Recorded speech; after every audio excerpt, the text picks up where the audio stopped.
Hey guys, how are you all? Welcome to Let's Start Story on What If Harry Had Ability Demigod and adopted his sister after Hermione as life partner. So do 4 blue hearts comment.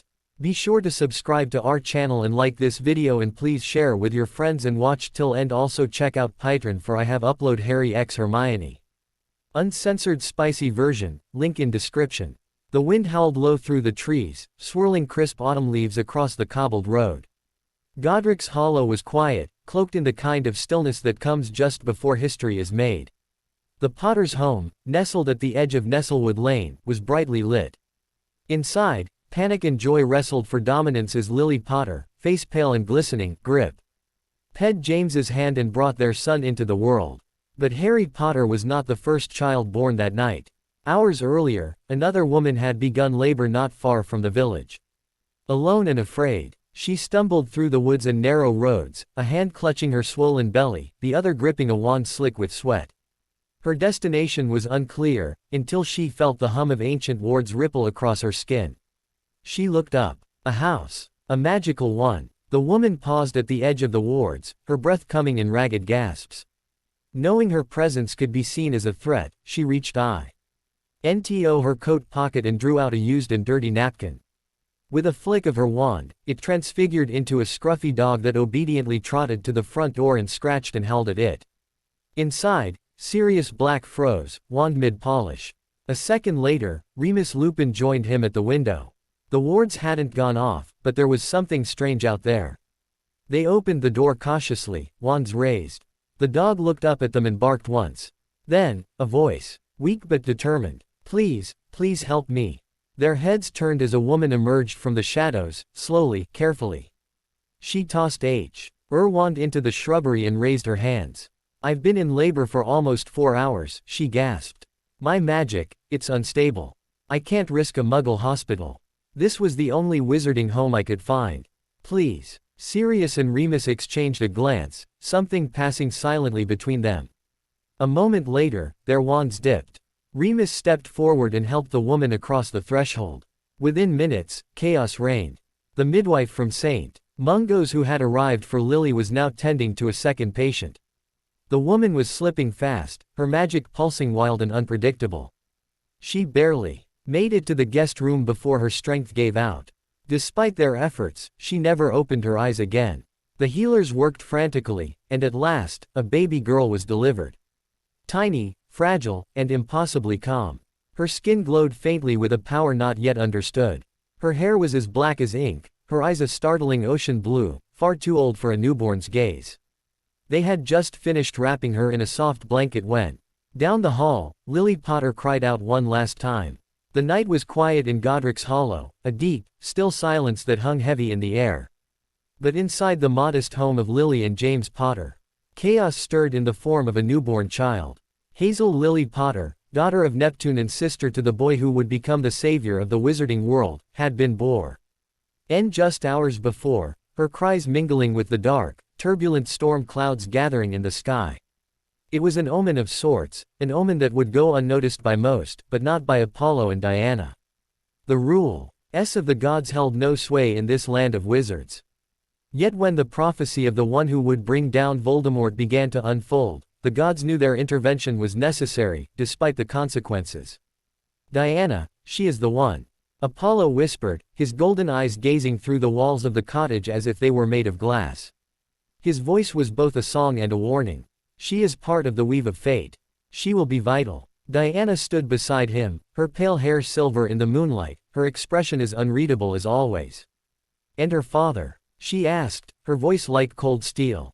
Neptune broke his oath. She should have no part in this world. Apollo's eyes narrowed. The Olympians may have their rules, but we have our own. She deserves a destiny of her own, one beyond the will of the gods who abandoned her. And so time passed, for a year. The 2 children, Hazel and Harry, grew, showered with love and joy from their parents and honorary uncles. Until one Halloween night, the live-in room of the cottage was filled with laughter. James flew Hazel through the air in his arms, playing airplane, her giggles loud and crystal clear. Lily sat on the floor, Harry in her lap, repeating colors after her. Then, suddenly, both adults froze. The wards had flared. An intruder had crossed the boundary. Lily sprang up, Harry clutched to her chest, and raced for the nursery. James grabbed his wand from the couch and ran after her. Upstairs, Lily gently placed both toddlers in the crib, her hands trembling. James leaned in and kissed her forehead, their eyes locking. He said nothing. He didn't need to. And then he was gone, racing down the stairs just as the front door exploded open. Curses burst from Voldemort's wand, vicious and unstoppable. James retaliated, firing spell after spell, his specialty, transfiguration. Animated furniture, flying debris, flaming decoys. But barely minutes into the fight, an exploding curse cloaked in green light tore through the transfigured barricade. The killing curse struck James square in the chest. He toppled, glasses flying, his body landing limp across the bottom step. With a flick of his wand, Voldemort sent James's body tumbling down the stairs like a discarded doll. He didn't look back, didn't blink. He ascended, silent and floating, robes swaying around him. He paused only briefly at the nursery door, then blasted it open. Inside stood Lily. Please, not Harry. Take me instead. Spare Harry, please. Step aside, foolish girl. No. Please, not Harry. The killing curse, green and merciless, the same color as her eyes, flashed. She crumpled before her children. As Voldemort raised his wand toward the crib, Apollo and Diana stood watching from a distant hill, cloaked in moonlight and silent resolve. The Dark Lord had not yet struck, but he was close. Closer than the fates would allow. He was hunting the child destined to end him. He would not find her. Not tonight. With a single, wordless glance between them, the divine twins moved. Light shimmered around their forms like liquid starlight, magic thick in the air, as they stepped just beyond the edges of the Fidelius charm. God slipping into a world where they did not belong, but could not stay away. Inside, Voldemort raised his wand toward Harry. Avada Kedavra. The spell hit the child, and backfired. In a burst of ancient magic and divine fire, the Dark Lord exploded into black dust and ash. His scream echoed as his body was annihilated, soul torn apart. Hazel began to cry. Harry, too, wailed in confusion and pain. Apollo and Diana stepped into the nursery, unbothered by the ruined doorway. Apollo bent over Harry, murmuring a golden healing chant as he placed a hand over the lightning bolt-shaped wound. The boy quieted, the pain dulled, and sleep overtook him. Diana moved to Lily's fallen form. From around the woman's neck, she gently removed a delicate golden locket, gleaming faintly. She fastened it around Hazel's neck, fingers lingering in silent promise. The twins stood. Diana picked up Hazel, and locking eyes with Apollo, the two gods and one toddler vanished in twin bolts of golden lights. Downstairs, the door slammed open again. Severus Snape burst into the house. Already too late. His black eyes took in the devastation in a single breathless moment. When he reached Lily's body, he fell to his knees, trembling. The scream he released wasn't just grief, it was agony. He clutched her head and torso, as if holding her might bring her back. Tears streamed silently down his face as he cradled her against him. The woman he had loved all his life, gone. Startled by a noise below, perhaps a creak, or a footstep, Snape's head snapped up. Fearful, unsure of what still lingered in the house, he immediately apparated away, vanishing with a snap of displaced air. Moments later, Sirius Black blasted open what remained of the front door, stumbling into the smoldering wreckage of the Potter's home. Smoke and dust hung in the air, and the stench of burning magic clawed at his throat. James! He cried, voice hoarse and frantic. And then he saw him. James Potter lay sprawled at the base of the stairs, his glasses knocked askew, one clutched in a limp hand. His eyes stared sightlessly toward the ceiling. Sirius dropped to his knees beside his best friend. No, he whispered. Prongs. He clenched his fists, grief slamming into him like a curse. You idiot, he choked out. You were supposed to survive this, remember? You always did. A crack echoed from upstairs, a sharp sound of disapparition. Sirius's head snapped up. His instincts flared. Lily. He vaulted up the stairs, boots thudding on charred wood, heart in his throat. He shoved open the nursery door. And found Lily lying crumpled in front of the crib, her arms outstretched in vain protection. Her brilliant hair spread around her like a halo, her hands smeared in blood. Sirius froze for a second, a strangled sound catching in his throat. He crouched beside her, fingers trembling as they touched her cheek. "I'm sorry," he whispered, barely able to breathe. A soft noise, a breath, made him look up. In the crib, Harry slept, scarred but alive, a faint trickle of magic shimmering around him like stardust. The boy shifted slightly, his tiny brow furrowing. Sirius's heart nearly collapsed under the weight of relief. "Harry, oh, thank Merlin." He gently touched the child's hand, and Harry sighed in his sleep. But the relief was short-lived. "Hazel." The name left his lips in a whisper, and then in a shout. "Hazel." He turned, eyes scanning the room. The second crib, empty. He tore through the nursery. Looking behind furniture, in closets, under cribs. Nothing. "Hazel." He bellowed, panic rising. "Where is she?" He raced through the other upstairs rooms, his voice growing more frantic with every passing second. "Hazel." She was gone. Sirius stumbled back into the hallway, hands in his hair, chest heaving. He braced himself against the wall, breath shallow. The world had fallen apart. Outside, a deep voice called over the wind. "Sirius. Sirius, it's over, he's gone." Hagrid. Sirius turned, his expression twisted in anguish. "Hazel's gone. She's gone," he murmured. Then, like a switch being flipped, his grief gave way to rage. Peter. That traitorous rat. He did this. He gave them up. There was no time to lose. He rushed back to Harry, gathering the sleeping boy into his arms. Holding him close like the last ember of a fire. "Take him," Sirius said as Hagrid appeared in the doorway.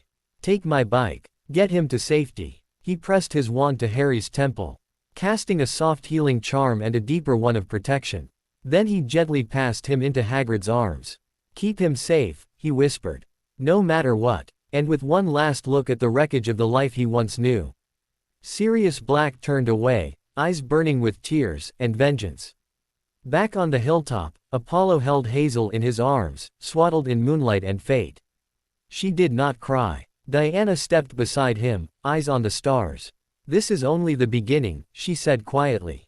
Apollo nodded. "The fates will spin their web, but Hazel Lily Potter will walk a road of her own." And so it was. Hazel could still remember the day the gods brought her to the Wolf House. It had been just past noon in California when Apollo and Diana arrived at the edge of the ancient grounds.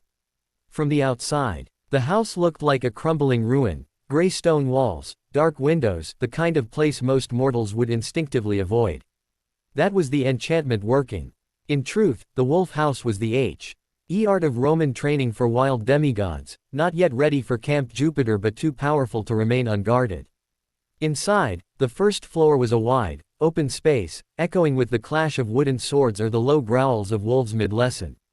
Upstairs, there were sleeping quarters, a sparse dining area, and on that day, a classroom where 4 trainees, 3 boys and a girl, sat hunched over scrolls of Roman history.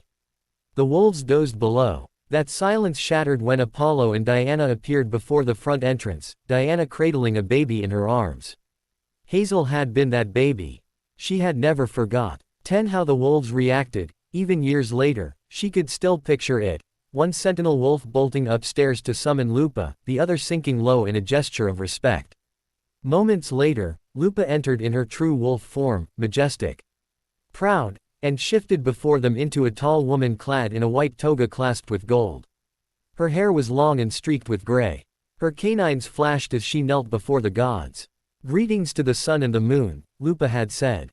Diana's voice had been calm, serene. "Rise, Lupa." Hazel could still hear her words, the question that changed her life. "Would you care for this little one? Raise her, until she is strong enough to reach camp on her own." Lupa asked about her parents. "Both dead," Apollo had said quietly.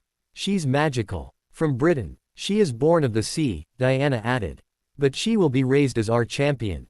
Can you train her to be worthy?" Lupa had hesitated only briefly before stepping forward. "Certainly. May I hold her?" Diana transferred Hazel into Lupa's arms. She hadn't stirred, just nuzzled into the warmth, the golden locket at her neck catching the light. "She's so small," Lupa had murmured. Diana bent, kissed Hazel's curls, and whispered, "Child of tide and moonlight pale, you walk a hunter's path. With bow and beast beside your step, beware your quiet wrath." A soft silver glow had enveloped them both before fading. Then Apollo stepped forward. His fingers had been warm, his expression softer than she ever imagined it again. He kissed her forehead too, whispering, "Child of sea and stars embrace, may your light outshine the dark. With healing hands and voice of flame, let truth be your mark." A warm, golden shimmer had spilled from his touch. "We won't see you for another 6 years, Twilight," he said, just before they left. "Grow strong." Hazel had been bathed in divine blessing before she could speak a single word. Those first days at the Wolf House had been the hardest. She was barely a year old, but the woe. Elves watched her like a pup in the pack, sniffing her scent, circling her crib. One in particular had chosen her early. A silver-gray wolf she'd later name Umbra. He slept beside her, steadied her when she walked, caught her when she fell. By the time she turned 3, she was running barefoot through the pine forest with Umbra and a younger wolf, Vex, nipping at her heels. They played like siblings. She was their cub, their own. Training began early. Lupus' house was built on routine and Roman discipline, and Hazel, no matter how young, was part of it. Mornings began with drills, running, climbing, tumbling. She learned to fight, first with wooden blades, then real ones. She handled a Roman short sword and shield like the older trainees, but it was the bow and whip sword where she truly shone. Lupa had told her, "Strike like lightning, vanish like mist." The sea was never meant to be caged. Hazel kept these words close to her soul. Her fellow trainees, Rufus, Cassian, Nico, and Lucia, became her siblings in all but name. Rufus showed her how to win with a smirk and a feint. Cassian shared scrolls on old emperors and war tactics. Lucia pushed her to run faster, aim straighter. But it wasn't just combat. On her 4th birthday, Lupa handed her a tome bound in leather and etched in gold, Codex Incanter Bellatorum, the songbook of warrior sorcerers. "This is not for incantations barked in panic," Lupa said. "This is for those who understand that words, like blades, must be sharpened and sung." Hazel had learned quickly. Magic laced into verse. Some spells cloaked her in shadow. Others turned fire to harmless ash. When her arrows blazed with divine flame, she never questioned it. The magic sang back to her. Once, she calmed an injured wolf mid-battle with nothing but a lullaby spell. By 5, she wasn't just strong. She was dangerous. But quiet, wild, focused. She hadn't cried when she left. Hazel remembered standing straight, as tall as she could, her sea-glass eyes fixed on the horizon, whip-sword at her hip. Bow slung across her back. A silver cloak shimmered around her shoulders, a gift from Diana. Calira had been there, golden blue eyes watching her carefully. Hazel had trusted no one more than the goddess's chosen wolf. That morning, Calira had nudged her awake and indicated that it was time. Hazel looked back once, at the den, at Lupa, at the only home she'd known. Then she'd said, "Let's go." She and Calira vanished into the trees. The journey had tested every step she took. Hazel remembered the Cyclops first. She'd been cornered in the forest. She needed a distraction, so she'd tossed a handful of rocks and whispered, "Imago, mirror to the wild, reflect a sight to beguile." A shimmering clone of herself appeared, perfect in form, right down to the toss of stones. The Cyclops had gone wild, stomping after the illusion, confused and howling. She and Calira had slipped away. A few days and sleepless nights later, Elamia tried to snare her with a lullaby. Hazel barely resisted it. She cupped her hands around her mouth, let out a warm breath, and whispered. Luces. Flicker, flare, 1,000 lights. Tiny glowing orbs lit up the clearing, emerging from Hazel's cupped hands. The Lamia hissed, vision obscured. Hazel fired a spell-split arrow that rained starlight across the trees and drove the creature back into the night. Then came the serpent, coiled in an old cave south of Sacramento, where Hazel intended to rest for the night. "You reek of salt and wolf fur," the creature hissed. "But you are not prey." Hazel bowed low. "Forgive me," she whispered. She whispered a lullaby spell to conjure food for the snake's clutch. Cradle of warmth, ember and root, spark the earth with gentle truth. Gentle warmth radiated from one side of the cave. Turning to face the entrance, Hazel took a deep breath, and sung. Let prey appear in nature's flow, swift and soft, no trace of woe. One gray rabbit and 2 fat gray rats scampered into the cave. He serpent had allowed her to stay for the night. The sea runs deep in you, girl child. Be careful which tides you follow. Hazel remembered those words. 3 miles from Camp Jupiter, she had nothing left. They had eaten their last biscuits and used up all the salve. Then came the howls. 5 of them. Hellhounds. She fought hard. The first fell to a fiery arrow. The second she tripped with vines, then slashed with her whip sword. The third bit her leg. Pain exploded in her side as she fell to one knee. Go, Calira, Hazel gasped, clinging to consciousness.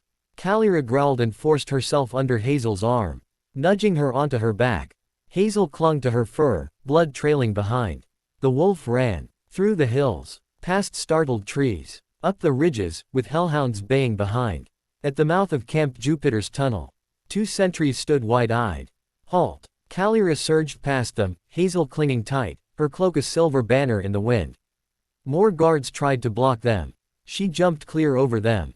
The river Tiber gleamed in the fading sunlight. Without hesitation, Calira dove into the water. The moment Hazel hit the surface, golden warmth wrapped around her. Wounds closed. Bruises faded. Magic cradled her like a mother's arms. Behind them, horns blared. The hellhounds met Roman steel. Behind them, shouts rang out. Camp Jupiter's sentries had taken up arms. The hellhounds never stood a chance. Hazel didn't even look back. The river swallowed them whole. One heartbeat she was clutching Calira's fur, the snarls of hellhounds behind them like fire on their heels. The next, silence. The Tiber wasn't cold. It was ancient. Alive. Wrapped around Hazel like a memory, brushing past her cuts, her bruises, her very soul. Magic hummed against her skin, soaking into her bones. Her breath came easier. Her vision sharpened. When she broke the surface, she felt reborn. All around her, the water glowed a deep, shifting blue. And above her head, it appeared. A towering trident, blazing in emerald light. Cast dancing shadows over the stunned legionnaires on the bank. It shimmered and pulsed, as if the sea itself had risen to crown her. The symbol of Neptune, Earthshaker, Stormbringer, Father of Horses. And Lord of the Seas. Gasps echoed across the battlements. Then, 2 smaller symbols bloomed beneath it. A golden lyre, strings glowing with sunlight, sang a faint, lilting tune only she could hear. And beside it, a silver bow and arrow, sharp and elegant, gleamed with wild moonlight. Apollo. Diana. Calira, wet and gleaming with starlight, padded to her side, let out a proud, keening howl. And licked Hazel's cheek. Hazel threw her arms around her friend, burying her face in that familiar, warm fur. I love you too, she whispered. Calira pressed her forehead to Hazel's. Golden blue eyes soft with something ancient and mournful. Then, without a word, she turned and bounded off, back into the wilds. Back to the hunt. Hazel watched her go, alone now. The Legion didn't know what to do with her. No scroll. No explanation. Just a 5-year-old half-dead girl with the marks of 3 gods floating above her. They dropped her into the 5th cohort. The leftovers. The rejects. The underdogs. A cohort so battered and overlooked that even the camp's ghosts winced at the mention. The medics patched her up. The trainers tried to test her. But Hazel did everything with the quiet intensity of someone who had already lived through fire. She ran errands. Fetched water. Cleaned armor. She's Neptune's kid, someone whispered. She's a ghost, said another. Never talks. Never cries. Just stares through you. She never corrected them. On March 30, 1987, Hazel stood silently on the platform. The heat of the iron burned like lightning through her arm. She didn't flinch. Didn't scream. Just watched. When it was done, her left forearm bore the mark. SPQR. One black line beneath it, her first year of service. And just below, 3 divine symbols gleamed faintly. The trident of Neptune. The lyre of Apollo. The silver bow of Diana. She flexed her fingers. Her arm tingled, not in pain, but in recognition. Like the marks weren't just ink, but destiny. Her first winter. Solstice at Olympus came on December 22, 1987. She was 7. The other legionnaires oohed and ahhed at the golden corridors, and Diamond walked forward, wide-eyed, silent, clutching the leather satchel Apollo had gifted her. Apollo himself had swept her into a hug, spun her once, and planted a kiss on her forehead. My favorite little sunbeam, he grinned. He braided sunbeams into her curls and pressed a drachma into her hand. For emergencies. Or snacks. Diana hugged her like a sister returning from battle, tucking the moonlight-lined cloak around Hazel's shoulders. Neptune didn't speak to her. Didn't even look at her. He stood in the corner, a cold blue blur, eyes locked somewhere past her. Hazel stood there, small, hopeful, waiting for a nod. A glance. Anything. Nothing. That night, under Olympus' glowing stars, Hazel curled beneath her cloak and stared at the silver ceiling above. Her satchel lay beside her. She waited for sleep. But first, she cried. Quietly, so no one would know. Every winter solstice after was the same. Apollo's warmth, Diana's fierce pride, and Neptune's silence. Each year, the black SPQR lines grew on her arm.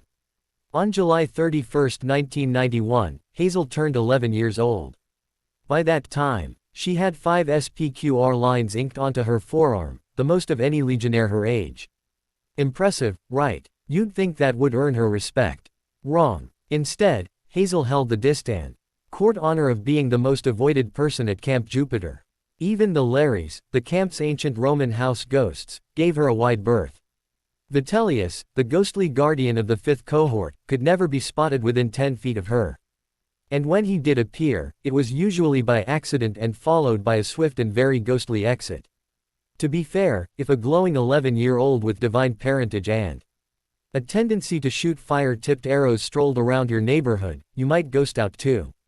Hazel, however, was perfectly fine with all this. Despite the sideways glances and unspoken rumors, she actually liked her life at Camp Jupiter.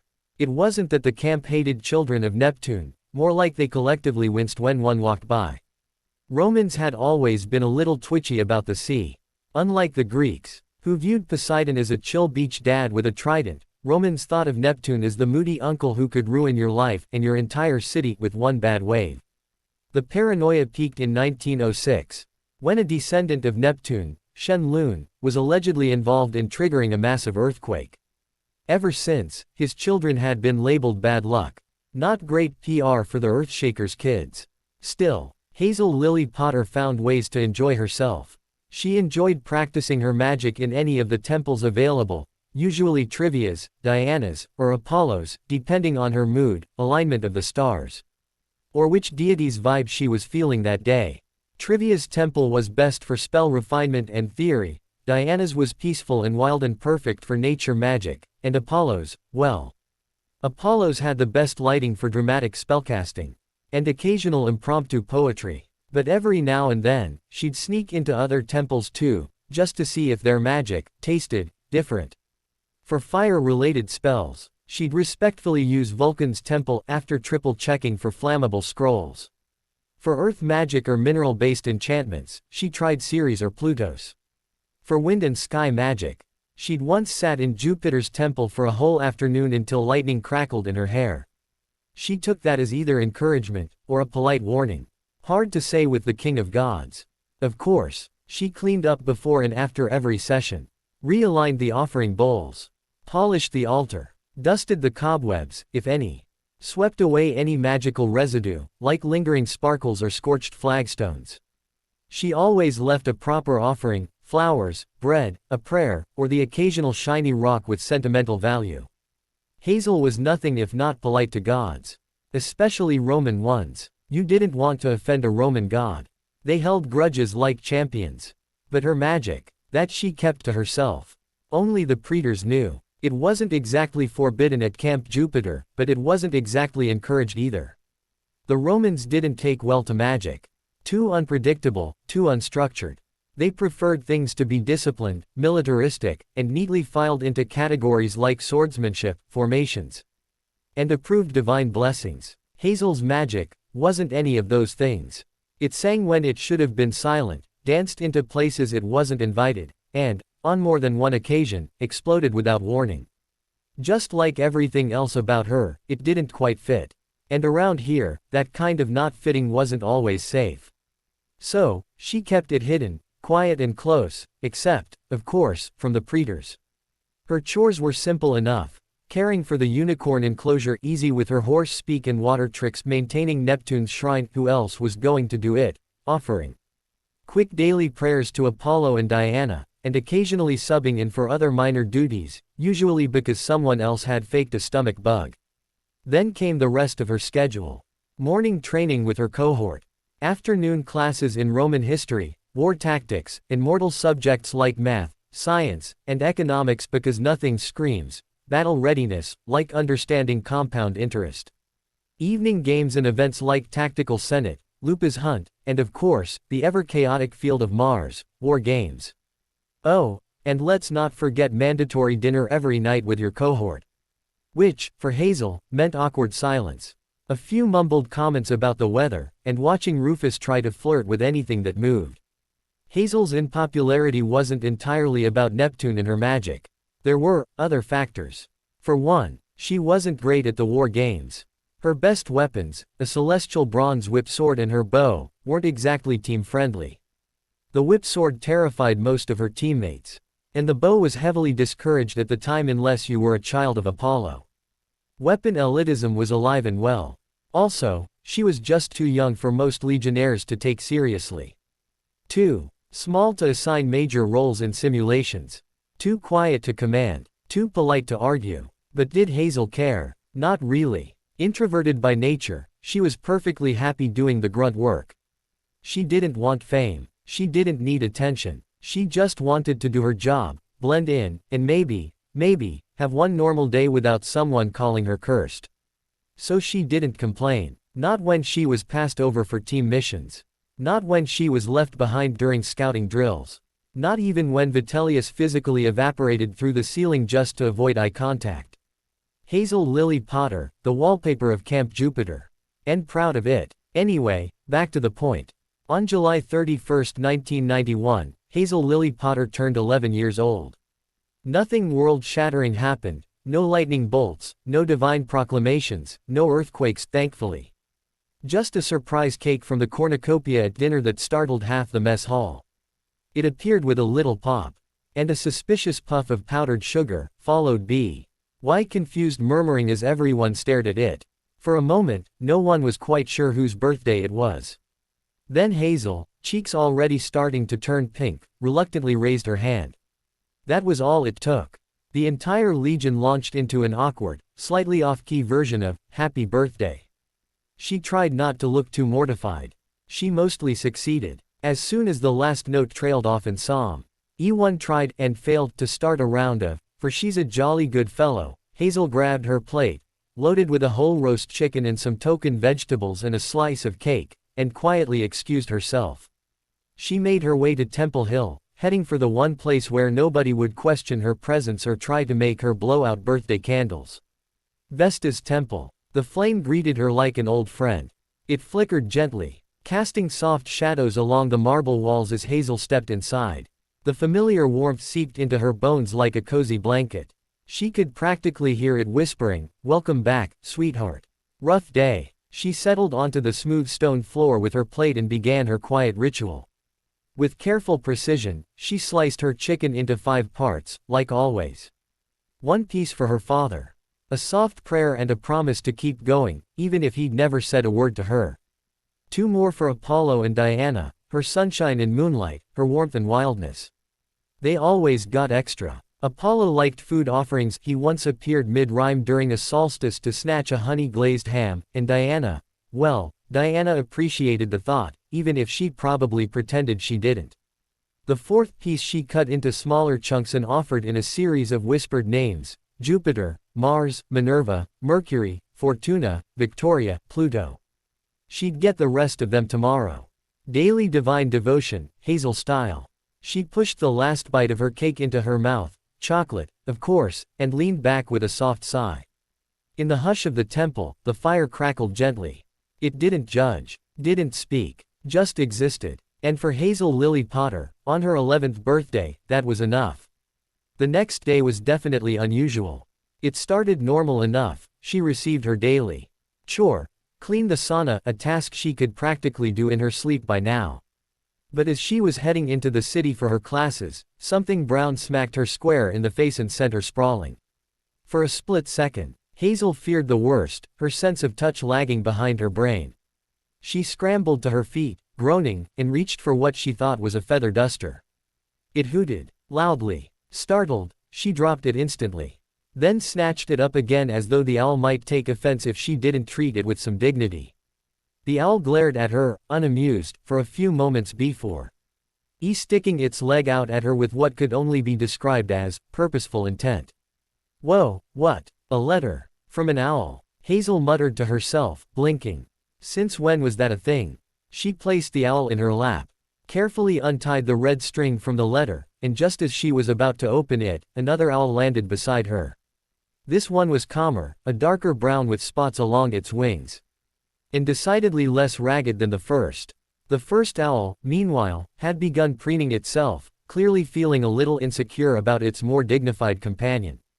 Hazel took the second letter, then held both in her hands, staring down at the two owls. Both of them stared back at her, expectantly. "What, you want food or something?" she asked, raising an eyebrow. To her surprise, both owls nodded.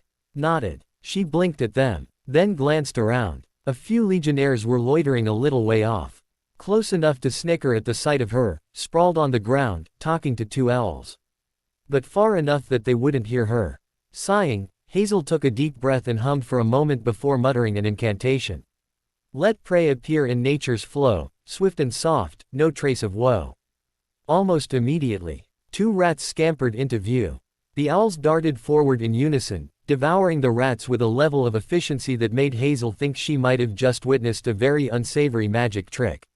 Oh, okay. Didn't need to see that, Hazel grumbled in her head. Anyways, Hazel said, shaking her head. Mind if I read these later? I've got class. The two owls hooted, hopped closer, and stared at her with an expression that clearly said, nope. Read them now, and respond. All right, Hazel muttered, standing up and brushing off her pants. Guess I'm getting demerit points today for skipping class. She was pretty sure she could hear some of the nearby legionnaires snickering. Hazel gave them a pointed look, then tore open the first letter. After all, it looked like was going to be a much more important distraction than anything class had to offer. The first envelope was thick and creamy, like parchment had been given a spa treatment. It smelled faintly of ink, old libraries, and something vaguely owl-ish. On the front, in deep emerald green ink, written in an elegant, looping hand, was her full address. Miss Hazel Lily Potter, corner bottom bunk, 5th cohort, ladies section.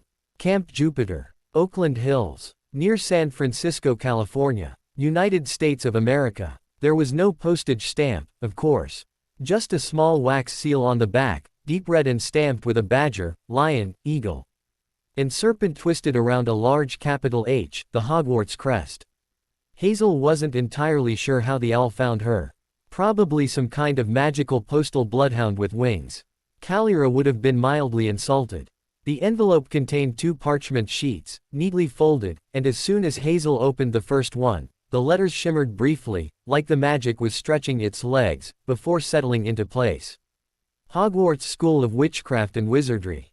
Headmaster, Professor Albus Dumbledore. Order of Merlin, First Class, Grand Sorc, CHF. Warlock, Supreme Mugwump, International Confed, of Wizards. Dear Miss Potter, we are pleased to inform you that you have been accepted at Hogwarts School of Witchcraft and Wizardry. Term begins on the 1st of September. Enclosed you will find a list of all necessary books and equipment. Please note that first-year students are expected to arrive at platform 9 3/4 no later than 11 a.m. on the day of departure. Additionally, we are aware that your current circumstances are somewhat non-traditional. Please be assured that special arrangements have been made for transportation. Your Hogwarts liaison will meet you shortly with further instructions. Congratulations, Miss Potter. We look forward to welcoming you into the wizarding world. Warm regards, Minerva McGonagall, Deputy Headmistress. Hazel then picked out the second paper inside to see the list of supplies.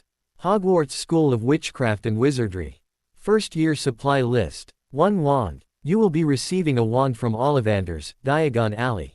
A cauldron. Standard size 2, pewter. A set of brooms. For flying lessons, provided by Hogwarts. Books. The Standard Book of Spells, Grade 1, by Miranda Goshawk. History of Magic by Bathilda Bagshot. Magical Theory by Adelbert Waffling. The Dark Forces, A Guide to Self-Protection by Quentin Trimble. The Beginner's Guide to Transfiguration by Emmerich Switch. Fantastic Beasts and Where to Find Them by Newt Scamander. The Tales of Beetle the Bard, required reading. A set of robes. For everyday use. A set of protective clothing, including gloves and a hat, to be worn during potions lessons. A pair of boots. For protective footwear. An owl. For communication with others at Hogwarts, or a toad frog as an alternative. Parchment, ink, and quills. For writing assignments. Note: transportation will be arranged by the Hogwarts liaison. If you have any special requests, please let us know well in advance. It's easier to avoid curses than it is to get rid of them. Warm regards, Minerva McGonagall, Deputy Headmistress. Interesting. Next letter. The envelope is sleek and professional, with the words, Ilvermorny School of Witchcraft and Wizardry, embossed across the front in shiny silver ink. It has a modern feel, no wax seals, just the distinct, clean lines of a modern institution. The stamp reads, North American Magical Bureau of Transportation, with a subtle image of an enchanted flying serpent curled around a set of stars. The address is written in a neat, official font. 2. Hazel Lily Potter, Camp Jupiter, Oakland Hills, near San Francisco, California. The letters themselves are printed on thick, high-quality paper. Crisp and white with a sleekness that feels entirely modern, no parchment here. It doesn't smell like old magic, but instead, faintly of fresh paper and a whiff of something metallic, like the tang of a lightning storm. Hazel opened the letter and pulled out a folded paper. Ilvermorny School of Witchcraft and Wizardry. Office of Admissions. Headmistress Serafina Garrison. July 31, 1991. Dear Hazel Lily Potter, it is with great pleasure that we extend to you this formal invitation to attend Ilvermorny School of Witchcraft and Wizardry for your first year of magical education. We were thrilled to learn of your acceptance through your connection with the magical world and your immense potential. As a student of Ilvermorny, you will be joining a vibrant community of witches and wizards from all across North America. The school's grounds, nestled deep in the Massachusetts hills, are as enchanting as they are vast, with each of our 4 houses offering a unique approach to magical education. Your sorting will take place on the first evening of your arrival. Please find below a list of required supplies for your first year at Ilvermorny. As a reminder, some of the listed items may be acquired upon your arrival. Though we encourage you to bring everything necessary to ensure a smooth start to your year. First Year Supply List. Required texts. Introduction to Spellwork, by Gwendolyn Serpens. This book covers the fundamentals of casting and controlling spells. We recommend reading Chapter 1 carefully before your arrival, though no one expects you to master levitation on your first try. Beasts of the Americas, by Miranda Goldfoot. A comprehensive guide to magical creatures found across North America. Some creatures you'll study live on the grounds of Ilvermorny itself. Try not to befriend any unexpected visitors. History of North American Magic, by Desmond Penn. A deep dive into the fascinating, and often chaotic, history of magic in the Americas. Bonus points FO. Are extra credit if you can finish this book without starting a magic duel in your head. Charms and How to Use Them, by Jeremiah Quickspell.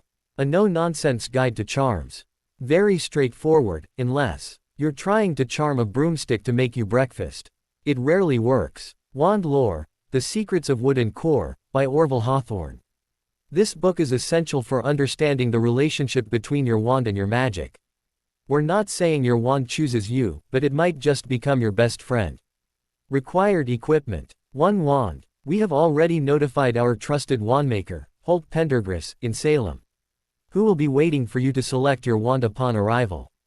He's known for his unique and, at times, unpredictable approach. If he offers you any strange advice about your wand choosing your destiny, don't worry. He's just being his usual quirky self. 3 sets of school robes. Black with white trim, to represent your magical potential. The color is inspired by our very own Ilvermorny house colors. Don't worry about fitting, you'll get a magical resizing spell during your first week. 1 cauldron. Standard size for beginners. A simple one will do. We recommend you avoid the tiny ones, they tend to distract from the actual potion-making process. 1 pack of enchanted quills. To ensure your notes are legible and well-formed even in the most stressful of lectures. They might also help you with your homework when you're running late, no promises. 1 crystal ball. Don't panic. It's mostly decorative, though it might come in handy in case you want to practice a bit of divination or just impress some new friends. One set of protective gloves. For handling dangerous magical ingredients and creatures. Some students use these for practical jokes, but we don't recommend it unless you're particularly good at hexes. Optional equipment but strongly recommended. One pocket-sized grimoire. For the aspiring witch or wizard looking to dabble in their own spells outside of class. You never know when you might need to impress a professor or stop a magical creature from causing chaos. One book of enchanted recipes. Because what's magic without a little bit of food magic? We've heard good things about making enchanted cookies that float. Always impresses your housemates. Important notes. You will receive a letter detailing your house assignment upon arrival. Please don't worry if you don't know your house yet, we have a magical system for that. We also suggest you pack a light travel bag, as you will be transported to Ilvermorny via broomstick caravan on the 3rd of September. We look forward to welcoming you to Ilvermorny. P.S. Please send a reply back if you wish to contact us for any reason. The owl, Sarah, will wait for your reply. Yours sincerely, Serafina Garrison, Headmistress, Ilvermorny School of Witchcraft and Wizardry. Hazel sat there for a long moment, blinking at the 2 letters in her hands as if they might disappear if she looked away. 2 magical schools had written to her.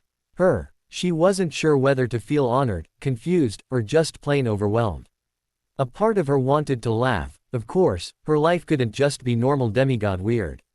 No, it had to be extra. British magic school with a train that left from a fake platform.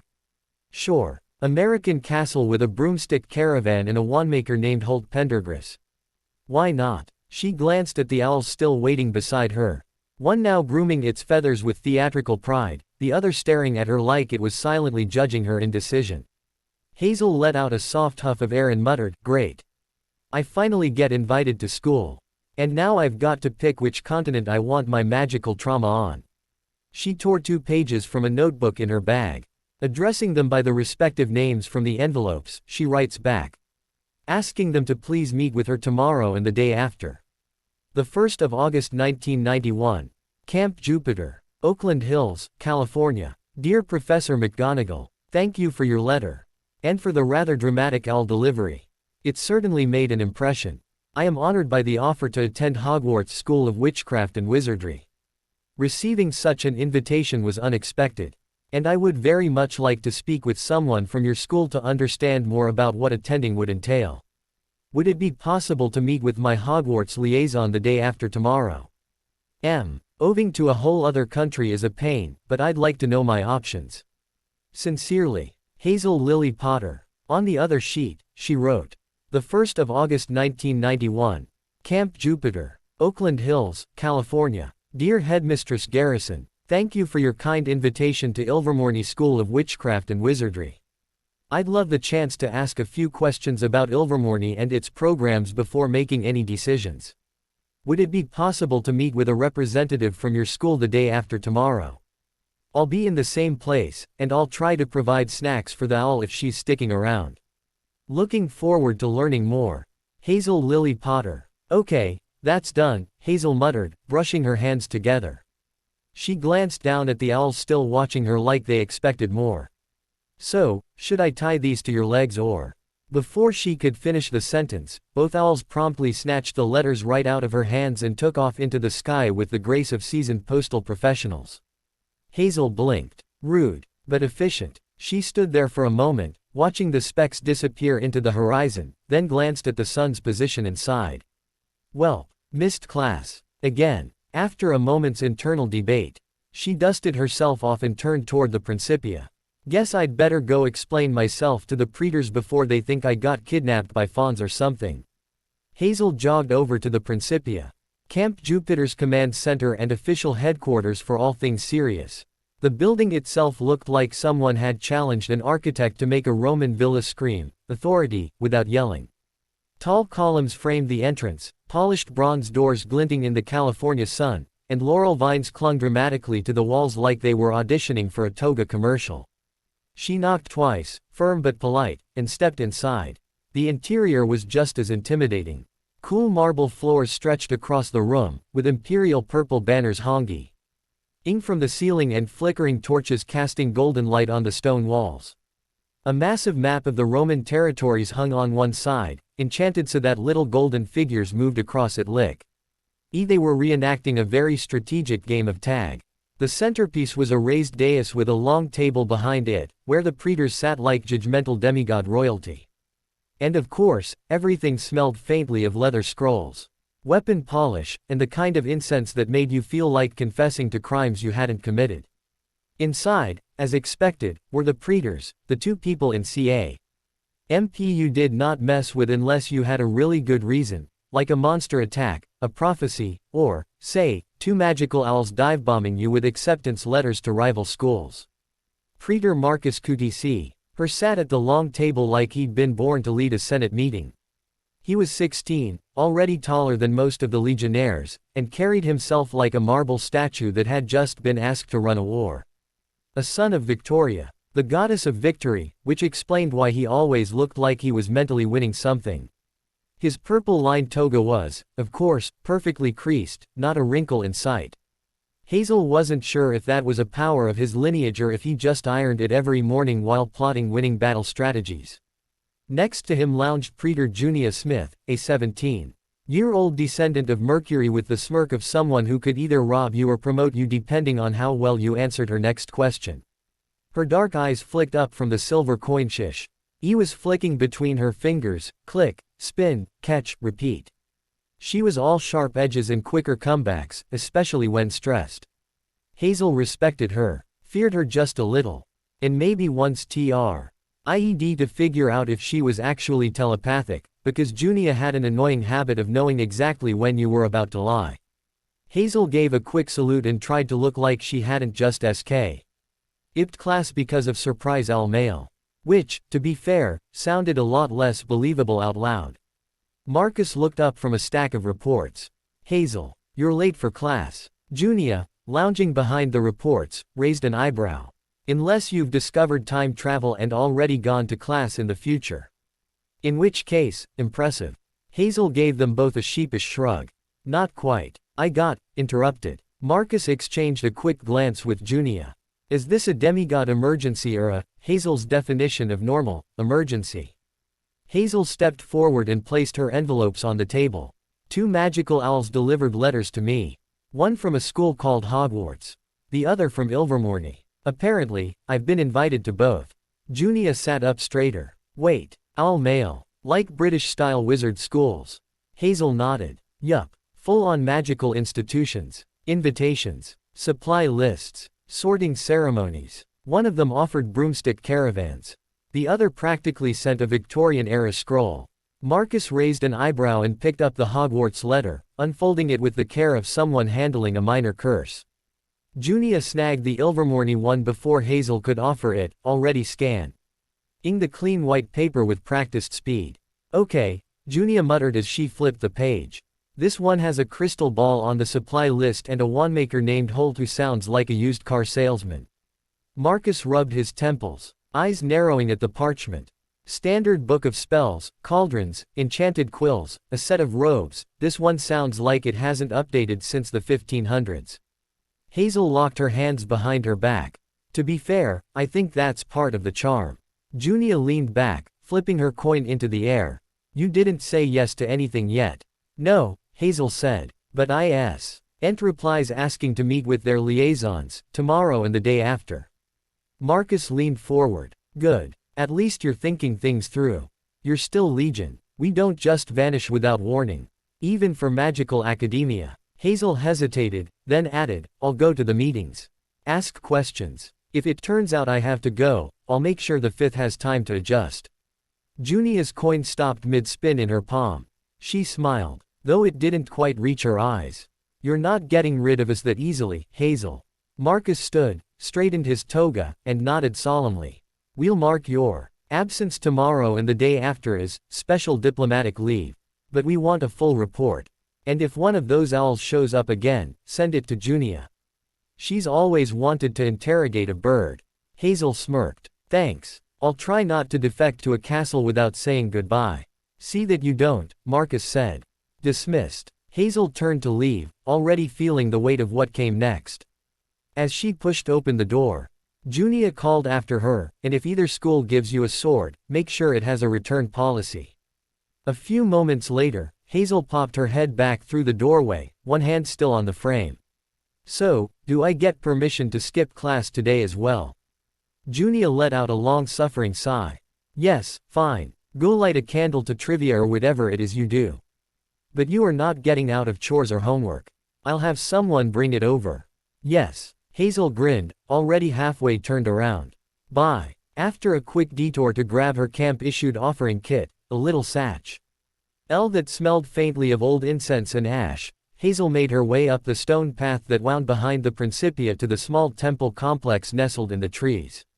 Camp Jupiter didn't believe in Florida's high shrines, unless you were a war-related god and/or some of the 12 major gods. Everyone else got quiet, whether weren't altars and a whole lot of ambiance. Which, honestly, suited Hazel just fine. She preferred a little quiet over all the drama and celestial spotlight anyway. First stop, trivia. Hazel knelt at the triple-faced statue, placing 3 lavender sprigs on the offering dish. Hey, Lady Trivia. Thanks for the owl mail. I guess you've always had a flair for timing, and I'm gonna assume this is part of your mysterious but well-meaning aesthetic. The incense sparked to life, which she decided to take as a "you're welcome" quote. Next, she headed to Apollo's sunlit column, already warm with afternoon light. She set down a small scroll of handwritten song lyrics. He appreciated originality and murmured, "Just in case I need healing from exploding cauldrons or overly dramatic British professors. You know, the usual." Finally, Diana's shrine, cooler, tucked into a moonlit grove even at midday. Hazel placed a silver coin in a feather she'd found near the owls. For guidance and strength, and maybe a little extra patience if I end up rooming with broomstick-obsessed 11-year-olds. She stood, dusted off her knees, and slung her bag over her shoulder with a sigh. All right, she muttered to herself. Gods consulted, chores next, and then homework. Because apparently magical destinies don't come with free periods. Quote. The next day dawned bright and warm, with a breeze that smelled faintly of eucalyptus and summer. Hazel waited on a tree at the entrance to Camp Jupiter, WHER. East the gravel road melted into wilderness and mist. She wore a short-sleeved blue shirt tucked into cream jeans, her shoes scuffed from running up and down the cohorts. A simple blue braided hairband kept her shoulder-length dark hair out of her face, and she swung her legs absently from the low branch of a nearby tree, sea green eyes scanning the treeline with the patience of someone used to weird things happening. Just not always on time. Then, precisely at 10 a.m., the air shimmered like heat off asphalt. A sharp crack echoed through the woods, and a tall man in a tailored dark coat and polished boots stepped through the shimmer as if walking out of an invisible doorway. His salt and pepper hair was combed neatly back, and he wore square glasses that gave him the perpetual look of someone unimpressed by everyone and everything. You must be Miss Hazel Potter, he said, adjusting the cuffs of his coat. His voice was deep and clipped, the kind that could hush a room full of rowdy magical teenagers. Jackson Rivers, Ilvermorny. I'll be accompanying you today to acquire your academic materials. Hazel hopped down from the branch and offered a small, polite smile. Nice to meet you, Mr. Rivers. I'm Hazel Lily Potter. He gave her a once-over, then nodded stiffly.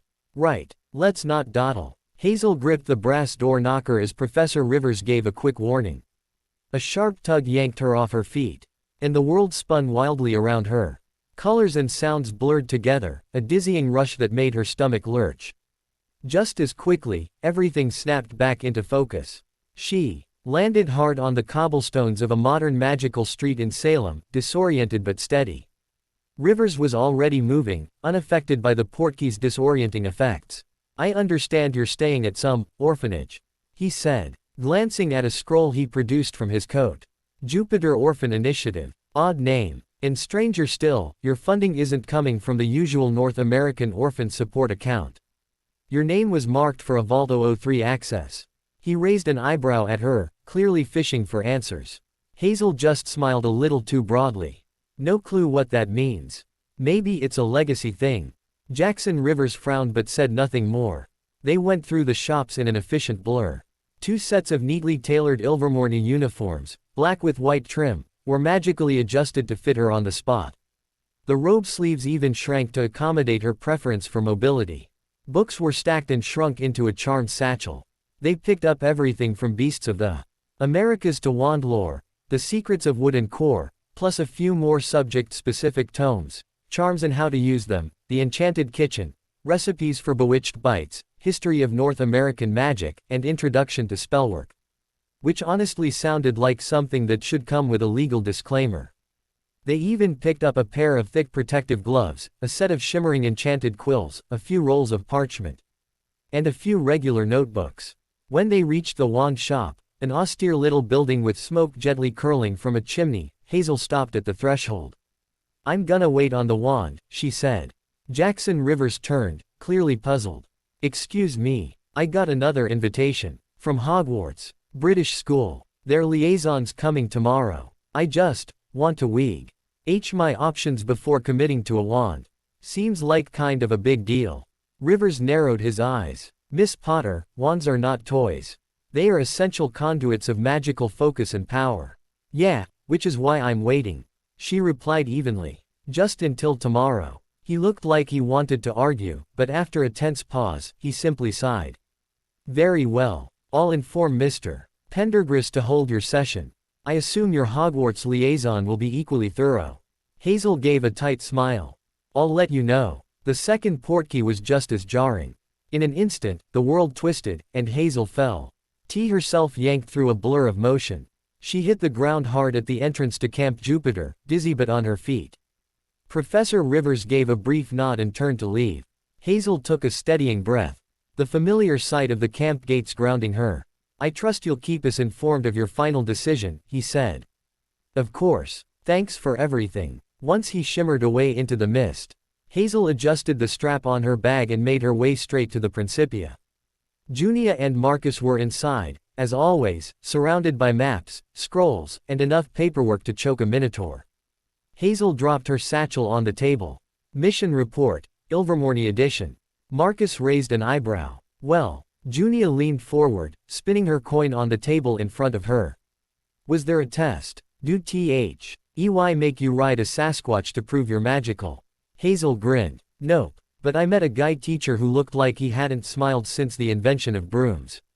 We picked up supplies, uniforms, books, the whole lot. But I didn't get a wand yet." "Why not?" Marcus asked. "I told him I got a Hogwarts invite too. Waiting to hear what they offer before I pick anything permanent." Junia's coin stopped and fell with a clatter.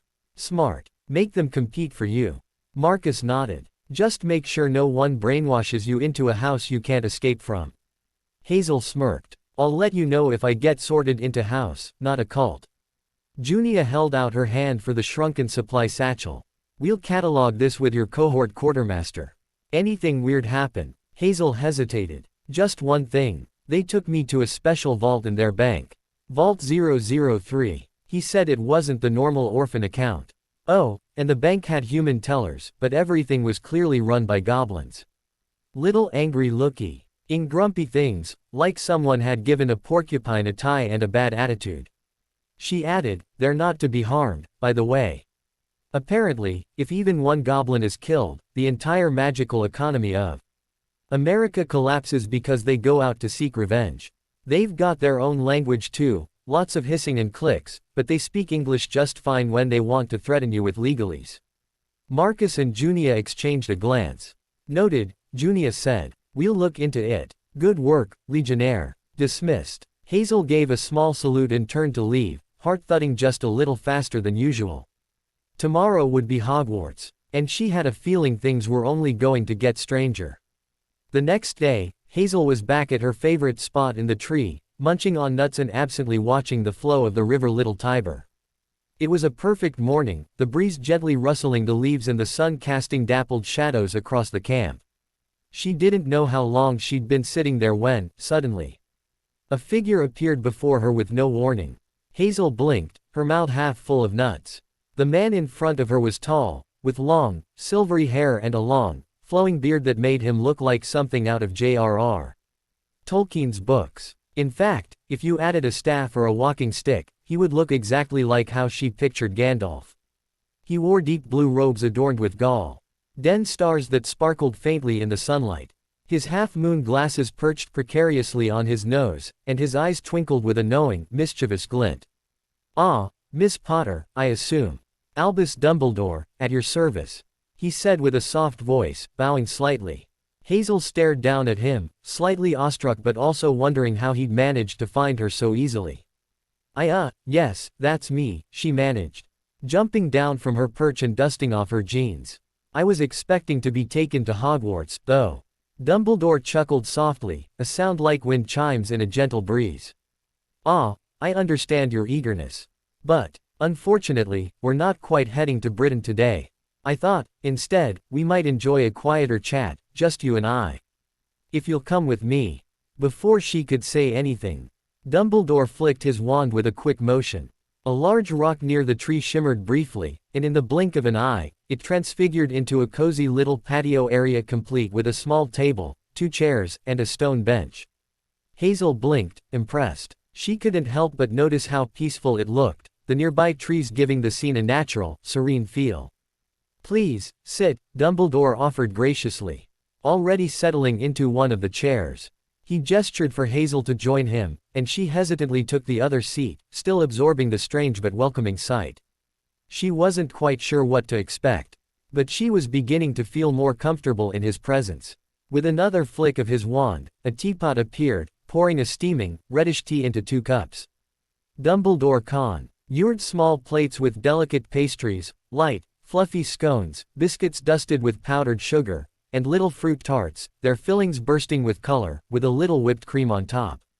Dumbledore leaned forward slightly, his voice softening. "I am Albus Dumbledore, headmaster of Hogwarts, and a transfiguration master. Hogwarts is an ancient school, founded over 1,000 years ago by 4 remarkable witches and wizards. It's where young witches and wizards are trained in magic, whether they're the brightest minds or those seeking a path toward mastery." He smiled, his eyes twinkling. "At Hogwarts, you'll study transfiguration, potions, defense against the dark arts, and care of magical creatures. But it's more than that, it's a place of discovery. You'll explore magic as old as the world itself, uncover forgotten spells, and learn how to live with magic, not just cast it." Dumbledore leaned back. "There's also astronomy, herbology, charms, even divination, where you can learn to glimpse the future. But beyond the magic, it's the friendships, the challenges, and the experiences that make Hogwarts so special." Hazel stirred her tea, unsure what to make of the conversation. "I know a bit about magic," she interrupted, not wanting to be talked down to. "I had a pretty informative meeting with the Ilvermorny liaison yesterday." Dumbledore smiled kindly. "Ah, of course. The magical world is a large place. And you've only just begun to scratch the surface. I imagine you weren't looking forward to a long journey all the way to Britain, though." Hazel shook her head, picking at the rim of her teacup. "No, I wasn't. Maybe when I'm older. For now, I think I'll stick with the American schools for now." "Ah, wise," Dumbledore hummed in response. "But I'm curious, Miss Potter. What kinds of magic are you familiar with? What have you learned so far?" Hazel paused for a moment, a faint smile tugging at her lips. She wasn't sure how to answer, but she'd never been shy about her abilities. "Well, I can talk to horses and snakes. I don't know why, but it's just something that's always been there." She hesitated, then added, "I can control the flow of water, sometimes, and, occasionally. I set my arrows on fire. I haven't tried competing outside the camp because of it." Dumbledore raised an eyebrow. "That's impressive, Miss Potter. A fine range of talents." Hazel didn't meet his gaze, shifting her eyes to her cup. "I also know a few small incantations from a grimoire. It was passed down to me by someone from the Jupiter Orphan Initiative. But I'd rather not show you the grimoire. It's kind of personal." She sipped at the tea, which wasn't too bad. It tasted slightly of chocolate and was sweet, since she had added a lot of cream and sugar to it. Dumbledore nodded, as if understanding completely. "Very well. But might I see one of these incantations, if you're willing to share?" Hazel hesitated, then nodded. "All right." She set her teacup down and drew a slow breath, her hands lightly brushing the stone of the table as she began to speak the words of the first spell. "Shadows shimmer, figures flare. Split myself upon the air." For a moment, nothing happened. But then, In a ripple of shadows, a hazy figure appeared next to Hazel. It was an exact mirror image of her, mimicking her movements, perfectly synchronized but translucent and flickering like a wisp of smoke. Hazel let out a small breath, impressed by her magic. "The figure's not real," she added, "but it can help confuse people or draw fire away from me. It's a good trick when I want to distract somebody." Dumbledore looked impressed, his eyes widening. "Fascinating. I did not expect such a spell. Could you show me another?" Hazel took a deep breath, preparing for the next one.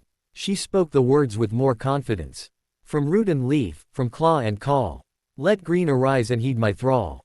The ground at her feet trembled slightly, and from the earth sprouted a brown root.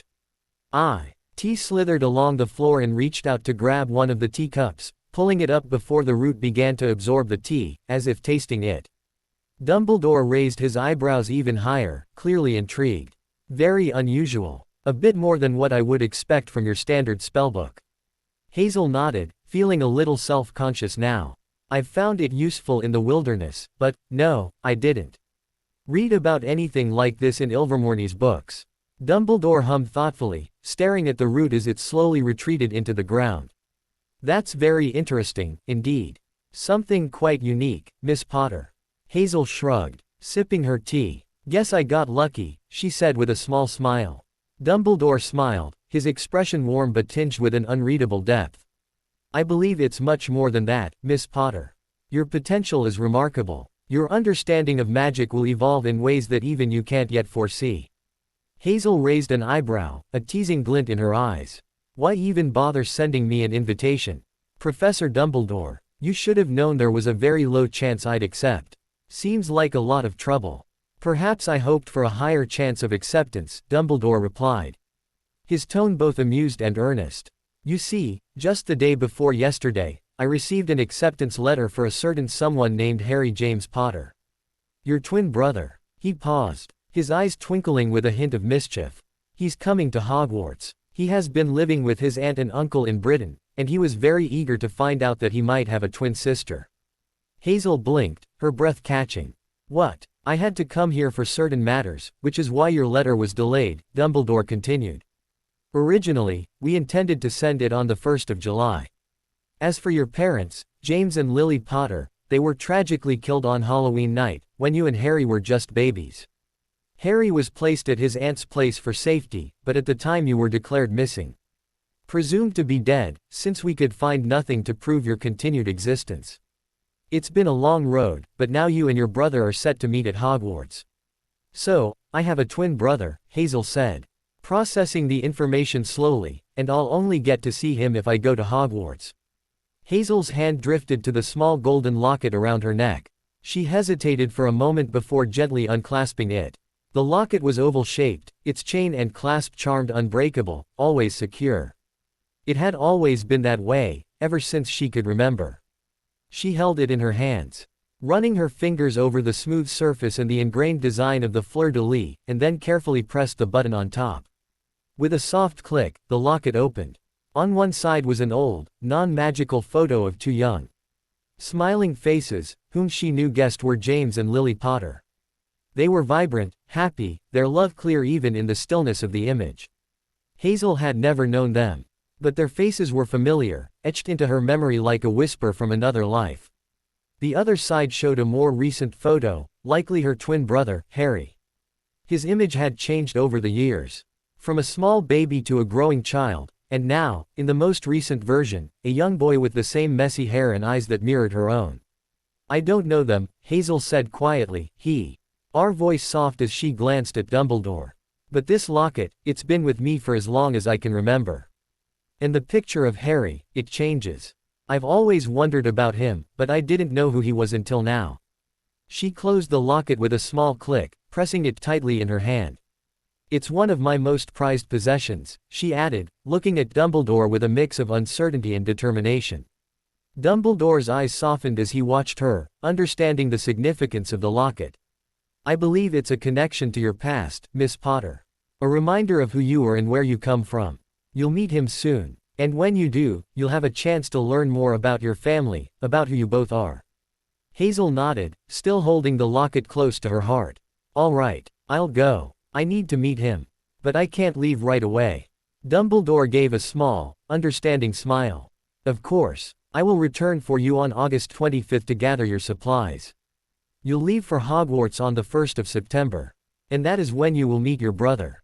Hazel glanced at the locket again before tucking it back under her shirt, out of sight. Thanks, Professor. That works perfectly. Dumbledore gave her one last knowing look. Until then, Miss Potter. And with that, he left, his figure vanishing with a soft shimmer of magic. The patio and table also turned back into the Awk when Hazel finally got up and walked out.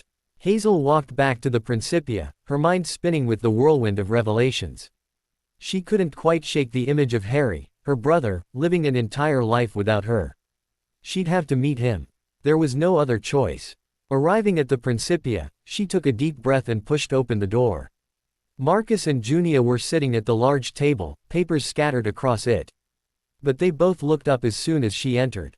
Well? Junia asked, her tone casual, but there was a gleam of curiosity in her eyes. Hazel stood a little taller, her expression firm. I'm going. Marcus raised an eyebrow, folding his arms across his chest. Going where? To Hogwarts, Hazel said, voice steady. I have a twin brother. His name is Harry. He's been living with his aunt and uncle in Britain, and he's coming to Hogwarts too. I need to meet him.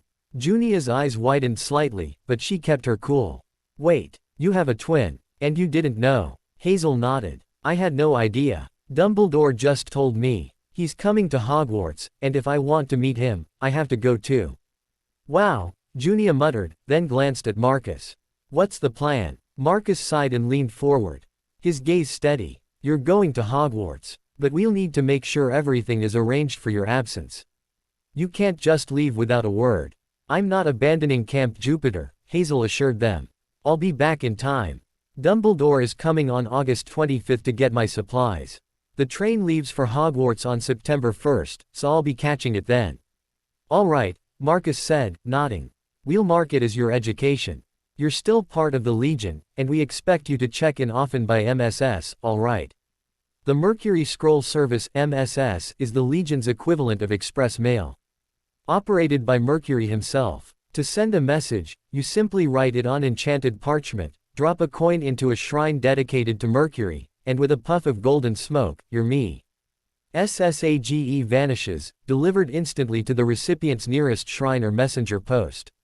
While incredibly fast, there's a catch. Mercury, ever the trickster, often demands a fee for his services.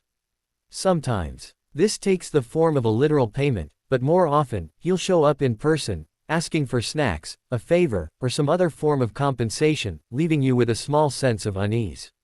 Hazel smiled. Understood. I'll report back after I meet him.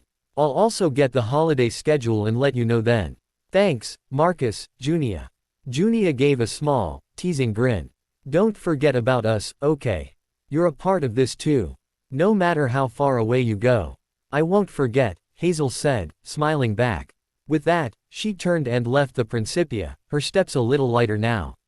She wasn't sure what awaited her at Hogwarts. But one thing was certain, she had a brother to meet. On the morning of August 25th, Hazel was packed and ready for Britain. She had one large suitcase with a few sets of clothes. She adamantly refused to bring along a toga, and the textbooks she'd purchased with the Ilvermorny liaison. She returned the uniforms and other equipment, but kept the books. Of course, she paid them back, in US dollars, no less. She had also sent a letter to Headmistress Serafina Garrison, explaining that she needed to attend Hogwarts due to unavoidable circumstances. Still, she wrote, didn't want to lose touch with Ilvermorny. Could she please receive a list of assignments throughout the year? She wanted to keep learning in her free time, just in case her path ever circled back. A letter had arrived the very next day. The headmistress had admired her tenacity and enclosed the complete list of coursework.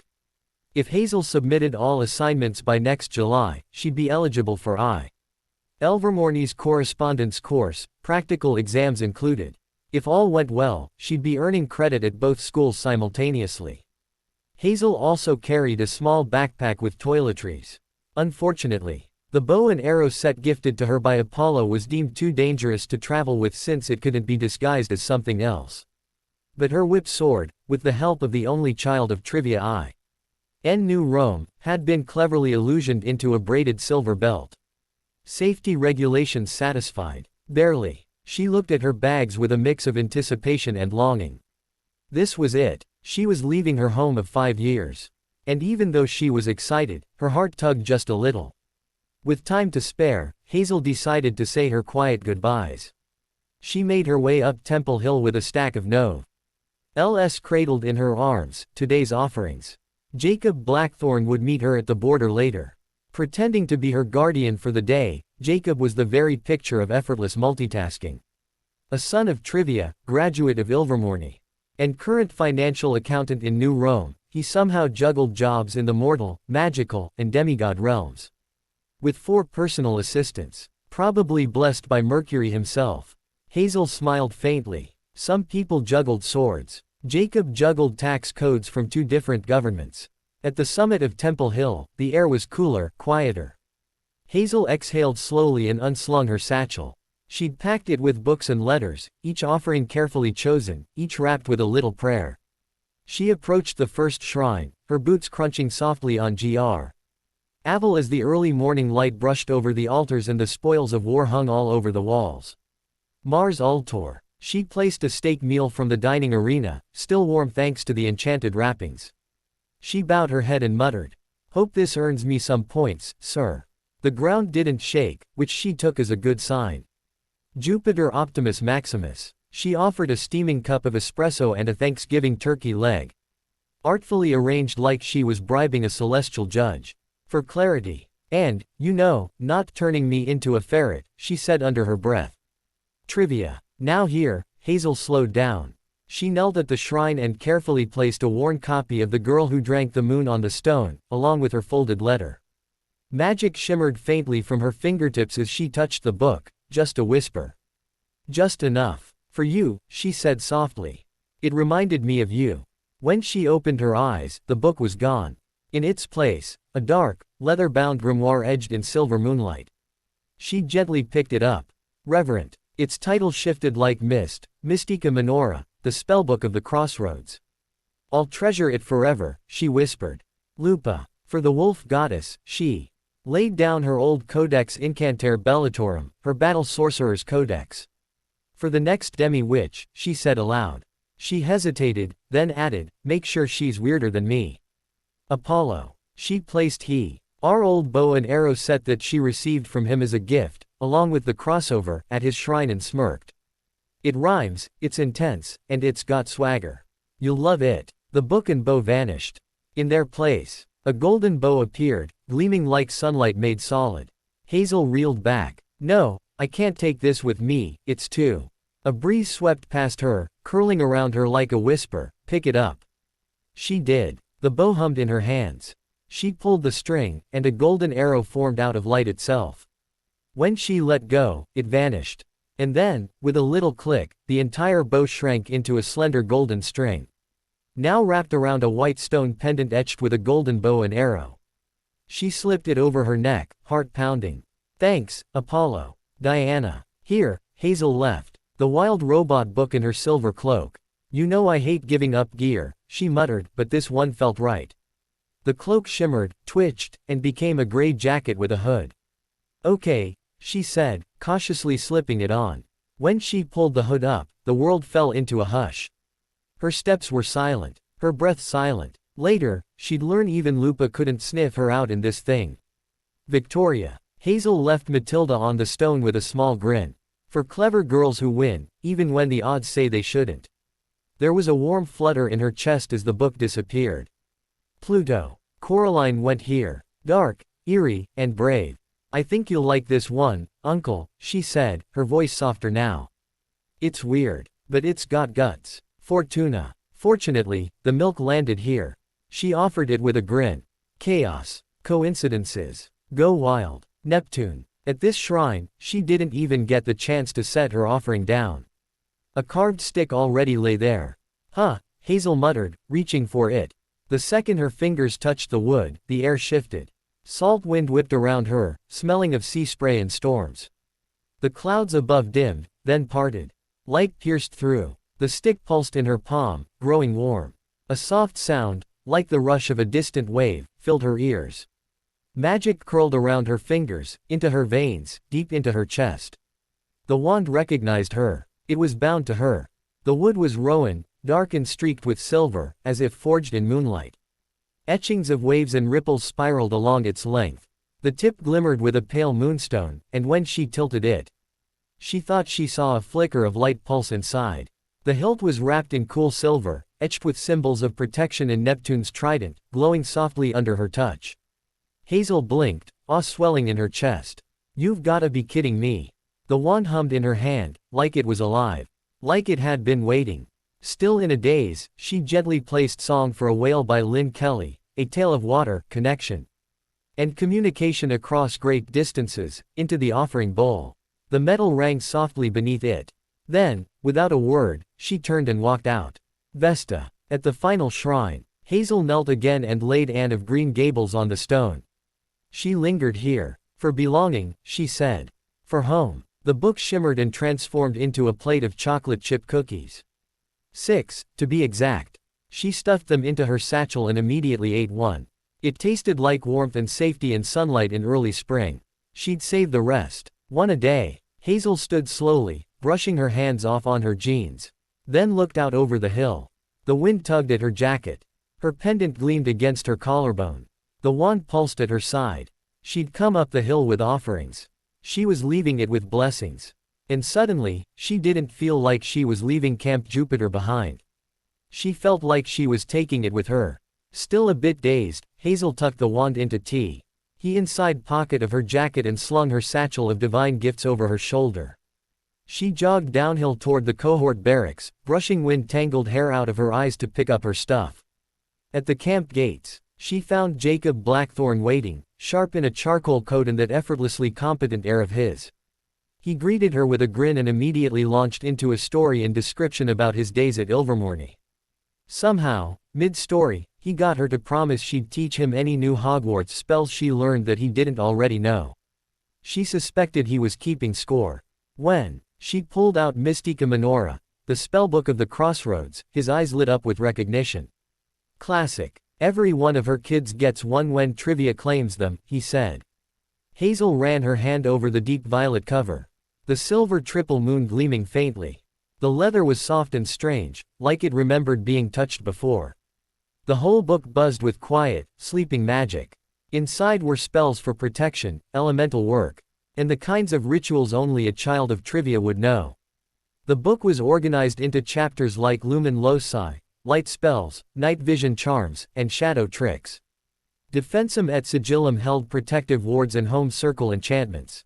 Vacatio Nocturna was all about invocation rites for trivia, and her sacred creatures there was a whole section on magical dogs. Anime Tangere had ghost talk spells, which she was both fascinated by and very much not ready to test. Verba Potens covered spoken spells and the power of true names, which felt way too ominous. And Elementa Prima was elemental magic, wind, fire, water, dirt. All the good, occasionally explosive stuff. The margins were crammed with centuries of advice, half-tested tweaks, and passive agar. Essive warnings like, Moonwort plus sea salt equals bad idea. It wasn't just a spellbook. It was an archive, alive in its own way. When you whispered to it, it listened. When you didn't want to share something, it kept secrets. When you did, it passed it along, spell by spell, ink by ink, color-coded by lineage. It could fetch what you needed with a few muttered keywords, or just know what to show you when you flipped the page. Hazel had barely cracked the surface, but already she felt like it knew her. That's where Dumbledore found her. Gleaming black suitcase, black backpack, black jeans, red t-shirt, silver-gray jacket zipped halfway, brown crossbody satchel, a gold locket at her neck, Apollo's bracelet on her left arm. Tiny gold heart studs in her ears, shoulder-length hair pulled into a half ponytail. Blue trainers that had seen better days. Dumbledore chatted with Jacob for a moment, something about Ilvermorny verses Hogwarts. She only half listened, more focused on memorizing Jacob's features one last time before leaving. "Shall we get going, then?" Dumbledore asked. He had already shrunk her suitcase and backpack to fit in her pocket. "We shall." Hazel turned to Jacob, smirking. Thanks for everything. All right you. And Marcus and Junia. Once a week, minimum. I swear on the little Tiber. Right on cue, a breeze kicked up from the river, rustling the trees. A single coin clinked against a rock. Camp's version of a magical pinky promise. She grinned. See. Witnessed. And with that, Hazel touched a finger to the bracelet Dumbledore held up, and the portkey yanked her right off her feet. 1 second she was standing steady, the next she was spiraling through space like laundry in a magical washing machine. Wind rushed past her ears, her stomach flipped, and then, thud, they landed. They were in the British Ministry of Magic's international office. It smelled faintly of parchment, coffee, and bureaucracy. Dumbledore strode out like he owned the place, nodding and greeting WH. At felt like half the wizarding population by name. Hazel just trailed behind him, trying not to look like a deer in headlights. Eventually, after what felt like 3 miles of marble corridors, he took her arm again, and apparated. Which, as it turned out, was basically teleportation mixed with being squished through a straw and spun like a top. She did not enjoy that part. She muttered, swaying slightly. That was awful. They appeared in a narrow alley that looked almost the same as the last, except this one had fewer people and more chimney smoke. The air was damp and heavy, the sky an overcast gray that soaked everything in a kind of cold drizzle. Hazel pulled her jacket tighter.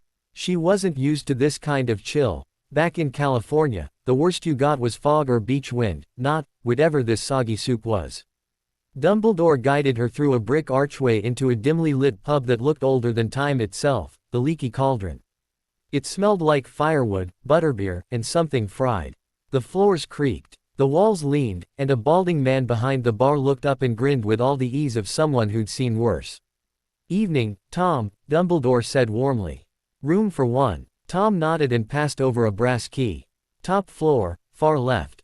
Quiet up there. Dumbledore handed it to Hazel. All right, Miss Potter. You've had a long day. Your room's good for the next 5 nights, till the morning of September 1st. Tomorrow we'll explore Diagon Alley and handle your school shopping. For now, get some rest. The rooms are safe, but I'll also ward yours for extra protection. True to his word, he murmured a few spells at the doorframe, tracing light with his wand. Then he nodded, bid her good night, and disappeared with a soft pop. Hazel stepped into her room and dropped her bags. Jet lag had her wide awake still. The room was small but cozy, a single bed with a patchwork quilt, a window overlooking an alley, and just enough space not to feel trapped. She didn't even try to sleep right away.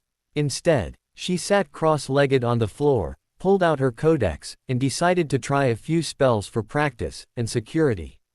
The first one she tried was a lyrical English ward, sleep, thief of threat and foe. Let none but peace come near this door. The air shimmered, and she felt it settle into the wood like a sigh. Anyone who tried sneaking up now. Out cold. Then, she tried a second spell, Umbraclus, Shadow Call. Incantation. Umbri audient, venient et monstrant. It took several tries, even though her Latin is practically fluent thanks to her demigod heritage. The first time, nothing happened. The second time, her shadow flickered like it was annoyed. The third time, it practically laughed at her, she was sure of it. But Hazel wasn't the quitting type, especially not with magic. She squared her shoulders, focused harder on the corner where her backpack's shadow pooled, and whispered the words again. The shadow twitched, stretched, then curled around itself and waited. All right, she whispered. If someone gets knocked out by the sleep ward, wake me up. Politely. The shadow rippled once, like a nod. Cool, she muttered, grinning. And people say jet lag's useless. She climbed into bed after that, her wand tucked beneath her pillow and a magical shadow on the unofficial night shift. But sleep didn't come easily, not right away. Instead, she spent another hour flipping through Charms and How to Use Them, by Jeremiah Quickspell, clever title, suspiciously enthusiastic tone, and History of North American Magic, by Desmond Penn, which was dry, dense, and quietly fascinating. Eventually, with notes scrawled in the margins and one hand still resting near her wand, Hazel drifted off to the sound of London rain. She woke to a sharp knock on the door. Hazel sat up fast, heart thumping. The shadow spell had faded, something to figure out later, but the sleep ward still pulsed gently across the doorframe. No alarms, no unconscious intruders. So, probably safe. Stretching, she yawned and shuffled to the door just as another knock came, more insistent this time. She sprinted to the door and pulled, and immediately regretted it. The door stuck for half a second, then gave way so fast she nearly fell flat on the floor. "Hi, sorry, I think the door was stuck," Hazel blurted, brushing her hair out of her face. The woman standing there looked like she hadn't smiled since the inn opened. Tall, thin, and cloaked in dark green tartan robes, she had her gray-streaked hair pulled back in a tight bun and her square spectacles perched low on her nose. Her sharp eyes didn't miss a single thing, not Hazel's disheveled state, not the lingering aura of defensive spells around the room, and definitely not the nervous bounce in Hazel's voice. The woman spoke with a crisp, unknown accent. "No issue, Miss Potter. I'm Professor Minerva McGonagall, Deputy Headmistress of Hogwarts and your Transfiguration instructor. Are you well enough to accompany me for school shopping this morning?" Hazel blinked.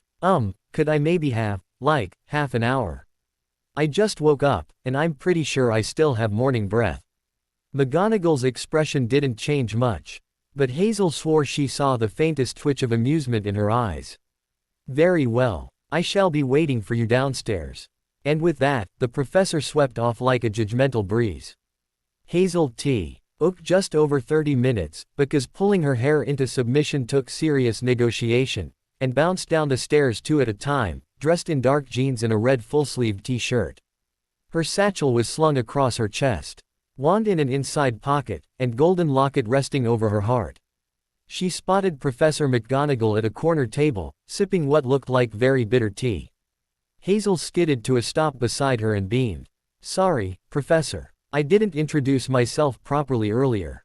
I'm Hazel Lily Potter. I lived in California in the US, and I'm really excited to meet my her and get the full British magical school experience." McGonagall set her teacup down, regarding her over the rim of her spectacles. "A pleasure, Miss Potter. Shall we?" Outside the leaky cauldron, the London morning was cool and damp. Gray clouds stretched across the sky like someone forgot to color them in. The air smelled like rain and old bricks, a far cry from California's sun-drenched mornings and warm ocean breeze. McGonagall led Hazel to the back courtyard, tapping a specific brick on the old stone wall. "3 up, 2 across," she murmured. "Keep that in mind." With a low rumble, the bricks rearranged themselves, revealing a hidden alleyway that buzzed with energy. Cauldrons steamed in windows. Owls hooted from perches above shop doors. Kids leaned into glass cases full of chocolate frogs and exploding bonbons. The entire place shimmered with magic, chaotic and alive. Hazel's jaw dropped. "Whoa. Okay, this is what I signed up for." Hazel stepped into Diagon Alley like she'd ripped into a dream powered by a rainbow and caffeine. The cobbled street stretched ahead, packed with wizards, witches, excited first years, and more floating objects than should legally be allowed in public.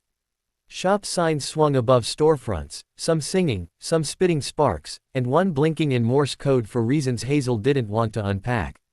The air smelled like parchment, sugar, and faintly of something on fire. Professor McGonagall kept a steady pace, regal, composed, immune to the chaos, while Hazel practically spun in circles trying to look at everything all at once. First stop, Gringotts Wizarding Bank. The moment they stepped inside, the noise of the alley dropped away, replaced with the echo of footsteps and the occasional clink of coin. Goblins hunched behind high counters, their sharp eyes flicking over parchment and people with equal suspicion. The chandeliers glittered ominously. Hazel might have been impressed if she wasn't so immediately and viscerally aware that any of these guys would hesitate to eat her soul if she filled out the wrong form. At the check-in desk, a grim-faced goblin looked over her paperwork, then narrowed his eyes. "Vault 003, he said. McGonagall stepped forward. "I'll accompany." "You will not," the goblin interrupted. "Vault 003 is under bloodline protection. The girl goes alone." Hazel glanced nervously at the professor, but McGonagall only nodded. "You'll be fine. Just follow the goblin's instructions." "I'm sure this is fine," Hazel muttered, because clearly she hadn't said anything jinx-worthy yet today. The goblin who escorted her was named Grimhollow Charming, and led her through winding marble halls to a small cart that looked like it should come with a waiver and a seatbelt. It did not. Please keep your hands inside the cart, Grimhollow said dryly as they launched into the deep. Calling it a roller coaster would be generous. It was a magical rocket built by someone who hated bones. Hazel clung to the sides, wind whipping through her hair, teeth rattling. They spiraled past waterfalls, vault doors larger than houses, and a passing dragon who watched them with deep suspicion. When they finally screeched to a halt, Hazel was very ready to kiss solid ground again, and possibly file a formal complaint about the state of magical transportation. Instead, she found herself staring at an enormous stone vault door, carved deep into the stone. Woven between the runes was the triple moon of trivia. Vault 003. Gods and demigods access only, Grimhollow said, voice lower now, almost respectful. Few were allowed entry. Hazel blinked. Right. No pressure. The goblin produced a silver needle and, with the air of someone following very old, very important instructions, pricked her finger. Not unkindly, but with a healthy distance. A drop of blood sizzled as it hit the carved symbol at the center of the vault. The lines pulsed once, gold, and the door groaned open like it hadn't moved in centuries. It likely hadn't. Grimhollow stepped back, giving her a respectful nod. Not quite reverence, but close. The kind of caution reserved for beings who might just be more trouble than treasure. Inside, treasure, but not the kind Hazel expected. Sure, there was gold, a lot of it. One section was stacked with galleons, sickles, and nuts, all perfectly sorted. To the far right, she spotted neat piles of denarii, Oman silver and gold coins marked with imperial seals. To the left, another type of currency glinted under the magical lights, slightly thinner, and about the size of a Girl Scout cookie, with Greek letters and images etched into the surface. Drachma, she guessed. Camp Half-Blood must use these. Strictly speaking, Hazel wasn't supposed to know Camp Half-Blood even existed. But, well, gods weren't exactly tight-lipped after a few ambrosia shots, and she'd spent just enough time on Olympus to overhear things she definitely shouldn't have.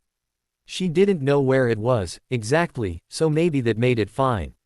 Technically. Look, it's not her fault certain immortals had zero volume control. There were also bundles of old letters, tied with wax seals. A shelf filled with trinkets, a compass with no needle, a broken silver circlet. A vial of something that glowed when she looked at it sideways. Hazel itched to look closer, but settled for grabbing a few handfuls of each coin type and letting the enchanted pouch provided by the goblins sort it out. She did pick out extra magical currency, though. She turned to leave, her mind still spinning. The return trip on the vault cart was mercifully faster. Though still full of unnecessary loop-the-loops, and when Hazel stumbled back into the Gringotts lobby, she was flushed, wide-eyed, and clutching her pouch like it might try to escape. McGonagall arched one brow. Eventful. Hazel exhaled. Let's just say I might have enjoyed it if I had some warning, so maybe next time. Robes were next. Madame Malkin's was a swirl of floating measuring tapes, ND fabric bolts that snapped at Hazel if she fidgeted.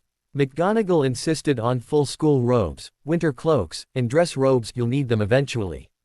Hazel picked a variety of colors and didn't comment when the enchanted needle began sewing designs on the edges of her robes. Stars, clouds, waves, corals, they were all pretty. Apparently, they had to be resized to her size, so they decided to pick them up last. Books were more her speed. Flourish and Blots was stacked floor to ceiling with tomes, many of which looked like they'd bite if you asked the wrong question. Hazel was handed the Hogwarts required list, but somehow also walked out with Magics of the Western Wilds by Elspeth Vereliant because she wanted to argue with it. Practical Hexes for Clever Witches by Clara Greaves, shockingly useful. Despite the sassy title, and something called Dark Curses and Dubious Counterspells by Mortimer Snagg. McGonagall glanced at the extra selections, raised an eyebrow, but said nothing. Instead, she quietly added Hogwarts, a history to the pile, as if to say, balance in all things, Miss Potter. Potions were less fun. Hazel wrinkled her nose as they stepped into the Slug and Jiggers apothecary. It smelled like pickled feet and depression. She picked out a basic brass cauldron and a standard ingredients kit, but also added extra valerian root and some dried lavender. Good for sleep potions and clearing weird vibes. The clerk warned her not to get the powdered bicorn horn wet unless she wanted to dissolve her furniture.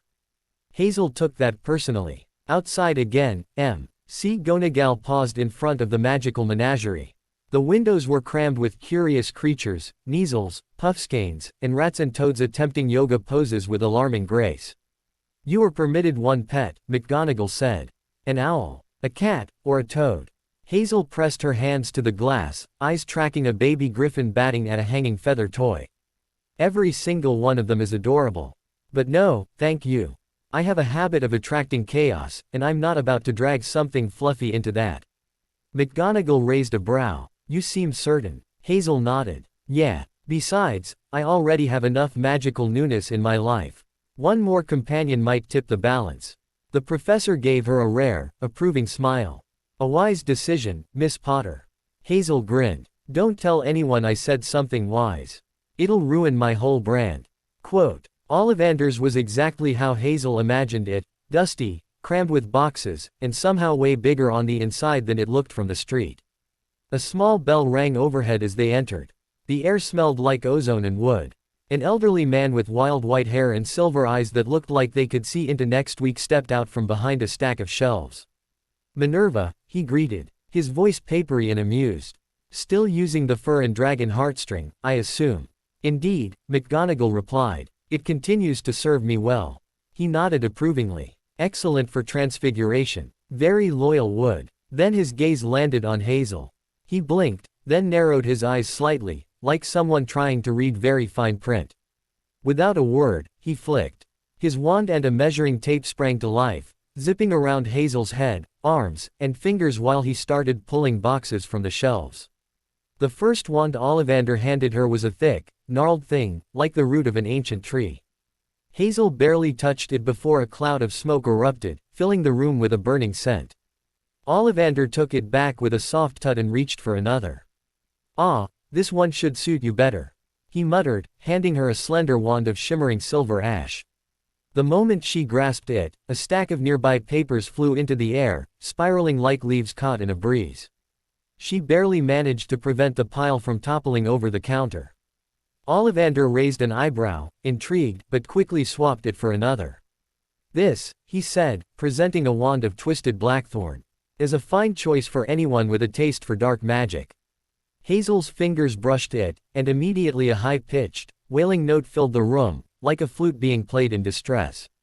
She pulled her hand back quickly, and Ollivander took it away, muttering about the wrong temperament.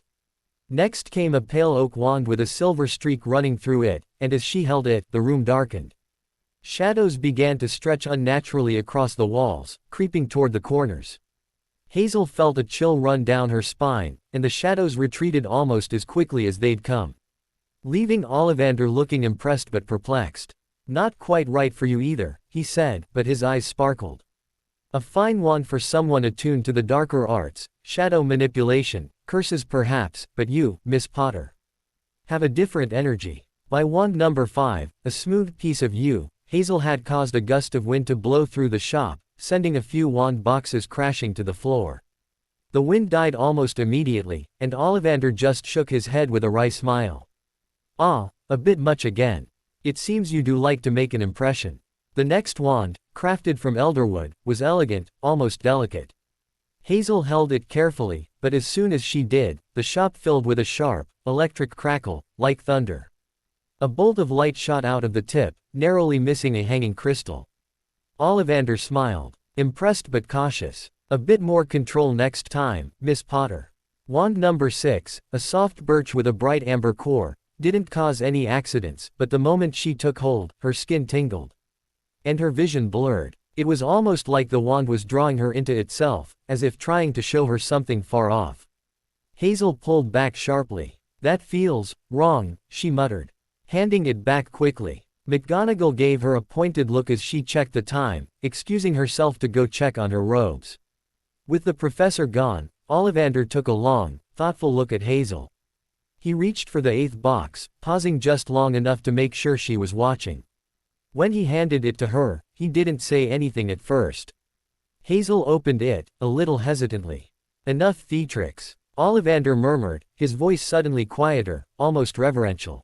Show me your real wand. Hazel blinked. You know, I know that nothing in this shop matches you, he said softly. His voice almost a whisper now. And I know the weight of divine craftsmanship when it walks through my door. Wordlessly, Hazel reached into her jacket and drew out the wand her father had gifted her. Its dark rowan wood gleaming faintly with the moonstone tip. Ollivander took it, his fingers gently caressing the silver hilt, and he turned it slowly in his hands.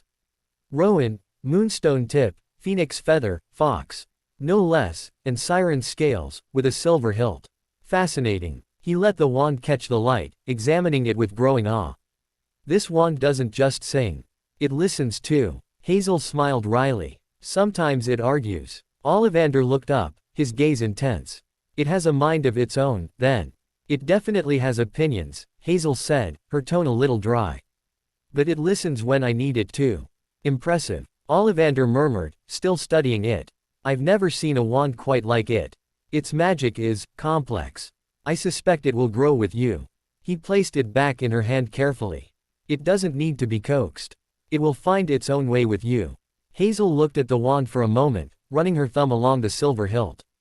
Yeah, I think it will. Take care of it, Ollivander said softly. Almost like a prayer. It is unlike any wand I've crafted before. Its powers are not just magical, they're personal.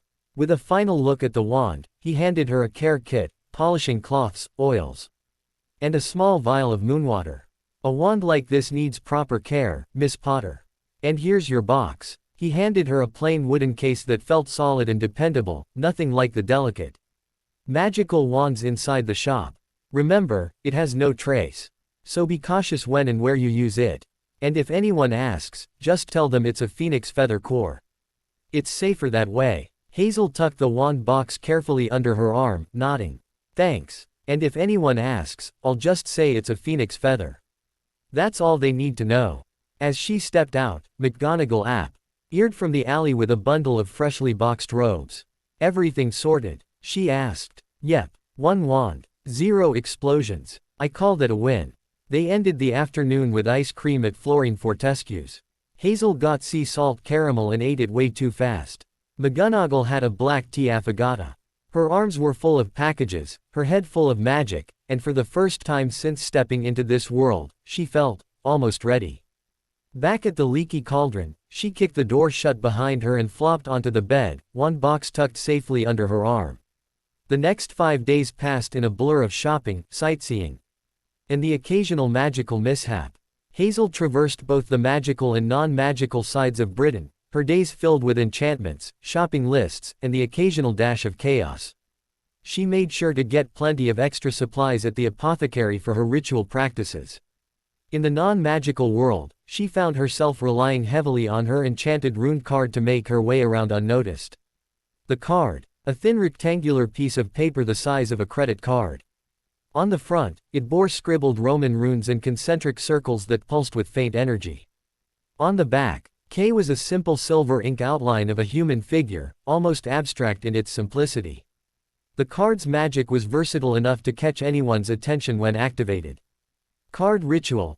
Effigium fragile, the fractured effigy. Upon this shell my will is drawn. Shape of man from dusk to dawn. All she had to do was whisper the activation spell, tear the card in half, and voila, an illusionary humanoid figure appeared beside her. It shimmered slightly, silent, and always managed to draw attention, especially from nosy mortals who couldn't fathom why a child was wandering around alone. The figure could follow basic commands, like, stand guard, or, walk beside me, or, distract, in the rare moments she needed a little help.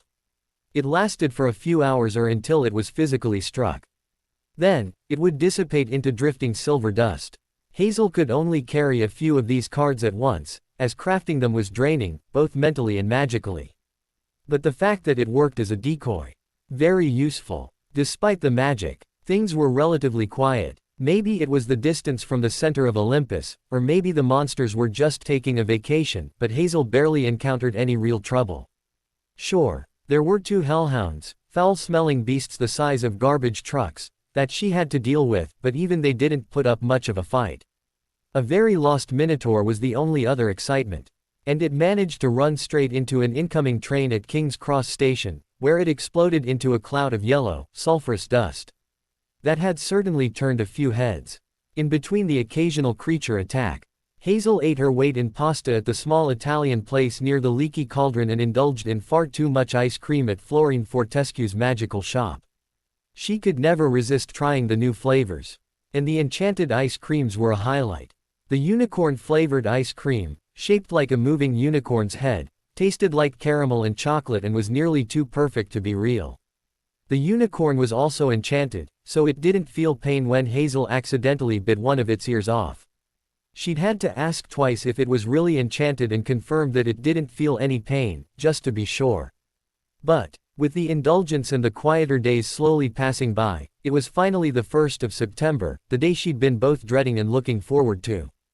Hogwarts. Harry. Hazel woke up early on the morning of September 1st, dressed, checked her trunk twice, tucked her wand into its box, then double-checked her enchanted cards.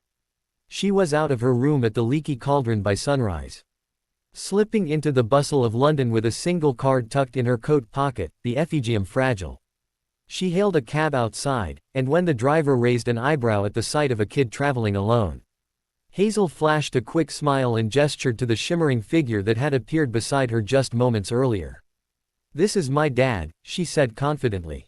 "He's mute, so I'll be doing the talking for both of us." The driver, an older man with a soft Cockney accent and kind eyes, blinked at the illusion. "Ah, well, all right then, love. Bit early for the station, innit?" Hazel shrugged. "Better early than late. We don't want to miss the train." As they drove through the quiet streets of London, the cabbie chatted amiably, telling her about his daughter, who'd just started secondary school. Hazel nodded along, asking just enough questions to keep him talking. He said she reminded him of his daughter, got the same sort of clever eyes, and refused her tip at the end of the ride. "Tell your dad he's lucky," the cabbie added as she got out, giving the shimmering illusion one last glance. "You've got good sense." Hazel gave him a wave and led her illusionary, "Dad, thr." out the crowd of confused nomads at King's Cross Station.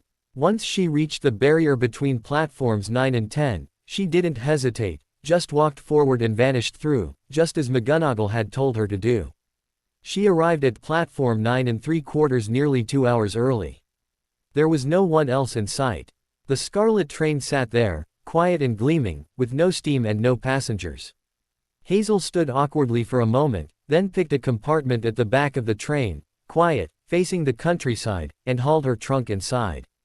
She locked the door with a whispered word, and with the privacy in place. She set down her pack and knelt on the floor.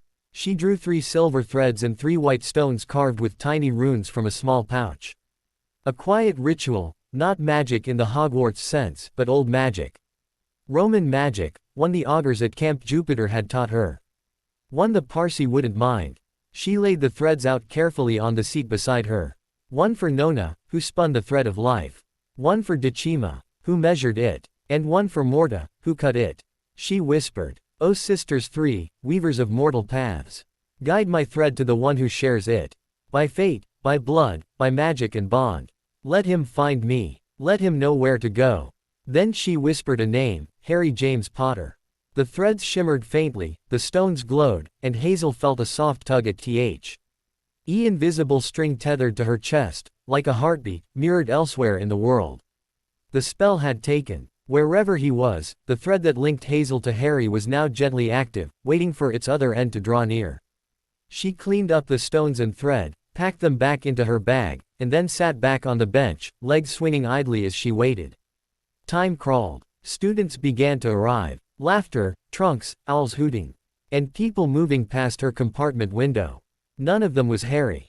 The train was nearly ready to leave, steam hissing, the whistle about to sound. Then she felt it. A tug. A faint pull on the string tied to her heart. Not painful, not urgent. Just, present, real. Like someone was reaching for her, even if they didn't know they were doing it. Hazel closed her eyes, smiled softly. And gave the thread a gentle tug. Just a little. This way, Harry. The door slid open with a soft click. Hazel looked up from her book, heart already thudding even before she saw him.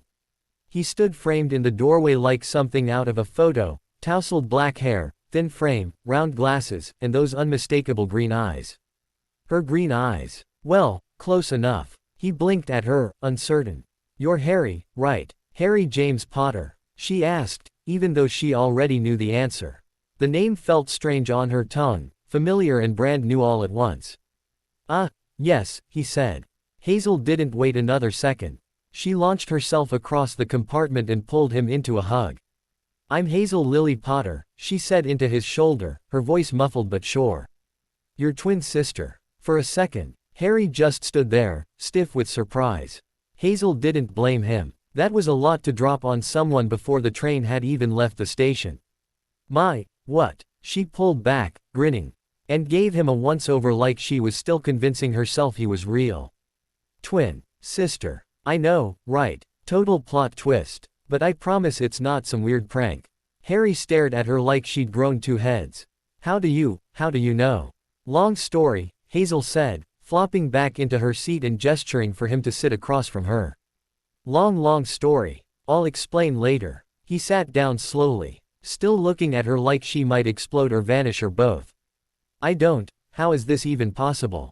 Hazel reached behind her neck and pulled out a small golden locket, oval-shaped and warm from being pressed against her skin.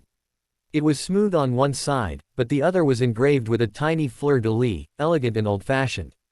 I don't have all the answers, she said, unhooking the clasp. But I've got a few clues. She opened the locket and turned it toward him.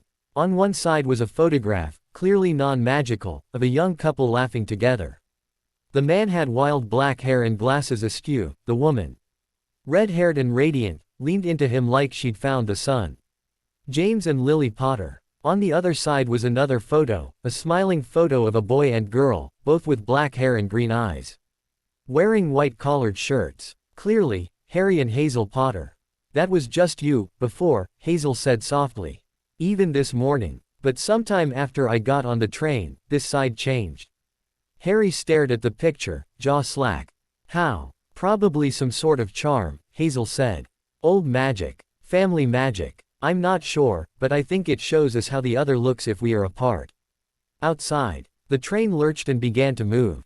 Hazel glanced out the window, then back at him, her smile softening. Oh wait, I still have something to do. Go on, take a seat. Then, she stood, stepped over to the sliding door, and pulled another small metal card from her jacket. It was pale gray, with tiny curling runes that shimmered faintly in the flickering train light. She whispered, what you see is not what stands. This woven mask obeys my hands. She touched the card to the doorframe. The runes rippled once and then vanished. So did the window. To anyone walking past now, our compartment would look full, maybe with noisy second years or a snoring older student and a cage with an angry owl or cat. Uninviting. Uninteresting. Forgettable. Hazel sat back down and stretched her legs. Harry blinked at the now frosted over glass. What did you just do? Just a little illusion, she said, tucking the card away. Makes people skip over this compartment without thinking too hard about why. We can still see out. But no one sees in. Or if they do, it's something they'd rather avoid. Harry looked mildly impressed. That's handy. It is, Hazel agreed, propping her chin on her hand. Now that we won't be interrupted. She smiled at him, a little nervous now that the moment had arrived. Tell me about yourself. I want to get to know you. You know, my brother. Harry leaned back slightly, clearly still adjusting to that word. Right. Okay. Well, I live with my aunt and uncle. And cousin. The Dursleys. They're not great. They don't talk about my parents. Or magic. I didn't even know any of this existed until, like, a month ago. He rubbed the back of his neck. Then Hagrid showed up, told me I was a wizard, and that I was going to Hogwarts. Just like that? Hazel asked softly. Pretty much, he said with a wry smile. Oh, and apparently, I defeated a dark wizard as a baby and now everyone knows my name. Hazel snorted. Low-key entrance, huh? I mean, I thought I was just a normal kid. Turns out I'm a famous orphan with a lightning scar and mysterious destiny baggage. Twinsies, Hazel murmured, her grin crooked. Except I got a few extra layers of weird stacked on top. Harry looked curious. Like what? Hazel hesitated, then said, we'll get into that. Let's stick to you for now. Harry looked at her for a long moment, then said, honestly. I was really scared coming here. I didn't know if I'd fit in. Or if I'd be rubbish at magic. Or if people would only like me because of this, he pointed vaguely at his forehead, and not because of me. Hazel's smile turned gentler. People are going to like you, Harry. For you. But if they don't, she leaned forward. I'll hex them. Gently. Creatively. That pulled a laugh out of him. Thanks, he said. A little more relaxed now. She nudged his foot with hers. So, do you like to read? Favorite food? Weirdest thing you've seen since learning magic? Harry blinked. I think I'm going to like having a sister. Hazel grinned. I'm impossible not to like. Hazel hesitated, tugging a lock of her hair. Well, there's still a big secret I'm not allowed to tell you yet. He tilted his head. That sounds ominous. Not ominous. Just complicated. And it's not mine to spill. Not yet. She glanced at him, and something settled in her gaze. Harry frowned slightly, but didn't press. Hazel moved on quickly. I don't remember much from before I was 1 year old. Most of what I know, I only learned on our birthday last month. This really old guy, Dumbledore, came to my home with a letter. Sat me down and explained everything. Or at least, enough to set me spinning. Harry's eyebrows lifted. He came to see you. Yeah. Said it was important I hear it from him. She tucked a leg beneath her. And then, when I got to Britain last week to buy supplies, that's when I found books.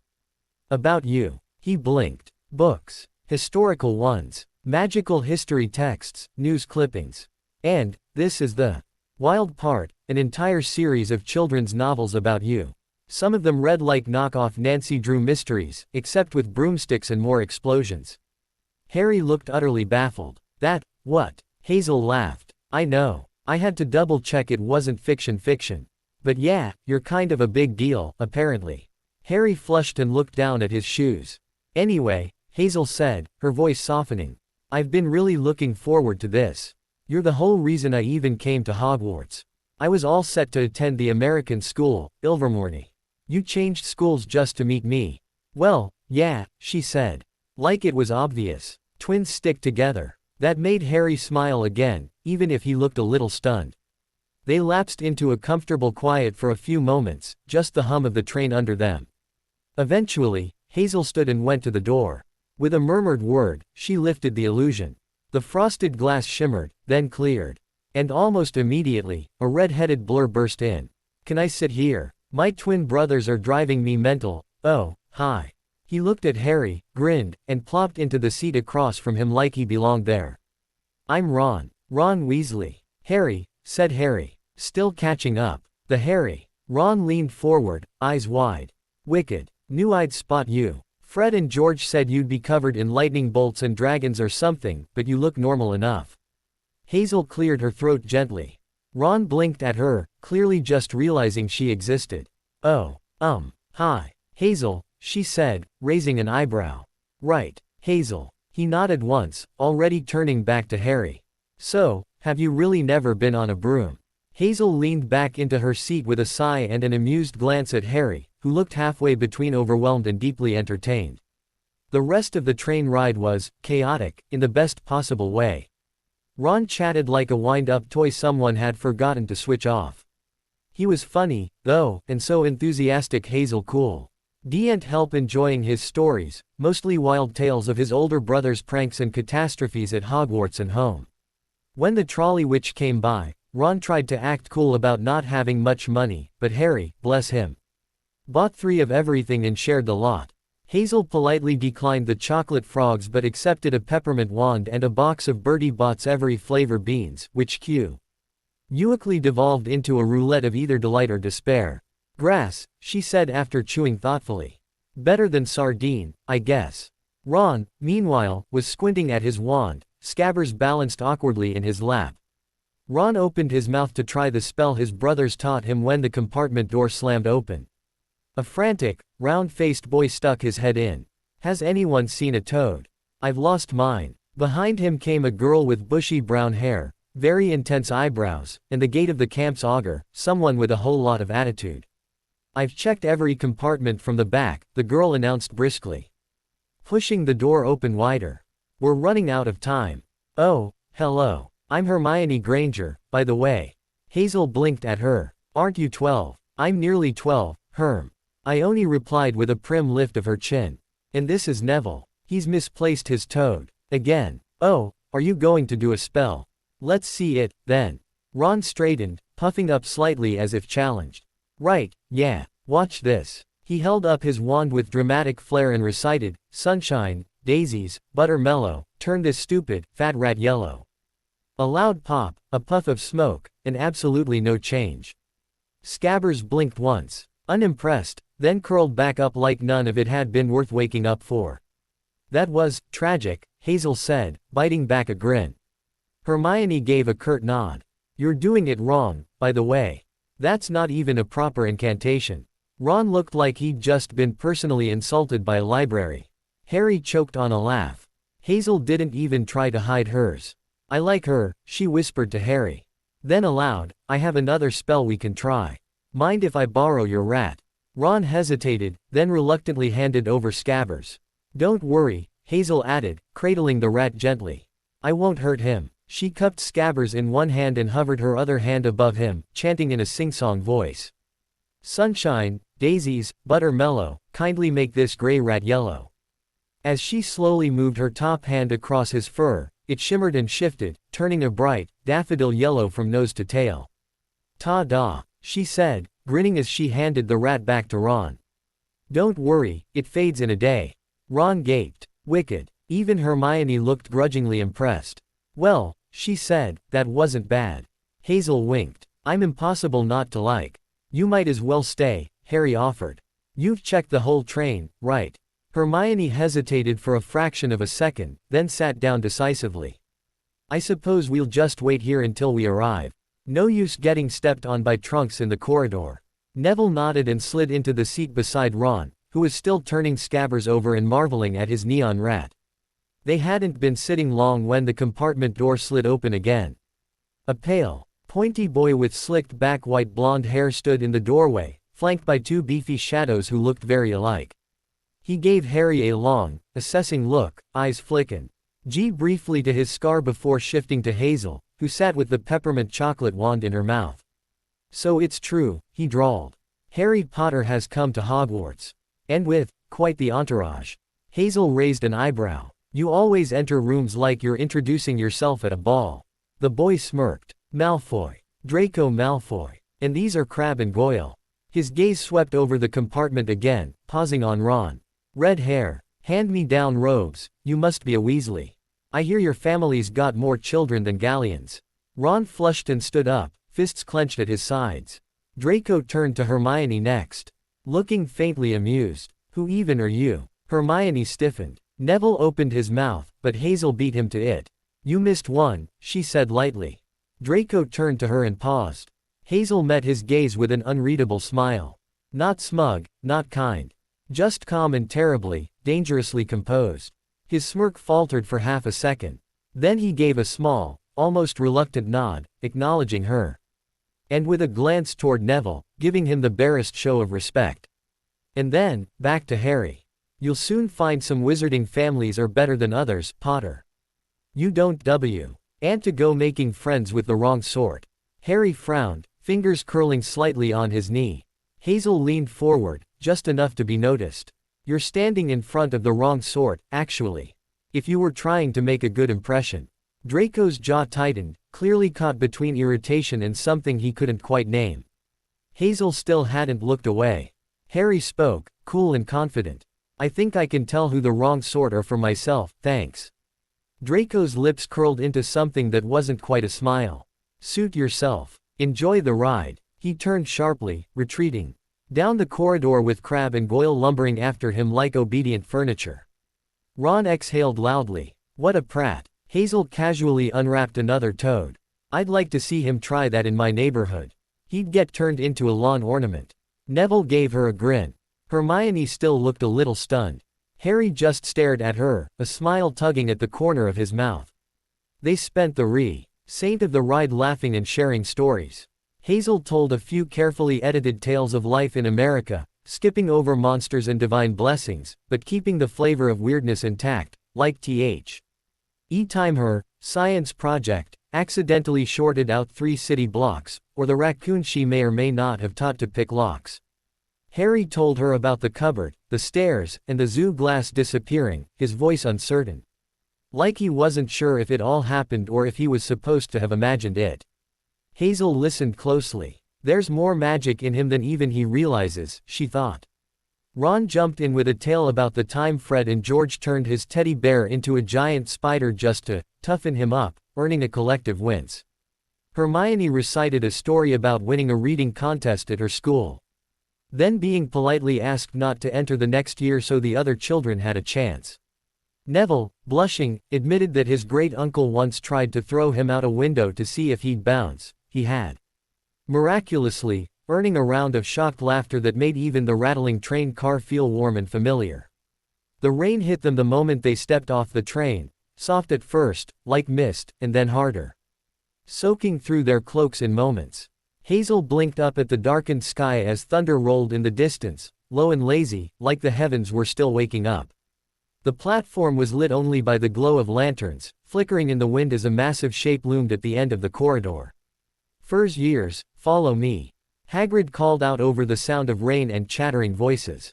Lantern held high, his massive form led the group away from the train and down a steep, narrow path. Cold wind whipped through their robes, and Hazel held her uniform robes tighter around her shoulders, trying not to slip on the muddy ground. "No more in 4 to a boat," Hagrid shouted once they reached the edge of a vast black lake, the water smooth and gleaming under the night sky. A fleet of little boats bobbed gently beside the shore. Hazel climbed into one with Harry, Ron, and Hermione, careful not to tip it over. Neville was ushered into the next boat with a quiet blonde boy and 2 twin Indian girls, all equally wide-eyed. "Right then, forward," Hagrid called, and the boats moved all at once, gliding silently over the still, inky water.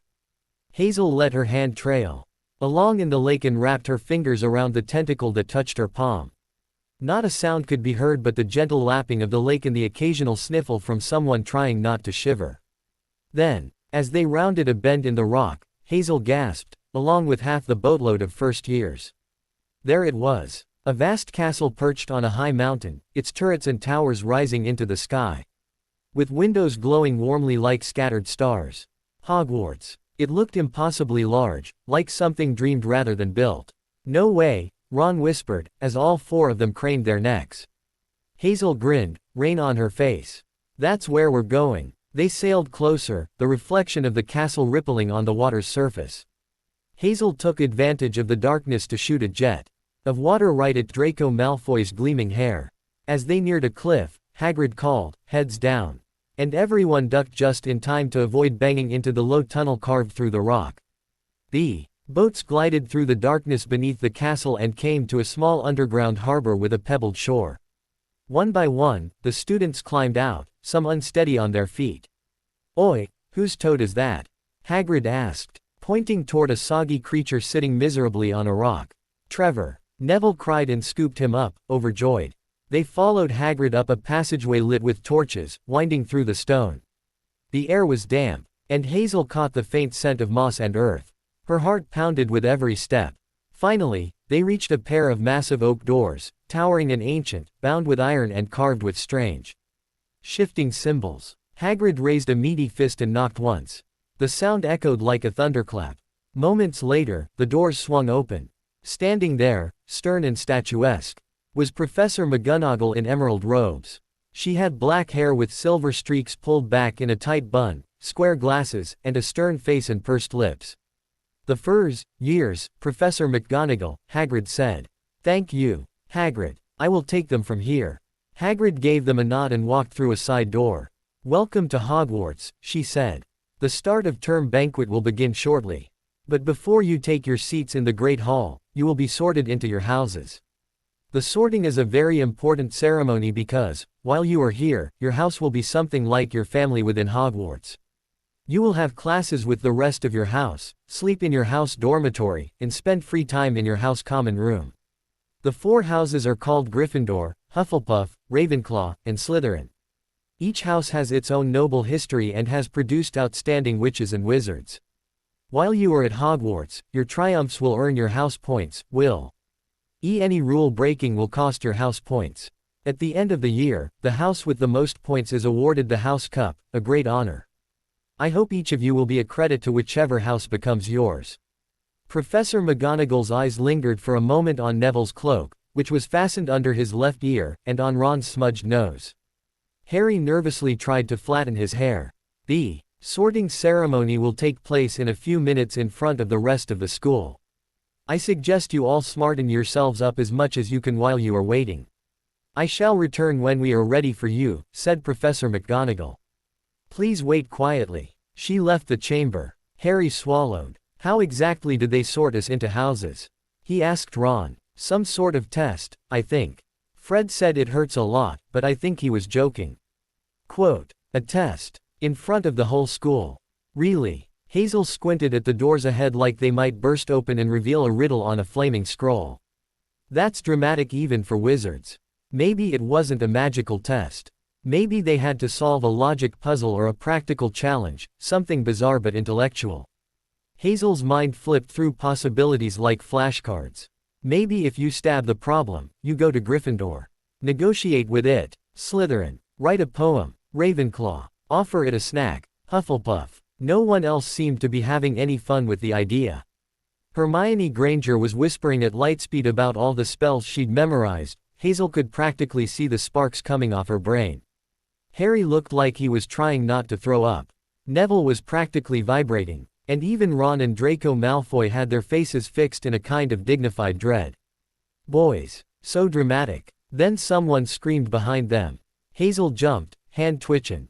G toward her belt on reflex, only to realize the room was now full of ghosts. About 20 of them. No explanation. Just whoosh, transparent people drifting through the back wall, mid-conversation, as if they hadn't just spooked a bunch of 11-year-olds into temporary paralysis. "I say we forgive him, one more chance," said a jolly-looking, round ghost in monk's robes. "Oh come on, Friar," said a snooty one in a ruff and tights. Clearly at the end of his spectral patience. "Peeves isn't even a real ghost. He gives us all a bad name." Then the snooty one noticed them. "New students. About to be sorted, I suppose." The fat friar beamed at them, hands clasped like he was presenting a buffet. A few first years nodded wordlessly. "Hope to see you in Hufflepuff. My old house, you know." Hazel gave him a polite nod. She'd liked him already. A sharp voice sliced through the air like a knife. "Move along now." Professor McGonagall had returned, expression brisk as ever, robe swishing like a statement. The ghosts melted away through the far wall, and the first years were left to fidget under her watchful gaze. "Now, form a line," she said, "and follow me." Hazel lined up behind Harry, W.I.T.H. Hermione just ahead of him and Ron and Neville at her heels. Her feet felt unusually heavy, like her boots had been hexed with bricks. This was it. They were actually doing this. Sorting into magical houses at an ancient boarding school. Her life really had taken a hard left turn into storybook lately. They followed McGonagall back through the entrance hall, which echoed around them like they were marching into destiny. And then, through the massive double doors. The great hall hit Hazel like a punch of candlelight and gold. Thousands of floating candles hovered above 4 long tables filled with students. The candlelight flickered off goblets and plates of actual gold, sparkling like treasure. The ceiling, Hazel had to pause, was enchanted to look exactly like the night sky, complete with rolling clouds and rain flickers. Stars, moonlight, magic. She didn't breathe for a second. Just stared. At the far end of the hall was a long staff table where the teachers sat, watching. Dumbledore sat in the center, twinkling like a human lantern. McGonagall led them all the way up to the front, where a stool sat alone, solemn and mildly threatening. A patchy, wrinkled, ancient wizard's hat sat on top. Hazel blinked. Seriously. That's it. That's the sorting hat. She was about to ask Harry if this was all part of the charm when the hat moved. A rip near the brim opened like a mouth, and it began to sing. "Oh, you may not think I'm pretty. But don't judge on what you see. I'll eat myself if you can find a smarter hat than me. You can keep your bowlers black. Your top hat's sleek and tall. For I'm the Hogwarts sorting hat. And I can cap them all. There's nothing hidden in your head. The sorting hat can't see. So try me on and I will tell you where you ought to be. You might belong in Gryffindor, where dwell the brave at heart. Their daring, nerve and chivalry set Gryffindors apart. You might belong in Hufflepuff, where they are just and loyal. Those patient Hufflepuffs are true and unafraid of toil. Or yet in wise old Ravenclaw, if you've a ready mind, where those of wit and learning will always find their kind. Or perhaps in Slytherin, you'll make your real friends. Those cunning folk use any means to achieve their ends. So put me on, don't be afraid, and don't get in a flap. You're in safe hands, though I have none, for I'm a thinking cap. After the song concluded, the Sorting Hat gave a little bow, well, as much of a bow as a sentient piece of headwear could manage, then fell still. For a moment, the hall was hushed, as though everyone had been holding their breath. Then, all at once, the students burst into a raucous round of clapping, cheers echoing from every table. Hazel clapped too, eyes fixed on the hat, heart thudding. Professor McGonagall stepped forward, with a long roll of parchment and the kind of posture that made Hazel stand up straighter without even meaning to. She cleared her throat and began to read names off one by one, each student stepping forward to sit on the stool like it was a guillotine made of tweed. The Sorting Hat flopped over their heads, muttering, humming, sometimes outright yelling, and then declared their house, Gryffindor, Hufflepuff, Ravenclaw, or Slytherin. Hazel watched intently. Some kids took seconds. Others sat there so long you could practically see them sweating through their robes. The hat was clearly opinionated. Loud, too, and it apparently had no shame in debating its decisions aloud in front of the entire school. Lovely. Potter, Harry. Hazel straightened up, heart thudding. Whispers buzzed across the hall. Did she say Potter? That's Harry Potter, but Hazel didn't care what they thought. Her eyes tracked Harry all the way to the stool. He sat down, and the Sorting Hat dropped over his eyes. There was a long pause. Longer than most. Then, Gryffindor. The table on the far left erupted in cheers. Hazel clapped furiously, relief washing over her like a warm tide. From the Gryffindor table, a pair of identical redheads jumped to their feet. We got Potter. They yelled and danced arm in arm. Harry looked stunned but happy as he made his way to the Gryffindor table. Hazel smiled, already feeling the tightness in her chest ease. Then, Potter, Hazel. Her stomach flipped. She took a steadying breath and walked forward, aware of every eye following her. She sat, the Sorting Hat slipping over her head like a velvet curtain. Well now, said the hat immediately, voice rich with amusement. It's been centuries since I've had one of your kind under my brim.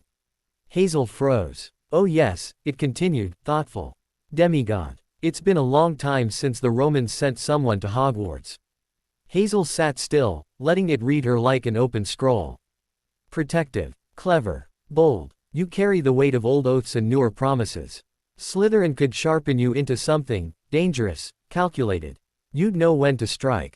She frowned. Not Slytherin. Ah, but it would help you. You've got a goal, keep him safe. Whether he's in your house or not, Slytherin would give you the tools. I don't need to win. I need to keep him alive, Hazel murmured. I'm here to stand between him and whatever's coming. Noble. Foolhardy, even. The hat chuckled. That's Gryffindor talking. Fierce loyalty. Charging into danger with no backup plan. You've already made your choice, haven't you? I have a hunch, she said softly. A hunch. The hat repeated. Ah yes. A seer would know. Well then, better be, Gryffindor. Hazel yanked the hat off and grinned as she hurried toward the cheering table. Fr. Ed and George Weasley were still going strong. Fred and George jumped to their feet and yelled, "We got Potter! We got Potter!" while clapping Harry and Hazel on the back as she made her way over. The why didn't subside until McGonagall shouted for them to stop. Hazel slid into the seat next to Harry, who turned and gave her a dazed but happy grin. Told you we'd end up together, she said, elbowing him lightly. Harry nodded. Wouldn't have it any other way. The rest of the ceremony passed in a blur. Ron and Hermione joined them soon after, thankfully, Neville too, looking like he couldn't believe his luck. And once, Zabini, Blaise, was sorted into Slytherin, Professor Dumbledore stood up. He looked exactly like he did when he came to America, only his robes were somehow even flashier now. But when he spoke, his voice was warm and mischievous. Welcome, he said. Welcome to a new year at Hogwarts. Before we begin our banquet, I would like to say a few words. And here they are. Nitwit. Blubber. Oddment. Tweak. Hazel blinked. That's it, she muttered to Harry. He's mad, Ron chirped. Brilliant, but mad. Then came the Hogwarts school song, sung to whatever tune you fancied, which, of course, meant total chaos. Half the hall was crooning a solemn hymn, while the other half had launched into something that sounded like it belonged in a rowdy tavern. Hazel, naturally, picked a sea shanty. She belted it out with all the gusto of a sailor 3 mugs deep, drawing a few wide-eyed glances from nearby first years. Hermione looked mildly horrified. Ron looked impressed. Fred and George, meanwhile, were solemnly chanting the lyrics to the tune of a funeral dirge. When Hazel finished her verse, she slid right into their tempo, singing with them in perfect harmony and perfect pitch. By the end of it, even Professor McGonagall looked like she was regretting her life choices. Dumbledore, on the other hand, was clapping along like it was the best concert he'd ever attended. Eventually, the feast ended. Dumbledore gave another short speech about forbidden items and the Forbidden Forest. Plates vanished, candles dimmed, and the prefects led them through miles of hallways and staircases until they reached the Gryffindor common room, warm, cozy, full of red and gold and soft couches that looked like they'd eat you in a friendly sort of way. Hazel's dorm room was up a winding staircase. Somehow, her trunk had already made it there, parked neatly at the foot of the bed farthest from the door. She liked that. Room to watch, to wait, to dream. Somewhere in the room, someone whispered, "Good night." Hazel smiled at the ceiling. Yeah, good night. And she drifted off to sleep with the sound of crackling fire and distant laughter wrapping around her like a second blanket. Hazel's dream began with silence. Not the comforting hush of sleep, but the deep, resonant stillness that felt like the calm before the storm. A breeze brushed against her cheek, warm, dry, smelling like sun-dried clothes, and when she opened her eyes, she stood in a field of sunflowers beneath a sky painted in amber and violet. A lyre's soft melody drifted through the air. And then he was there. Apollo. Dressed in white and gold. Radiating light so bright it made the stars above shy away. His eyes were twin suns, his smile heavy with something ancient and knowing. "Hello, Hazel," he said, voice like music and thunder at once. "You've done well to reach this far. But your path, as ever, splits in many directions." Hazel opened her mouth, but he held up a hand. "There will be time for questions. But first, listen." His voice deepened, the melody of the lyre swelling behind him. As he spoke, his words fell like notes on parchment, inked in rhythm and rhyme. "The fate you chose is sealed in flame. And 7 nights shall speak your name. What might have been will pass in dream, where silent threads unwind and gleam. But stir not fate nor shadow's breath, until the herald comes from death. Then shall your burden rise anew, and paths once closed will open true." Hazel blinked. 7 nights. Apollo nodded. "Visions of the path your brother would have walked, had you not arrived. Watch, learn, do not interfere. Not yet." And then Hazel averted her eyes as he turned into his true form and vanished from her dream. Hazel awoke to the first rays of the morning sun, dreading, yet looking forward to nightfall. After a blur of classes, most of which she could barely pay attention to since she was focused on going to bed every night. The first night. That night, Hazel dreamed. She walked unseen through cold, winding corridors, where the castle breathed secrets through every stone. A boy with glasses wandered those halls alone, smaller than he should have been, brave enough to face monsters but too young to carry such weight. A troll, a trapdoor, a riddle of logic. In the heart of it all, he stood before a mirror that shimmered with longing. His reflection held a family he could never touch, ghosts smiling back at him with eyes he barely remembered. He faced the final test, not with strength, but with heart. He succeeded, holding a shining red stone in his hand. And yet, when the danger passed, there was no one waiting. No laughter to welcome him back. There were smiles and hugs for the house cup, but none specifically for Harry. First class of the day, potions with Slytherin. The dungeon classroom was dimly lit, with shelves lined with jars containing mysterious ingredients. The air was thick with the scent of herbs and something more pungent. Professor Snape stood at the front, his black robes billowing as he addressed the class. His gaze lingered on Harry longer than necessary. "Ah, yes," he said softly. "Harry Potter. Our new celebrity." Harry felt a flush rise to his cheeks. "You are here to learn the subtle science and exact art of potion making," Snape began. As there is little foolish wand waving here, many of you will hardly believe this is magic. I don't expect you will really understand the beauty of the softly simmering cauldron with its shimmering fumes, the delicate power of liquids that creep through human veins, bewitching the mind, ensnaring the senses. I can teach you how to bottle fame, brew glory, even stopper death, if you aren't as big a bunch of dunderheads as I usually have to teach. He paused, letting his words sink in. Potter. Snape snapped suddenly. What would I get if I added powdered root of asphodel to an infusion of wormwood? Harry blinked. A simple start to a sleeping potion. More ingredients will determine what kind of sleeping potion, sir. Snape blinked, clearly not expecting that. All right, let's try again. Where would you look if I told you to find me a bezoar? Harry hesitated. Stomach of a goat or a sheep, sir. And what is the difference between monkshood and wolfsbane? Harry hesitated. I don't know, sir. Snape's eyes narrowed. Pity. Clearly, fame isn't everything. And why isn't anyone noting this down? Other Potter. Do you know the difference?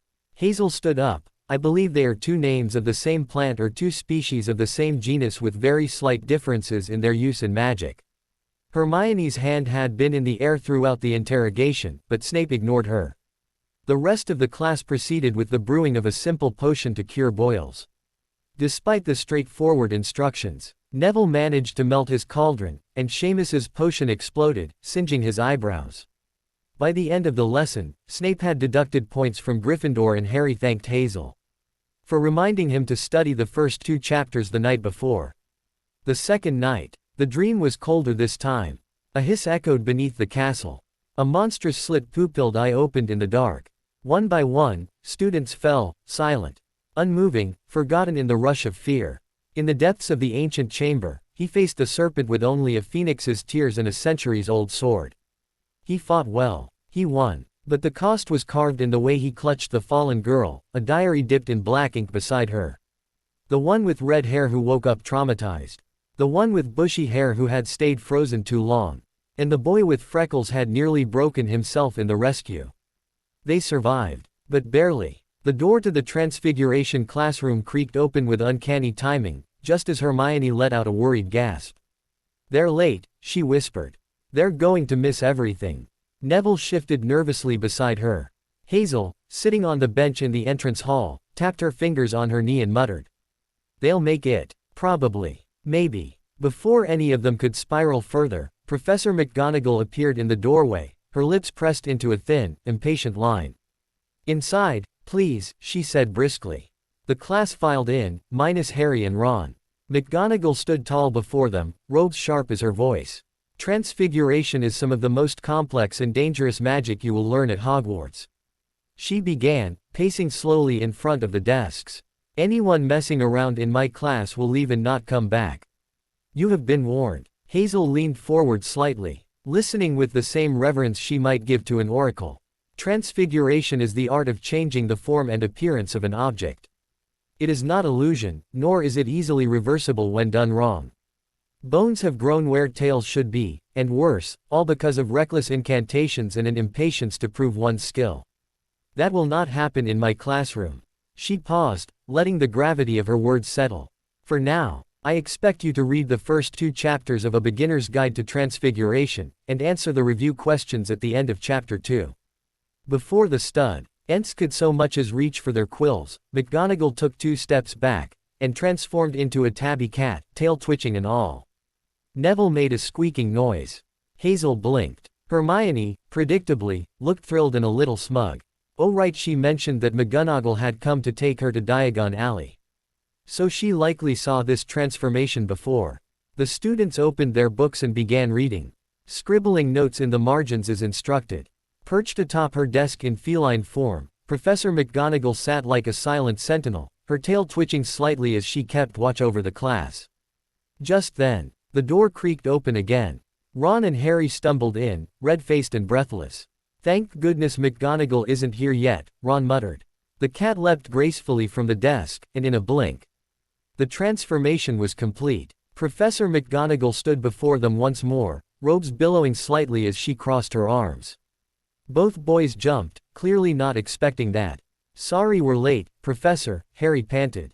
We got lost. Then perhaps I ought to transfigure one of you into a map and the other into a pocket watch, she said coolly. Take your seats. They slid into the only 2 chairs left. Heads ducked low, and class resumed. Professor McGonagall moved down the rows, handing out small wooden matchsticks to each student. We will begin with something simple, she said crisply. You are to attempt to transfigure this matchstick into a needle. The incantation is Sphero Vero. Enunciate clearly, and do not rush the magic. Hazel took her matchstick, turning it over in her fingers as if it might whisper secrets. She closed her eyes, murmured the spell under her breath, and let her magic rise, only it wasn't just the spell. The mist curled around her fingertips. A faint shimmer of divine magic that melted into the air. When she opened her eyes, her matchstick gleamed like polished steel. Excellent work, Miss Potter, Professor McGonagall remarked as she passed by. Very precise transfiguration on your first try. You may well have inherited your father's talent for this. Hermione's head snapped around toward Hazel's desk. Her own matchstick remained stubbornly wooden. She frowned, tightened her grip on her wand, and repeated the spell, this time just a little louder.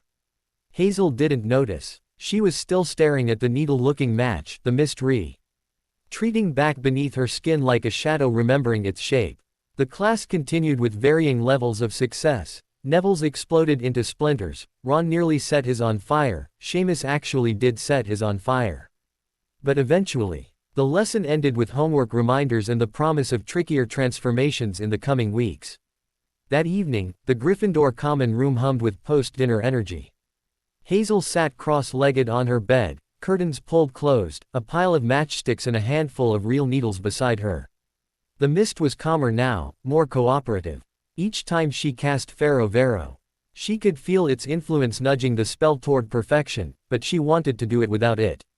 Just her. Just the magic. She failed 5 times. The 6th try turned it shiny and metallic. The 8th was sharp but still wooden. Then 3 perfect needles in a row. A chime in the tower reminded her, astronomy at midnight. Hazel picked up her bag and walked to class with the rest of the Gryffindors. The class entirely too easy for the champion of Diana. Then, as she lay back on her pillow, sleep tugged her down into the 3rd dream of 7. The 3rd night. The dream whirled like a storm caught in a clock. Time folded over itself. Shadows of the trio darted through memories and moments, trying to right what fate had tilted. A great black creature soared free. An innocent man ran toward hope on all 4s. But at the lake's edge, when the creatures came, faceless and cold, the boy stood alone again. His magic rose not from joy, but from desperation. His shield was brilliant, but wild. He never learned to believe in the light. He only learned to chase it. The day began with a breakfast far too cheerful for the chaos that would follow. The Gryffindor first years were buzzing with excitement. Today was their first flying lesson. Harry had never been on a broomstick before, not properly, and Ron spent most of the morning boasting about his older brother's flying feats, which, as usual, somehow morphed into complaints about Percy. Midway through breakfast, Neville received a gift from his grandmother, a remembrow. He explained that it would glow red whenever he forgot something, an heirloom, apparently. The moment he picked it up, it turned an angry crimson. Neville frowned, unsure what he had forgotten, until Hazel pointed out that he was missing both his tie and his robes. Without a word, Hazel grabbed a plate of turkey sandwiches and headed off with Neville toward the dorms. She spoke the password aloud, and they stepped into the quiet warmth of the Gryffindor common room. While Neville dashed upstairs to get his uniform in order, Hazel knelt by the fireplace. From her pocket, she pulled a small letter opener and nicked her little finger, just enough to draw a few drops of blood. That was all she needed to temporarily bind the Gryffindor hearth to Olympus, ensuring that her offering reached the gods instead of going to waste. Muttering a quiet prayer for Zeus not to smite her on the spot, she slid the sandwiches into the flames. She added a few prayers for Apollo, Diana, Neptune, and Trivia, for strength, wisdom, and guidance. By the time the last of the smoke curled up the chimney, Neville came bounding back down the stairs, fully dressed and slightly breathless. Together, they hurried down to the grounds. They made their way out to the grounds, where the Slytherins were already waiting. 20 broomsticks were lying on the ground in neat rows, but they looked anything but trustworthy. Most of them were old, some had twigs sticking out at odd angles. and several were twitching as if they had minds of their own. Madam Hooch, their instructor, arrived with a whistle and eyes as golden and sharp as a hawk's. "Stick out your right hand over your broom," she barked, "and say, 'Up.'" Most of the brooms didn't react at all. Hermione's rolled off toward Hufflepuff territory like it had somewhere better to be. Neville's broom sprang up and smacked him right in the face. Hazel winced on his behalf. But hers, and Harry's, snapped into their hands with crisp obedience, like well-trained hounds. Madam Hooch gave an approving grunt, which for her was basically thunderous applause. Next came the mounting. Madam Hooch demonstrated the proper broom posture, barked some form checks, and finally said, "When I blow my whistle, you kick off from the ground, hover for a moment. Then come straight back down. No funny business. Simple enough. Only, not for Neville." Before the whistle had even touched Madam Hooch's lips, Neville kicked off and shot skyward like a bottle rocket. "Come back, boy," she shouted, but Neville had lost control the moment he left the ground. The broom twisted beneath him, bucking like it resented him, and with a sickening jolt, Neville let go. He fell fast. Hazel didn't think. She dropped to her knees, dug her fingers into the grass, and whispered, "Let moss rise and stone sink low." The spell was small, old, and Roman. Just enough to coax the ground to remember how to be kind. Neville hit the earth hard, but not bone-breaking hard. He lay curled on the slightly softened ground, clutching his wrist, pale and shaking. Madam Hooch knelt beside him, inspecting the damage with practiced efficiency. "Sprained," she announced. "Everyone, stay off your brooms. If I catch anyone in the air before I get back, you'll be expelled faster than you can say Quidditch." And with that, she marched off with Neville in tow, leaving 20 children behind with 20 unattended brooms. The silence lasted, maybe 25 seconds. Then Draco Malfoy decided he was in charge. "Did you see his face?" He snorted. Maybe he should have used that remembrall to remind himself how not to fall like a sack of trolls. Hazel narrowed her eyes. The remembrall was lying a few feet away, catching the sunlight like a signal flare. Malfoy strutted over, plucked it up like he'd earned it, and turned back toward them with the smug satisfaction of a peacock who thought he'd won a duel. "Give it here, Malfoy," Harry said, low and steady. Malfoy grinned. "Want it, Potter? Come and get it." And then he was in the air, clean takeoff, perfect balance, insufferably smooth. "Show off." Harry didn't wait. 1 second he was on the ground, and the next he was flying like he was born on a broom. Hazel groaned. "Oh, God's damned boys." She threw a leg over her broom, not nearly as gracefully, and kicked off. The wind hit her like cold adrenaline, exhilarating and sharp. For a moment, she forgot to be annoyed. The sky was open and wild, and she flew. Malfoy faltered slightly when he realized he was outnumbered. He hurled the remembrall high into the air with all the grace of a toddler flipping a table. Hazel and Harry dove. Harry got the first, of course he did, snatching the remembrall inches before it could shatter against a castle window. He pulled up fast, skidding to a stop midair. Hazel hovered below him, grinning. The two of Hem touched down just as the Gryffindors burst into wild cheers. Then, "Harry Potter." McGonagall's voice cracked across the field like a whip, slicing the celebration clean in half. Hazel winced. That tone did not promise cookies. The professor stormed across the lawn, robes billowing, jaw tight. Even the birds above seemed to quiet down in fear. "Follow me, Potter. You too, Miss Potter." Harry handed the remembrall to Hermione, who looked like she was having a crisis between awe and horror, and jogged after McGonagall. Hazel walked beside him, calm on the outside, but already planning how she'd explain this to the Roman Senate if they decided to disown her for broom-related expulsion. Harry, on the other hand, looked like he was being marched to the gallows. They didn't go to the headmaster's office, or the dungeon, or even to Filch. Instead, McGonagall swept into a classroom and yanked out a very startled boy. "Wood," she said, "I've found you a seeker." Wood blinked. "A what?" "2 seekers," she corrected. First time on a broom and he caught a remembrall after a 50-foot dive. And she nodded at Hazel, kept pace and didn't flinch. "I've never seen anything like it." Hazel raised an eyebrow. That was a compliment from McGonagall. Harry looked like someone had just handed him a dragon egg and told him it was now his. "We're not getting expelled?" Hazel asked, just to be sure. "If you're as good as she says." "You're getting recruited," Oliver Wood said, still trying to catch up. "Tryouts are this weekend," he added, excitement growing. "I want to see both of you fly." Hazel tilted her head. "Can you keep it a secret?" "About who'll be playing Seeker?" Wood frowned. "Why?" She shrugged. "Strategy. Let the Slytherins spend a month training for the wrong flyer." McGonagall gave the ghost of a smirk. "I'll allow it." "Done," Wood grinned. "But if either of you wipe out mid-air, I'm blaming your idea." "Fair," Hazel said. As they stepped out of the classroom, Harry still looked like he hadn't processed half of what just happened. Hazel elbowed him gently. "Well," she said, "at least it wasn't detention." The fourth night. The dream twisted into darkness.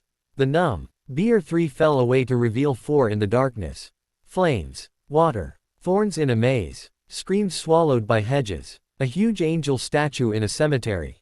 A spherical shield of blue-silver light. Then the boy with the scar emerged from the dark, dragging a limp figure. He told the truth, and the world looked away. Whispers grew. Headlines screamed. The woman in pink smiled with her teeth. He bore a truth so heavy it nearly broke his back. He was a hero, but nobody believed him. The first defense against the dark arts class should have been exciting. A new subject, a dramatic title, and a chance to learn how to defend oneself against something useful for a change, unlike, say, matchstick transformation. Instead, the classroom smelled like garlic. Strong, awful, nose-burning garlic. Professor Quirrell stood at the front, nervously wringing his hands. His turban, a great purple thing, looked like it might topple off at any moment. Hazel took a seat beside Harry, who was already scowling at his timetable like it had insulted his lineage. Ron slid into the seat behind them and whispered, "Think he wears the turban to hide something? Maybe he's got a third ear. Maybe he stuffed it with garlic too," Hazel muttered, fanning her nose. "Can't tell if it's meant to ward off vampires or first years." Quirrell gave them a watery smile and launched into a lecture, voice trembling with every sentence. Apparently, he had faced some terrible creature in Albania and had been so unlucky as to have picked up a stutter along the way. He also brought up vampires about 6 times. Hazel began to susp. He hadn't actually met one and was desperately hoping no one would ask follow-up questions. "DD defense," he stammered, writing the word with an extra F on the blackboard, "is as much a mat. R of PP preparation as it is CC courage." Hazel zoned out. Not out of disrespect, but because it quickly became obvious that no one was getting to do any spellwork today. This was more of a long, Arlic-scented monologue about his travels, the threats of the world, and why smelling like a cursed pizzeria apparently counted as protective magic. Next to her, Harry shifted uncomfortably in his chair. "You all right?" Hazel asked under her breath. "Yeah," he said, but pressed his fingers to his forehead. "Just sudden headache." It happened again 5 minutes later, when Quirrell turned and looked straight at the class.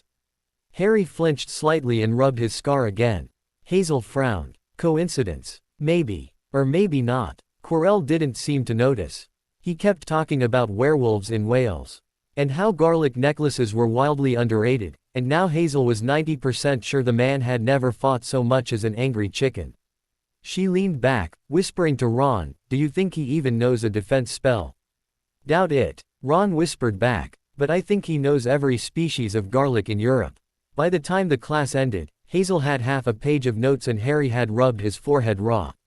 When Quirrell turned away, Harry seemed fine, but whenever the professor's gaze lingered near him, his face tightened in discomfort.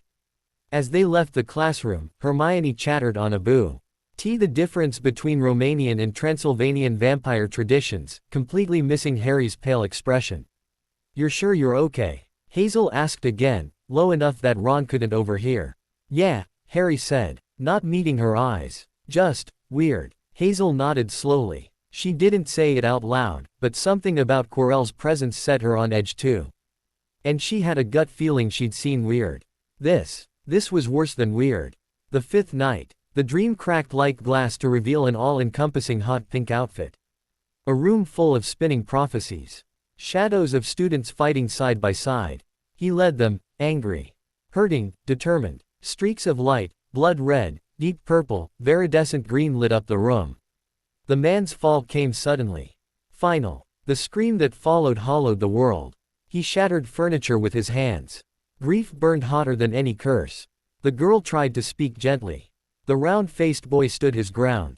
They stayed, scarred but true. But they were not enough. Not quite. Something startled Hazel awake. A creak of the door, perhaps. "Hazel, wake up. Tryouts," hissed Angelina Johnson, who was crouched by Hazel's bed and whisper yelling like a professional spy. "It's 5:30. We're meeting in 20 minutes. Hazel blinked. 5:30, in the morning. What did you expect? Wood said he wants to see how you fly when you're not fully awake. Something about instincts. Hazel groaned and rolled out of bed, barely managing to brush and change into jeans before being frog marched down the stairs. Across the common room, Olive R. Wood was doing the exact same thing to Harry, who looked half asleep and fully horrified. "Morning," Hazel mumbled as they passed. Harry blinked blearily. Is it even legal to be awake right now? Red and George Weasley were already downstairs, dressed in full Quidditch gear, lounging like kings of old. "Look at them," Fred whispered theatrically, nudging George. "So young, so innocent, so doomed." George sighed dramatically. "Gone before breakfast. Tragic. Do you two ever sleep?" Hazel muttered, stepping over George's outstretched legs. "We nap in class," Fred said cheerfully. "Now go on, Wood's got cones. That's how you know it's serious." The pitch was dewy and nearly empty except for Oliver, pacing with a clipboard like he was about to command a military assault. Harry and Hazel stood shoulder to shoulder as Wood gave a speech that might have been stirring if either of them were fully conscious. "I want to see precision," he said, eyes gleaming. "I want instinct. I want focus. Potter, you're on classic seeker duty. Hazel, we're trying something new. Interfering seeker. You join the chasers, act as a fourth chaser if necessary. Block, dodge, distract. Think beater without a bat. And don't forget your main goal is to catch the snitch. After a while we'll practice the other way around as well." Hazel blinked. "I'm sorry. You want me to be annoying." "Exactly." Wood beamed. "Think you can handle that?" She smirked. "I was born for it." Tryouts began. Harry shot into the sky like his broom was answering a personal challenge. Hazel followed, cutting sharp turns and weaving through mock bludgers and cones like she was racing against a storm cloud. Angelina tossed practice snitches, Fred and George hurled commentary.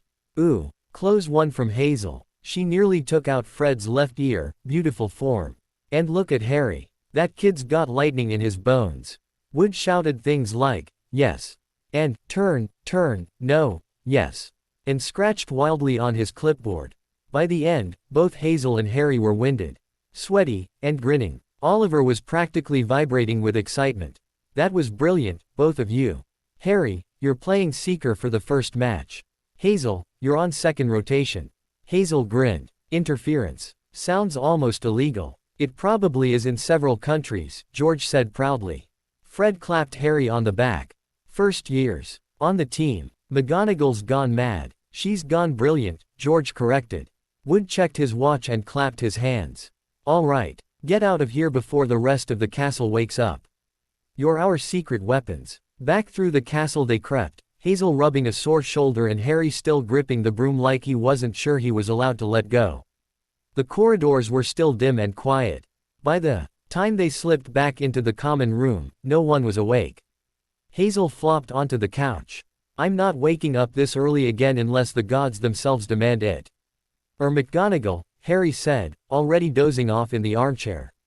Hazel grinned. "Same thing." After a day filled with exploring and finishing up homework, Hazel crashed into bed. The sixth night. This dream stung like winter rain. In a stone bathroom. Silver spells cut too deep. Shadows trembled behind locked doors. The tower waited, tall and silent. The scene shifted to a dark lake that smelled of death even in a dream. Lightning struck twice that night, once in the sky, once in his heart. The old man fell. The traitor vanished. And the blond boy stood still, a green locket clenched in his fist, eyes wet. He gathered pieces, of books, of memories, of lives lost. But not of himself. He would walk forward. But always alone. The next day, Sunday, was soaked in golden sunlight and a complete lack of anything responsible. No classes. No homework. Just one long, glorious day to explore the castle, and Hazel intended to use it well. Fred and George, ever the walking encyclopedias of mischief, had promised her a proper Gryffindor education. Which, naturally, began with snacks. "All right, Lady Potter," Fred said, slinging an arm around her shoulder as they strolled down a corridor Hazel was pretty sure didn't even exist on the official maps. "You're about to witness the most important location in Hogwarts. It's not Hagrid's hut," George added. "It's not even the Quidditch pitch." Fred leaned in dramatically. "It's the kitchens. Know where they are." George clutched his chest like she'd insulted his honor. "Hazel, we practically live there. It's a 5-star, elf-run miracle bakery and you've been surviving like a muggle this whole time." Fred leaned in with mock solemnity. "Tragic, really. But don't worry, we're here to rescue you from running back and forth from the Great Hall with food." They stopped in front of a still life painting of a large bowl of fruit. Fred wiggled his eyebrows. "Observe," he said, and tickled the pear. The pear giggled, squirmed, and turned into a green handle. The portrait swung forward, revealing a doorway and a rush of warm, buttery-smelling air. Hazel gaped. "You tickle the fruit to get in. Only the pear." "Bananas are terrible conversationalists," said George. The kitchens were tucked behind a painting of a giant fruit bowl. Fred tickled the pear, which actually giggled, before turning into a doorknob. Inside, Hazel found a warm, bustling chamber that smelled like every comfort food ever dreamed up. Dozens of small figures hurried about the space, each one barely reaching Hazel's waist. They had bat-like ears, enormous eyes, and wore neatly folded tea towels-like uniforms. Each bearing the Hogwarts crest. Some were chopping vegetables faster than Hazel thought was physically possible, others stirred pots twice their size, humming as the ladles spun on their own. One elf popped up in front of her with a tray of warm chocolate tart. "Miss would like a snack." It squeaked, eyes wide with devotion. Hazel blinked. Sure." In seconds, a plate was in her hands. Complete with cutlery and a folded napkin shaped like a swan. "They live to cook and serve," George whispered. Hazel glanced around, half expecting one of the elves to cartwheel past balancing 3 pies. "This place is insane." Fred grinned. "Welcome to the good life." The 7th night. The dream burned. 3 teenagers ran away from safety, towards utter darkness, with only a Fay. Small Blue will-o'-the-wisps to guide them. The castle roared with fire and defiance. 2 teenagers escaped from a snowy cemetery just as a snake lunged at them, venom dripping from its fangs. 3 teenagers dressed in odd clothes flew away on a blind white dragon. Giants smashed through stone, castle behind them. Friends became soldiers. Children became legends. In the forest, the boy walked without hesitation. He closed his eyes and fell. And then he rose. Victory laughter was lost. Time passed. The boy smiled. But Hazel saw the shadow behind his eyes, of battles survived but never shared, of a story written in singular pain. Hazel woke with tears in her eyes on the 7th morning, her hand curled tightly around the golden locket beneath her collar. The morning sun cut through the curtains of the Gryffindor dorm. But it couldn't quite reach the place in her chest that ached with prophecy. Well, that's one heck of a burden. Hazel had woken with the first blush of sunlight creeping through the window. For a solid half hour, she just sat there, blank-eyed, silent. No thoughts, no panic, just stillness. Right. First things first, time to report in. She'd used the MSS before, twice, actually. Once after her day trip to Diagon Alley, and again on her first night at Hogwarts, before the dreams started rolling in like storm clouds. This would be her third. And definitely the most serious. To the honored Praetors Junia and Marius. Sav, I hope this letter finds you in peace, though I have no doubt you're both in the middle of managing a half-dozen crises at once.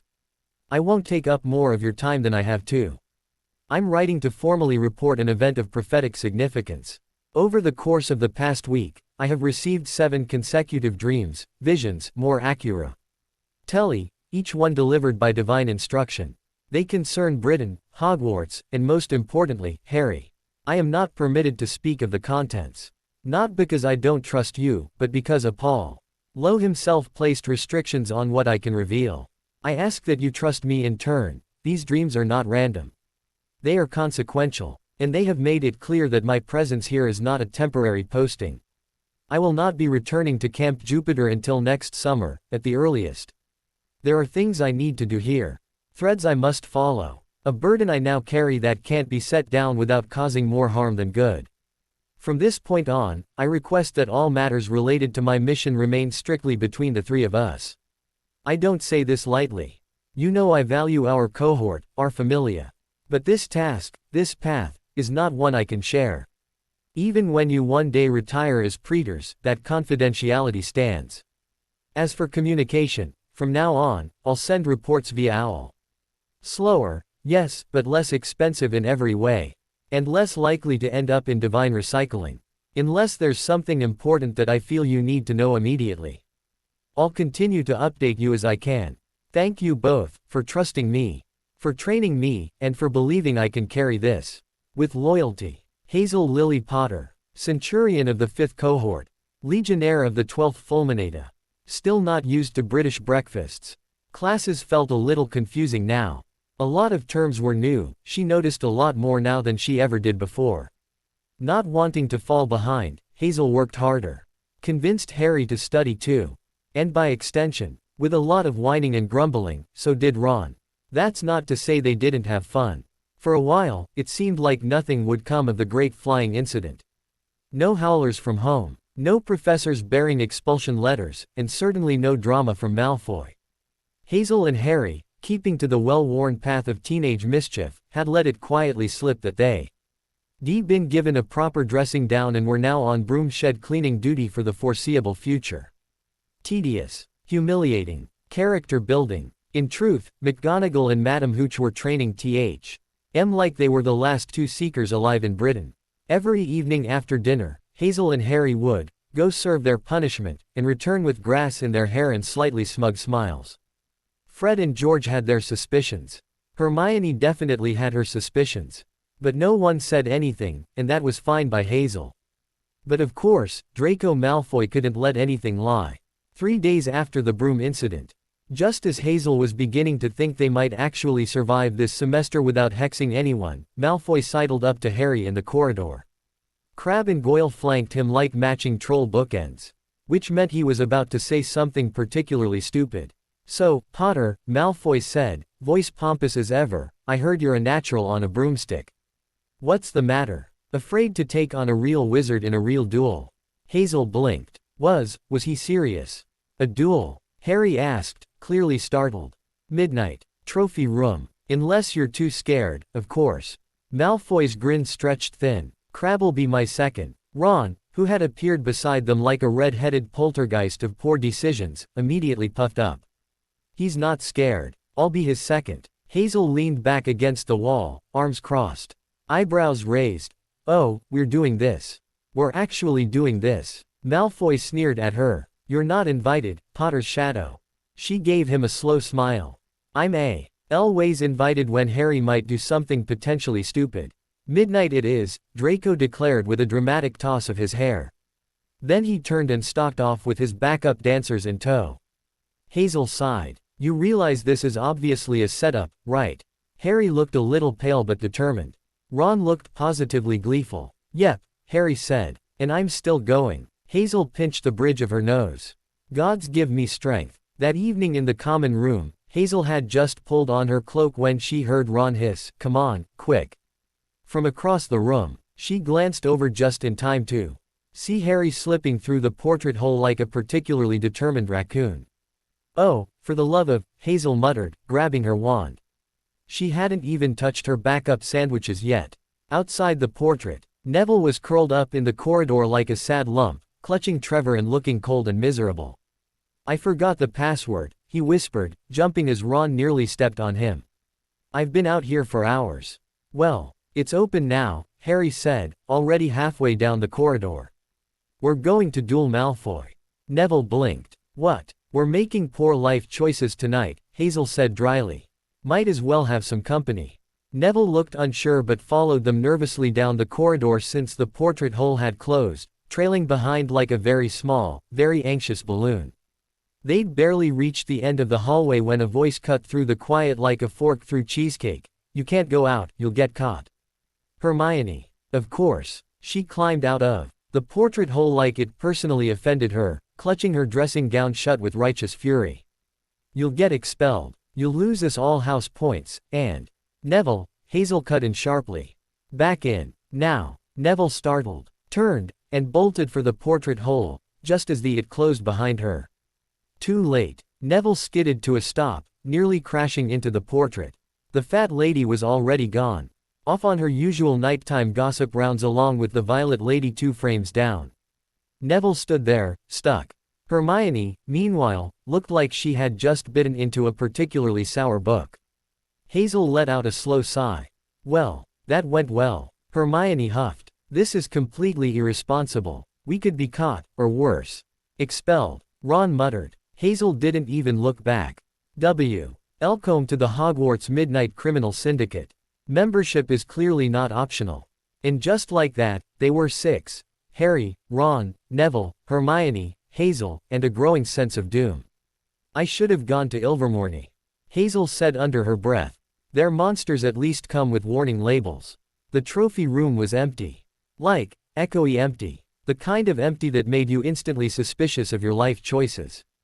Hazel leaned against a dusty glass case, arms crossed, eyes narrowed.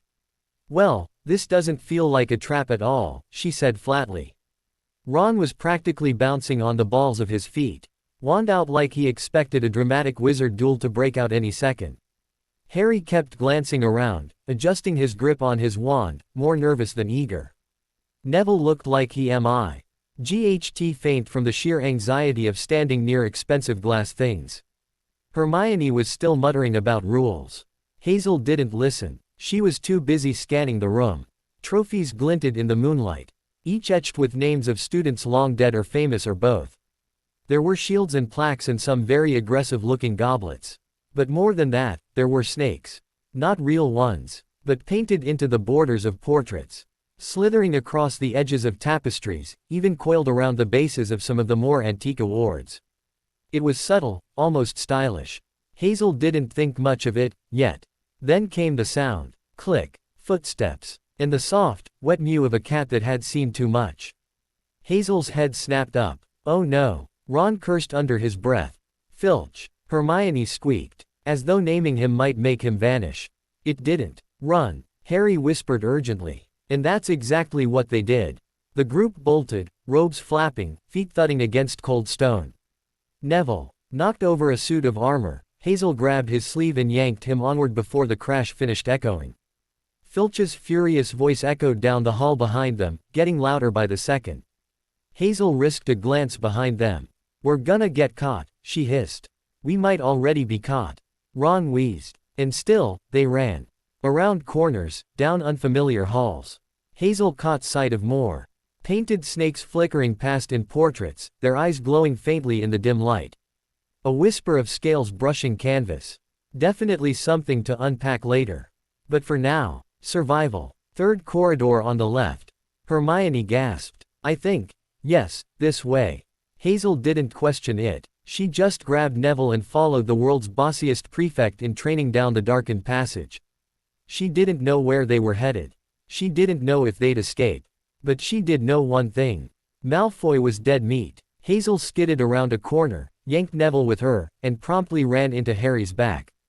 He'd stopped dead in front of a large, ominous door. "That's locked," he whispered. "No, it's about to be unlocked," Hermione snapped, pulling out her wand with grim determination.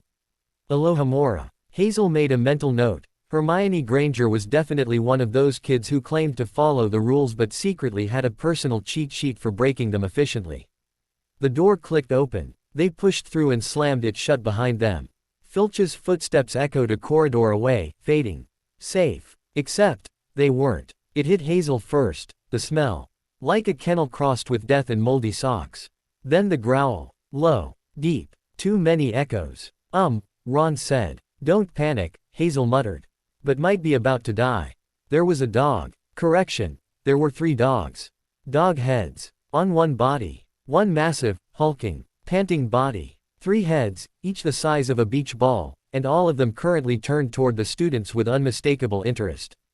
Hazel instinctively reached for her wand, and then realized there was absolutely no spell she had learned that could handle Cerberus Jr. over here without breaking her cover. "What is that?" Neville squeaked, half sobbing, half whimpering. "Bad news," Hazel replied. The beast didn't lunge right away. No, it stared. All three heads drooling in stereo, mouths opening, teeth gleaming like kitchen knives. "I think it's standing on a trapdoor," Harry whispered to Hazel, eyes darting downward. "It's guarding something." "Not us, hopefully," Hazel said, already backing up. But of course, that's when the middle head snapped forward with a low growl. The other two followed, their eyes locking onto Hazel like she was a particularly suspicious chew toy. The beast lunged, not to maul, but to sniff, pressing its massive snout against Hazel's stomach. Snuffling insistently at her hoodie pocket. "Sandwiches. Of course. Okay, Hazel muttered, fishing out the crumpled pack of pre-wrapped sandwiches she'd stuffed there after dinner. She tossed them gently across the room like a peace offering. All three heads turned instantly, tails thudding against the floor as they scrambled after the airborne snack. That was their cue. Ron and Neville had finally gotten the door open, somehow, and flung themselves backward through it. Hazel grabbed Harry's sleeve and yanked. They stumbled out into the hallway and slammed the door behind them, backs braced against it. Limbs trembling with leftover adrenaline. Bang! The door shook in its frame. A low thump echoed through the walls like distant thunder. For a few long moments, they just stood there, gasping for air. Hazel pressed her spine to the cold stone wall, trying to convince her heart it was not, in fact, auditioning to escape her chest. The third-floor corridor, Hermione managed between gulps of air. "It's that corridor. The one Dumbledore warned us." "Yes, thank you," Hazel said hoarsely. "We gathered." Ron wiped sweat from his forehead. "What the bloody hell is a school doing with a three-headed dog?" Quote. Nobody answered. Harry stared at the closed door, expression unreadable. Hazel didn't need to ask what he was thinking. That creature wasn't just roaming the halls by accident. It was guarding something. Something Hogwarts didn't want people getting to. Hazel exhaled slowly and looked around at the group. Because really, was there ever a normal day at this school? They climbed through the portrait hole in silence, all breathing hard, faces damp with sweat and terror. Neville nearly tripped on the carpet. Hermione's hair was frizzed in about 6 directions from sprint-induced humidity. And Hazel was absolutely rethinking her entire Hogwarts enrollment. The common room was dark and quiet, thank the gods. No Percy, no nosy prefects. Just a dying fire and the collective buzz of 4 students who had very nearly been eaten. "You are all completely irresponsible," Hermione burst out, as soon as they were clear of the fat lady's frame. Hazel winced. Yep, there it was. The explosion. "Do you even realize what could have happened?" Hermione continued, voice rising with every syllable. "We could have been caught by Filch. Or Mrs. Norris. Or expelled. Or mauled by a literal monster." Hazel offered dryly. "Don't forget the charming canine of carnage." "That was a 3-headed dog," Hermione snapped. "Which was standing on a trapdoor." "Did no one else notice the trapdoor?" "I noticed it," Harry said quietly, eyes unfocused. Ron looked over at him. "You all right, mate?" Harry didn't respond immediately. His brow furrowed as he stared into the fire, as if it held answers. "That package," he said slowly. "The one Hagrid took from Gringotts, the day I met him." Hazel's eyebrows lifted. "The grubby little bundle he said was school business." Harry nodded. "He said Dumbledore wanted it kept safe. And then that same day, Gringotts got broken into. So whatever was in the vault is now sitting under a trapdoor guarded by a monster with more heads than sense," Ron finished. Still pale from the memory. Hermione crossed her arms, clearly annoyed that the conversation had shifted from "Eo are all reckless lunatics to let's play junior detectives." "You're not seriously going to go looking for it, are you?" she asked, hands on hips. "Because I will not be part of any more sneaking around." Hazel raised an eyebrow. "You say that, but statistically speaking, I give you 2 days before you're back in the tunnels with us." Hermione huffed in a very future prefect kind of way and stalked off toward the girls' dormitory. Ron collapsed into an armchair. "Well, that was almost the worst night of my life." Hazel flopped beside him. "Almost. I once let Fred and George give me a haircut." Quote. "Fair. Harry didn't sit. He stood by the fire a while longer, deep in thought. Whatever this thing was, whatever was under that trapdoor, it was important. Dangerous, probably. But more than that, it was protected.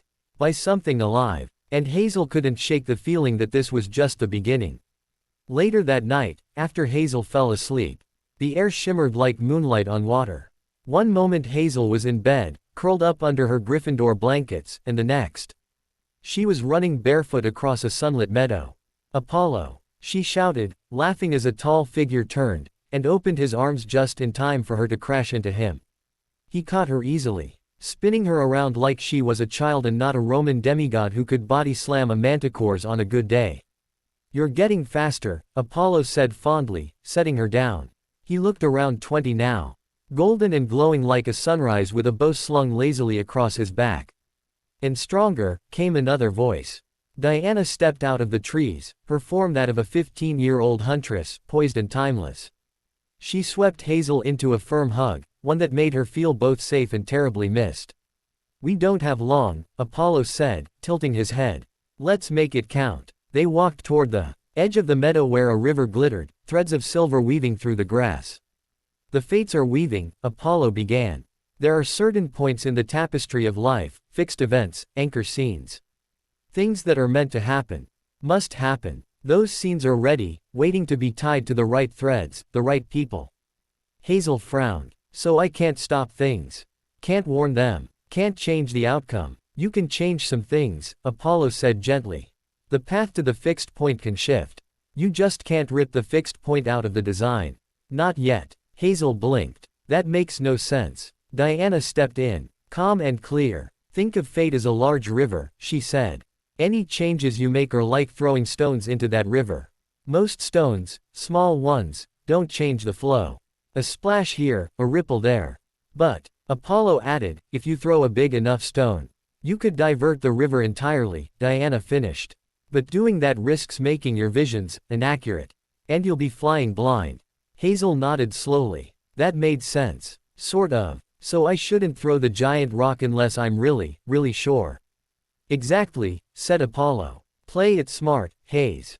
They both looked at her with so much care that she almost wanted to cry. It wasn't just a visit. It was a reminder, she wasn't doing this alone. Diana stepped forward and gently tapped Hazel's forehead. "You must save the unicorn. In the Forbidden Forest," Apollo said, voice solemn now. "You'll know when. But tread carefully. The price of failure is too high." Hazel opened her mouth to ask more, but the meadow shimmered. And she woke up, staring at the ceiling of her dormitory, heartbeat loud in her ears, and absolutely no idea what unicorn they were talking about. Back home, this day would have been a fun evening. When all the younger kids from camp would wear costumes not related to Romans and knock on the doors of the residents of New Rome, and get chocolate, candies, and snacks. In Hogwarts, Halloween was just a regular school day, with a feast waiting for them at dinner time, just like every other dinner time. Professor Flitwick's classroom glittered with tiny enchanted bats and jack-o'-lanterns floating near the ceiling. It all brought back nostalgia for New Rome and Camp Jupiter. Ron Weasley let out an exaggerated groan beside Harry after Hermione Granger once again nailed the Wingardium Leviosa charm on the first try. "She's a nightmare, honestly," he muttered, just loud enough for a few students to hear. "No wonder she doesn't have any friends." Hazel had been about to compliment Hermione's technique. It was impressive, after all, but stopped short. She caught the flicker of something in Hermione's face. Not anger. Not pride. Just hurt. It disappeared quickly as Hermione gathered her things and left the classroom in a rush, head down, eyes fixed on her shoes. Hazel watched her go, lips pressing into a thin line. She didn't follow. She probably just needs a moment. Hazel said quietly when Harry glanced at her. "I'd be cranky too if I had to be perfect all the time." Then she turned on Ron. "Seriously?" she snapped. "Did you have to say that out loud?" Ron blinked. "What? I was just joking, she's always acting like she knows everything." "Because she does," Harry said, glaring at him. "She's brilliant, Ron. You don't have to like her, but you didn't to humiliate her in front of everyone." Hazel crossed her arms. And maybe if people treated her like a friend instead of a punching bag, she wouldn't be trying so hard to prove herself. Ron looked defensive, but his ears were turning pink. I didn't think she'd hear me. Well, she did, Hazel said. And she's not here anymore, is she? Ron mumbled something neither of them caught and kept his eyes on his parchment for the rest of the day. Even though Hermione didn't come to class for the rest of the day either. Hazel sighed and shook her head. She didn't try to find Hermione, even though part of her wanted to. She probably just needs some space, she said again. But now, it didn't feel like enough. That evening, the Great Hall was positively glowing, candlelight flickering above enchanted bats and golden pumpkins. Platters of food appearing in glorious waves. But 3 seats at the Gryffindor table remained empty. An hour before the feast began, Hazel and Harry stood outside Professor McGonagall's office. Shifting awkwardly in the corridor. You're sure you want to go through with this? Hazel asked. Harry nodded. It just feels wrong. McGonagall had raised an eyebrow when they asked to be excused from the dinner celebrations. May I ask why? She'd said, not unkindly. Hazel took a deep breath. It's just, this is the first Halloween since we found out who our parents really were. How they died. I don't think either of us feels like celebrating. There was a pause, long enough that Hazel wondered if they'd overplayed it, but then McGonagall gave a solemn nod. Very well. You may spend the evening as you wish. But do eat something. They both promised they would, though neither of them had much appetite. As they wandered back toward the common room, Hazel glanced sideways at Harry. You know, I didn't think I'd care about Halloween this much. Yeah, Harry said softly. Me neither. Neither of them said the rest aloud. That they both knew exactly what had happened on this night 10 years ago. That it had been the worst night of their lives, even while the rest of England celebrated, they both had lost something quite priceless. And that maybe, just this once, it was okay not to pretend they were fine. Hazel and Harry had spent the early evening in the common room, curled up near the fire with the picture book Hagrid had gifted them. It was filled with wizarding photographs of their parents, some grainy, some blurred with age, others so vivid Hazel almost expected Lily to speak or James to jump out from the page. Hazel had a notebook open, scrawling names, faces, and notes beside each person. This one looks like she's holding a baby Harry, she whispered, tapping a photo with a woman in lilac robes. Harry nodded, a little more solemn than usual. We should write to them. The others in the photos. Ask what they remember and can tell us about our parents. They didn't notice the sky darkening, or the castle shifting into full feast mode. Eventually, the photos grew heavy in their hands and their hearts, and Hazel closed the book. Let's go for a walk, she said softly. Just a quick one. Clear our heads. They wandered the halls, careful avoid the great hall and the smell of pumpkin pasties. Hazel claimed she needed the loo, and Harry said he'd wait outside. But when she stepped inside the girls' bathroom, she nearly ran into Hermione Granger. Red-eyed and dripping water from her face. Oh, sorry, Hermione muttered, avoiding her gaze. Hazel stepped aside but didn't leave. You all right? She asked quietly. Hermione stiffened, wiped at her cheeks, and said, fine. Which was code for not at all. But Hazel didn't push. She remembered what it was like to hold it in, to try not to care. All right. Just don't stay in here too long. There's enough to cry about at Hogwarts without adding mildew. Hermione huffed out a tiny laugh. Hazel smiled and turned toward a stall. That's when Harry burst in, looking wild-eyed and panicked. There's something huge outside. Stinks like a troll. Hermione went pale. Hazel's stomach dropped. There wasn't even time to argue. A bone-rattling thud echoed outside the bathroom, then another. Ha! Zell grabbed Hermione's wrist and yanked her into a stall. Harry ducked into the next one. They barely had time to lock the doors before the entire room shuddered.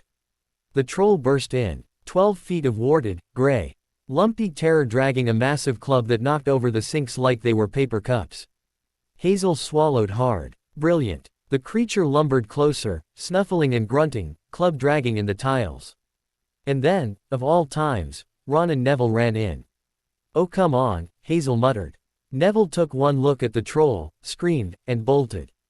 Hazel made a mental note to thank him if she lived. The distraction was enough. Hazel unclipped her belt and let it drop into her hand. The moment her fingers closed around it, it shimmered into its true form, a blessed silver blade, pulsing faintly with moonlight. She could have turned it into a whip sword with a flick of her wrist, but the room was too small, too tight, and Hermione was right there. Instead, she crouched and dashed forward, slashing at the troll's legs, hamstrings, knees, the backs of its calves. The sword met flesh, and the troll bellowed. Not enough to bring it down, but enough to slow it. Hazel gritted her teeth. You really picked the wrong bathroom. Harry was pulling Hermione toward the door, calling out for help, and the troll turned with a roar. Ron, to his credit, looked like he was about to faint but still pointed his wand and yelled, Wingardium Leviosa. The troll's club rose, then crashed down on its own thick skull. The impact was disgusting. And effective. The troll dropped like a felled tree. Silence. Hazel exhaled shakily and took a step back from the body. Her sword shimmered back into a leather belt with a soft snap, and she clipped it around her waist like nothing had happened. Footsteps pounded toward them, McGonagall, Snape, Quirrell, and even Dumbledore. Neville must have really outdone himself yelling. Hazel didn't hesitate. She bent down near the splintered door, picked up a long piece of wood, and transfigured the memory of the moment, twisting it in everyone's minds using the mist. A soft click of her fingers, and the spell spread like fog. By the time the teachers rushed in, all they saw was a stunned troll. Ron with a wand in the air, Hermione looking shaken, and Hazel holding a jagged piece of broken stall door turned into a large silver needle like a spear. You stabbed it with that? Snape asked, looking incredulous. Hazel nodded solemnly. Yes, sir. I figured a sharp object might stop it before it hurt anyone. McGonagall looked from her to Ron to the unconscious troll. She said nothing for a full 10 seconds, then exhaled through her nose. 5 points each to Gryffindor for sheer dumb luck, she said stiffly. And, for Merlin's sake, next time, run and find a teacher. Hazel didn't correct her. She just smiled. Let the mist do its work. Later that night, back in the common room, the 5 of them sat huddled near the fire. Ron kept staring at his hands like they might disappear. Hermione handed him a chocolate frog without a word. Hazel stretched her legs out and nudged Ron's knee with her foot. Well, she said with a grin. Look who finally managed. Wingardium Leviosa without mangling the Latin. Ron flushed. Yeah, laugh it up. I'm just saying, Hazel smirked, you almost took out the ceiling with it last week. This time, you only knocked out a troll. Progress. Hermione gave a little snort behind her hand, and even Ron cracked a reluctant grin. Hazel leaned back, arms behind her head. At this rate, you might even levitate a feather properly by Christmas. Harry looked over at Hazel while everyone was laughing and teasing Ron. You didn't have to lie. Didn't I? She said lightly. You want the teachers asking where I got a blade that slices through troll hide. I might have been sent back to the States. Harry blinked. Right. No. Hazel leaned back and smirked. Then I stabbed it with a broken piece of bathroom door. Works just fine for me. And just like that, something unspoken shifted. Not just between her and Harry, but with Hermione, Neville, and Ron too. They weren't just classmates now.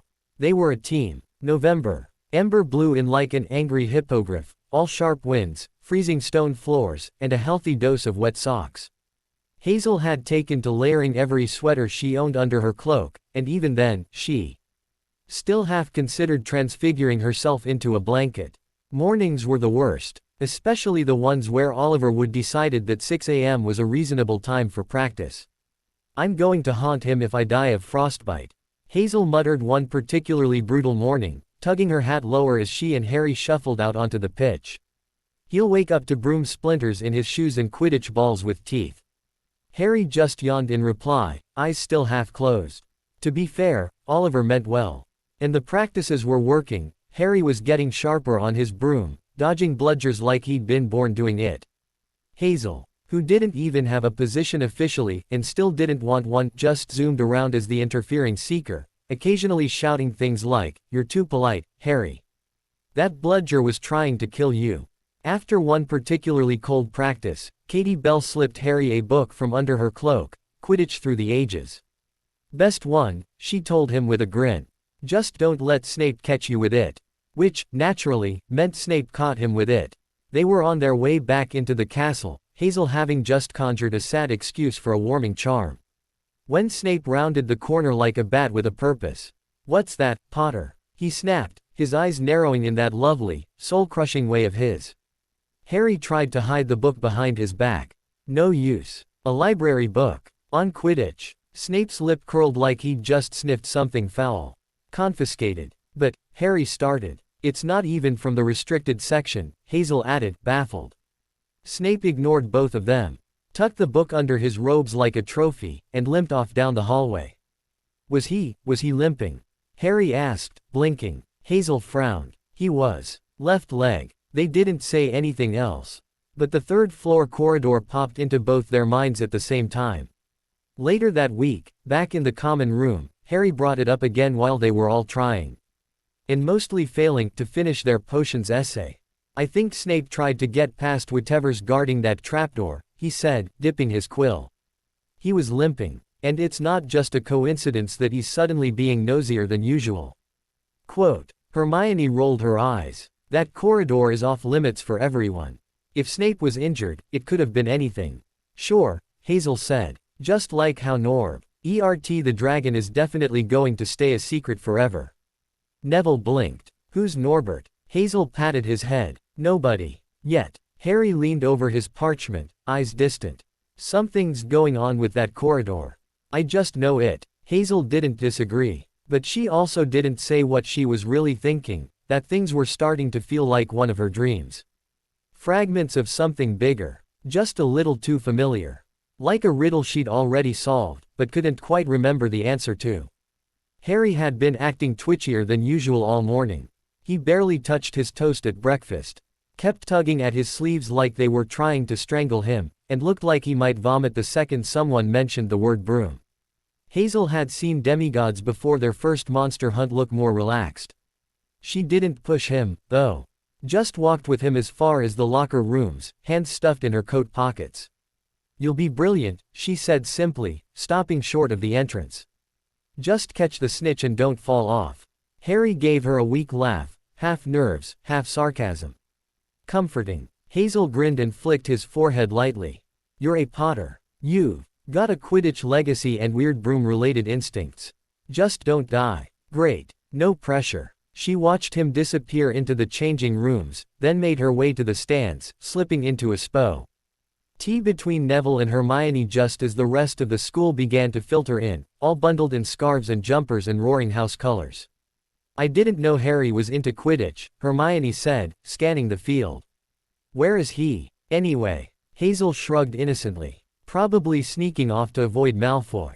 Speak of the devil, Malfoy was already slouching 2 rows up, flanked by Crabbe and Goyle, and making himself thoroughly unpleasant. Potter too traumatized to even look at a broom. Malfoy called, loud enough to earn a few snickers.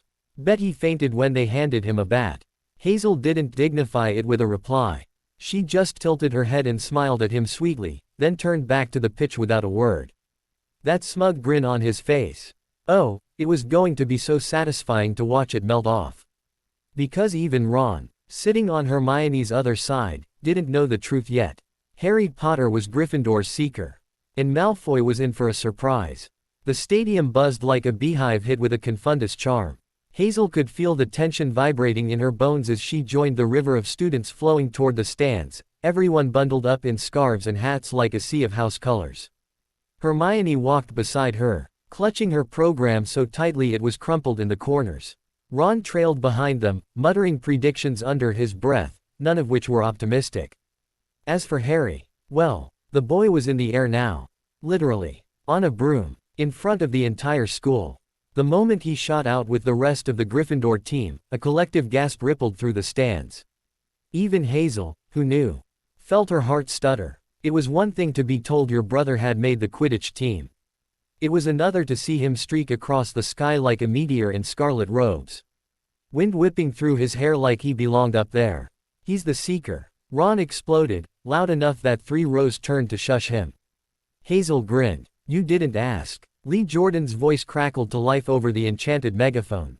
Welcome, one and all, to the match of the century, Gryffindor vs. Slytherin. Brought to you by, well, me, obviously. I'm the only one mad enough to shout this loudly for 2 hours straight." McGonagall gave him a sharp look from the professor's box, and Lee cleared his throat quickly. "And by that I mean, here comes the Gryffindor team. Look at Potter fly. Didn't even crash on takeoff. That's promising." Hazel laughed, but the amusement didn't last. Because right behind the Gryffindor team floated the Slytherins, all sneers and sleek brooms, and the referee, Madame Hooch, with her salt and pepper hair and tawny eyes, blew the whistle for the game to start. For a few brilliant minutes, everything went well. Gryffindor was holding its own. Lee Jordan was doing his very best to make it sound like they were winning by a landslide, even though the score was tied. And then, Harry's broom twitched. Hazel sat bolt upright. The broom twitched again, and then it jerked, a sudden, violent movement that almost threw him off. Gasps erupted across the pitch. Harry clung on, knuckles white, as the broom began to buck and dip like a wild beast. "He's cursed," Hermione breathed. Hazel felt her stomach twist. "That's not cursed. That's deliberate." She scanned the stands frantically, heart pounding, trying to find the source. Her instincts were screaming. Something was wrong. Something was. "Snape," Hermione hissed, pointing. "Look at him." Not blinking. Staring right at Harry. Hazel didn't hesitate. "I'm going down." "What?" Ron grabbed her sleeve. "You can't just jump onto the pitch." "I'm not jumping onto the pitch," Hazel muttered, already moving. "I'm doing something smarter." Smarter was debatable. But standing still wasn't an opti. Not when her brother was spinning in midair like a top about to be snapped in half. Hazel's eyes weren't on Snape anymore. Because someone else was muttering too. At first, she thought it was nerves, someone talking to themselves, clutching their scarf, but then she caught the subtle shift of the lips. A twitch in the fingers. A flick of the wand hidden in the folds of a robe. Quirrell. He looked as pale and sweat-drenched as ever.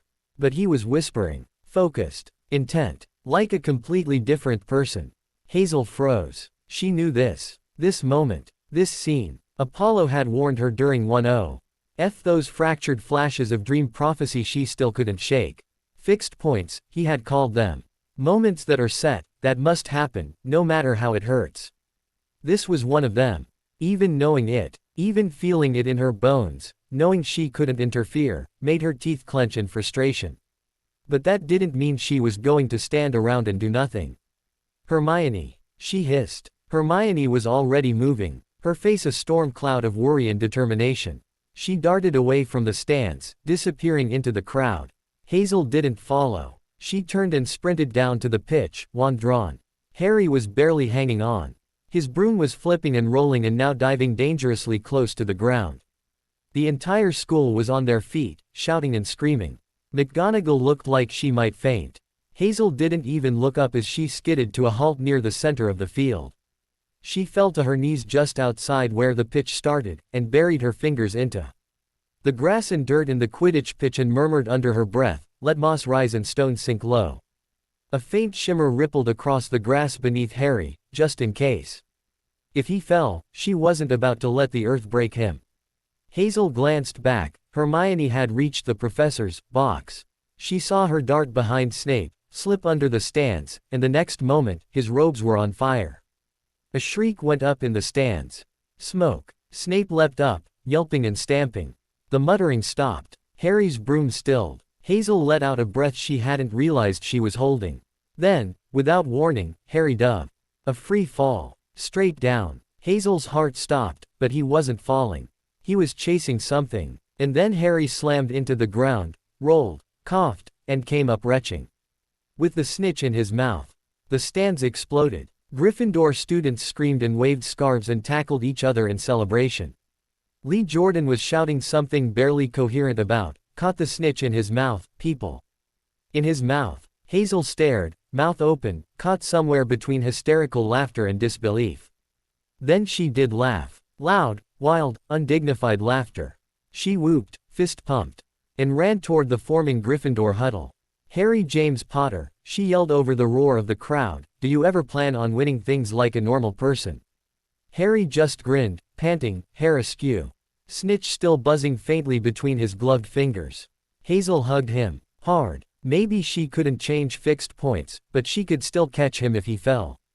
The wind was still ing through the halls the next day, scarves tied around stair rails, Fred and George leading spontaneous, Harry Potter caught it with his face. Chance, and Lee Jordan reenacting the dive at least a dozen times over breakfast. So when Hermione suggested they all visit Hagrid for tea that Saturday, Hazel agreed. The little hut at the edge of the forest was the perfect place to talk where no portraits could overhear them. And no prefects would scold them for fanciful theories. They trudged through the crisp leaves, Harry and Ron kicking stones as they went, and Fang the boarhound barked wildly when he saw them coming. Hagrid let them in with his usual booming welcome and promptly tripped over a copper kettle. Inside smelled like treacle and damp socks. I still can't believe he caught it with his mouth, Hagrid laughed. Pouring tea into cups that were more like beer mug sized. Hazel accepted hers with both hands and took a seat beside the roaring fire.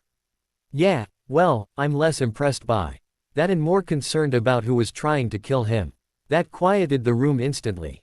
Ron, mid-bite of one of Hagrid's rock-hard treacle toffees, blinked. What? Hermione straightened her skirt. You think it was Snape, don't you? Obviously, said Harry. He hates Harry, and in his first match against Slytherin, Harry's broom goes haywire, Ron added. Hazel let out a slow breath, then set down her tea. I did see Snape muttering. But I also saw Quirrell. That made them all blink. Quirrell, Harry repeated. Yes, same muttering, same intensity, same wand fidgeting. He was practically sweating through his turban, again. But he wasn't watching the match. He was watching Harry. Hazel looked at each of them. Like he was timing something. They all looked, politely skeptical. Ron furrowed his brow. But, he's a jelly. Scared of his own shadow. And Snape's a greasy dungeon bat, but we think he tried to murder Harry. Hazel crossed her arms. Just because Quirrell stutters doesn't mean he's harmless.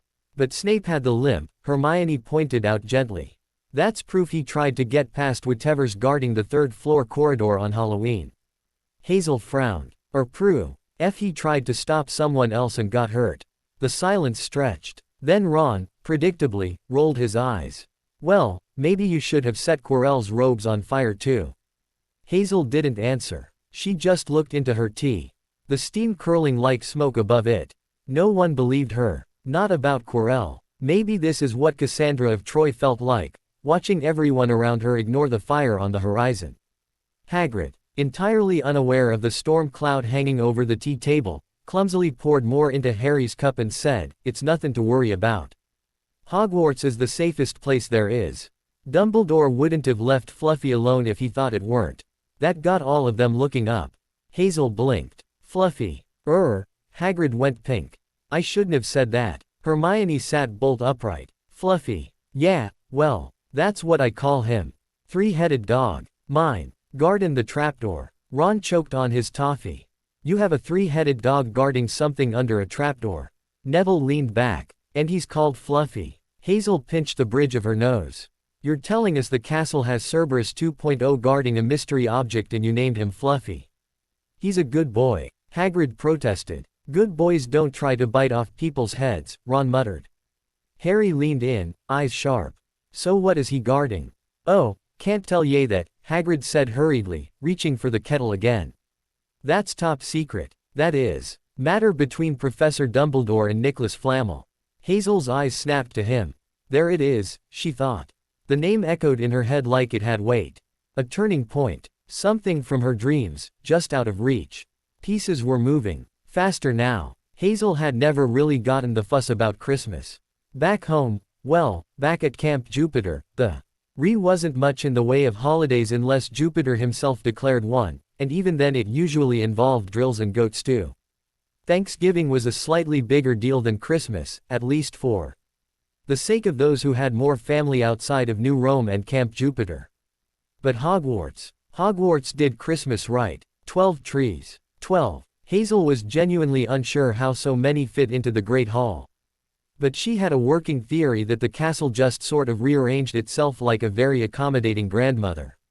The ornaments twinkled on their own, icicles shimmered without melting, and Rid had to physically wrestle a couple of stubborn pine trunks into place.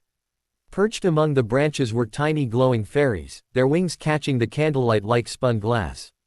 They flitted lazily between the ornaments. occasionally dusting the needles with a sprinkle of shimmering snow. They're either conjured or enchanted, Percy told her, noticing her watching one. You can buy them from a shop in Diagon Alley. But only during Christmas season. They vanish within a week. Hazel blinked. Wait, vanish. As in poof, vanish, Percy confirmed, rather smugly. They're designed to expire. Safer that way. There was an incident once with a fairy colony that refused to leave the Ministry's tree and started a glitter mutiny. Hazel raised her eyebrows, then looked back at the trees. Watching one fairy do a very aggressive pirouette near a gingerbread reindeer. Yeah, that tracked. Snow piled up outside the windows, soft and powdery and everywhere. Naturally, Fred and George weaponized it. Target acquired. George shouted one morning, launching a perfect snowball into Quirrell's turban as he scurried across the courtyard. Fred howled with laughter, loading and launching another. Hazel wasn't sure whether to cheer or feel slightly bad. Mostly she just enjoyed the show. But by lunch, things escalated. Battle lines are drawn, Percy declared with mock solemnity, dragging Harry to his side and roping Fred in. Hazel gave him a toothy grin. You sure you want to start a snow war with me? Ron and George immediately flanked her. It was an epic showdown. Snowballs flew like enchanted cannon fire. Hazel, very discreetly, whispered a lyrical command and watched an entire row of snowballs neatly assemble beside her. By icicle bite and frozen cheer. Let snowballs rise and enemies fear. Cheating, Percy called. Resourcefulness, Hazel called back, launching a triple volley at once. One hit Percy in the face. Worth it. By the end of it, everyone was soaked, freezing, and sore from laughing too hard. Even Percy cracked a smile. Hazel couldn't remember the last time she'd had this much fun during the holidays. Or ever. Hazel was up before the boys. Not on purpose, Jew. Saint a habit from years of living around monsters and other legionnaires who disliked her. She'd padded softly into the common room, arms full of a lumpy, awkward bundle, a brand new Muggle backpack stuffed to the seams. She placed it beside Harry's pile of gifts and sat down cross-legged by the fire, watching the flames curl like they were dancing to a silent song.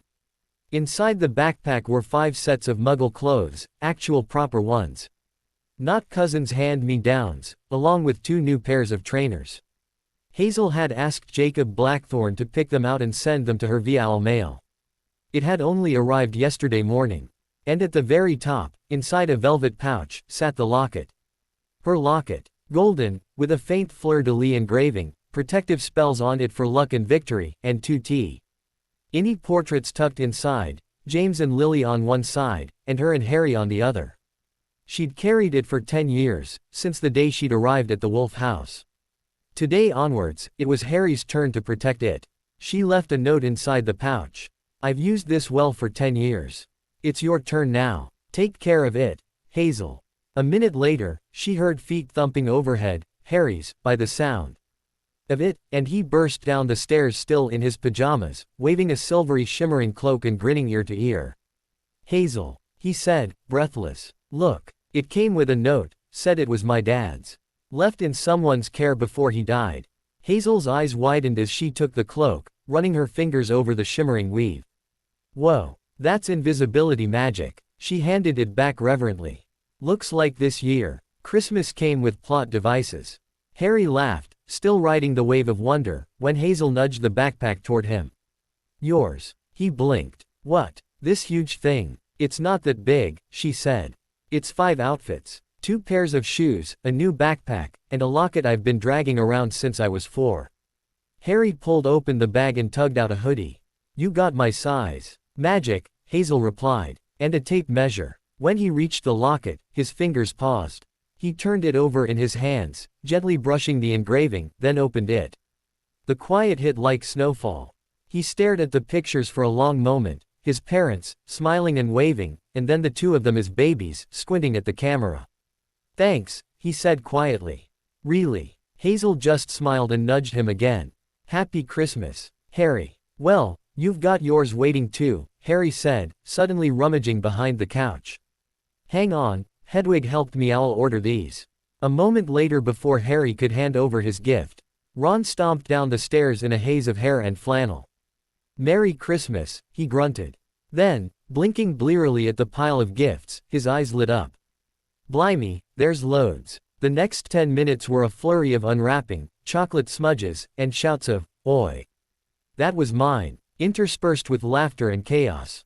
Wrapping paper littered the floor like festive battlefield debris. And the Gryffindor common room buzzed with early morning joy. Hazel, sitting cross-legged in her oversized soft pink sweater, was already hoarding a tin of Mrs. Weasley's homemade FUD. GE like it was a Class 4 magical artifact. The sweater, soft, hand-knitted, and pastel pink, had a deep blue H stitched into the front, and it was possibly the coziest thing she'd ever worn.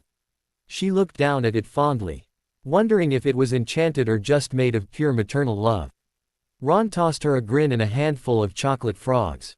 "Told Mum you liked sweets," he said, watching one frog attempt to hop across the couch. Hazel caught it with reflexes honed by years of dodging monsters. "5 frogs," she said.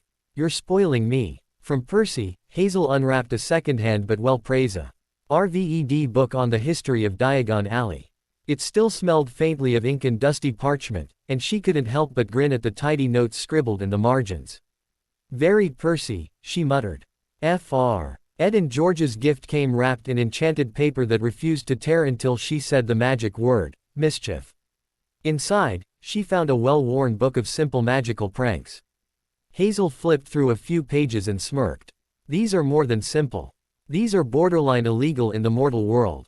Hermione's gift was a beautiful hardcover copy of prominent magical artificers and enchanters of history. Hazel's fingers traced the gilded letters on the spine. Neville had sent her a tidy little box tied with a green ribbon. Inside was a lovely set of satin hair ribbons in soft jeweled tones and a neat note. "Gran says hair ribbons make a strong impression." Hazel giggled and tucked the note into her pocket. Hazel had planned her gifts carefully too. Hermione got 6 sugar quills and a Percham Ent-bound notebook, perfect for obsessive note-taking and even tastier in moments of stress. Neville's gift was a set of ink samples and all-feather quills, all nestled inside a handcrafted wooden box, with compartments that clicked shut with satisfying finality. Harry's backpack gift had already been unwrapped, and he was currently wearing the hoodie like it was sacred. But there was more. Hazel had caught him off guard with the golden locket tucked safely in its velvet pouch. He hadn't said much, just a soft, "Thanks." Really. And that had been enough. Harry hadn't forgotten her either. He handed Hazel a neat parcel that turned out to be several rolls of fancy parchment, colorful bottles of ink, and a beautifully feathered eagle quill, clearly secondhand, but polished and cared for. "You got me office supplies," Hazel said, trying to sound unimpressed. But she was already in love with the inks. "I figured you go through quills faster than Ron goes through bacon," Harry said. "Yeah, especially since I've never used them before. And they're so delicate." Speaking of Ron, he was now frantically checking under the tree for his own presents.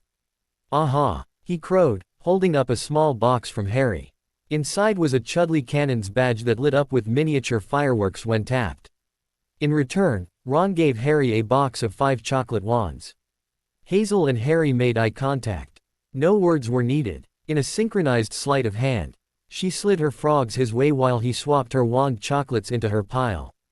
Ron never noticed. Harry's haul was impressive. From Hermione, he got the darkest Zards in history and how they were defeated, and she'd bookmarked Voldemort's chapter, naturally. Neville sent him a surprisingly elegant necktie, courtesy of Gran, and from Hagrid, both Harry and Elle received the same gift. A lovingly assembled photo album of their parents filled with moving pictures and a simple handcrafted bamboo flute. Hazel flipped through the album quietly, her thumb brushing the image of her mother and father dancing at a wedding. In the photo, Lily laughed while James tried to spin her and tripped over his own feet. They looked so alive, so real. She swallowed the MP in her throat and hugged the book to her chest. It was perfect. And for once, Hazel didn't feel like an outsider in someone else's story. She was home. Hazel knew something was off with Harry the morning after Christmas. His hair, normally a permanent disaster, looked like he'd tried to tame it and given up halfway through. He barely touched his breakfast, staring into his porridge like it might blink back. And worst of all, he kept dozing off mid-sentence, even as Ron chattered away about chocolate frog card collections. "Did you even sleep last night?" Hazel asked, nudging him gently under the table. Harry blinked, like he'd only just noticed her voice. Yeah, he said. Sort of. Just had a look around. Hazel narrowed her eyes. Uh-huh. That evening, when most of the castle had gone quiet and even the portraits had settled into snoozing, Harry dragged her and Ron out of the Gryffindor common room with a whisper and a grin. Come on. You have to see this. See what? Ron groaned. I'll show you. And then, cloaked in shimmering invisibility and moving through the castle like half-excited, half-terrified shadows, they wandered into the night. The trip started well enough, some hushed laughter, a near miss with Peeves. And a wild detour down the wrong corridor that nearly got them caught by Filch. By then, they'd given up on the invisibility cloak altogether, trying to squeeze 3 sets of feet under one shimmering sheet had proved more chaotic than covert. Hazel barely noticed Harry break into a run until she and Ron were chasing after him blindly, turning corners with O.T. direction until they stumbled, breathless and panting, into a room she was sure hadn't existed the week before. It was cold and still, the kind of quiet that made you speak in whispers even when no one was listening. Silver moonlight spilled in through high, dust-veiled windows, turning the air to something soft and unreal. And in the center of the room stood the mirror. Hazel froze. It towered over them, easily twice her height, its frame carved from golden filigree that shimmered faintly in the light. Twisting vines and arcane symbols ran up its sides, curling into a delicate arch at the top. At its peak, a phrase had been etched in flowing script, Verized straw eru oytube kafru oyt on woshi. Hazel squinted at it, head tilted, sensing something backwards and clever about the words. But it wasn't the size or the script that stole her breath, it was the glass itself. It gleamed like water, but didn't reflect the room behind them. Instead, the surface shimmered with a kind of knowing light. When she stepped forward, she didn't see the cold stone floors or her tousled reflection, she saw something else entirely. The mirror didn't just show a reflection. It reached into her heart and let out the one thing it knew she longed for most. Harry was already in front of it, stepping closer like in a trance. Hazel didn't say anything, she couldn't.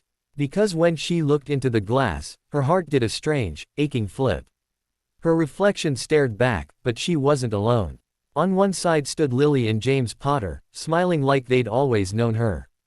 James had a mischievous tilt to his grin that reminded her of Harry. Lily's hand rested on his shoulder, proud and warm. Harry stood between them, eyes lit up like they did when he saw something truly wonderful. He looked so at home that it made Hazel's chest ache. On the other side of Mirror Hazel stood the 3 gods whose opinions mattered most to her, had always mattered, even when she told herself otherwise. Apollo stood radiant and golden.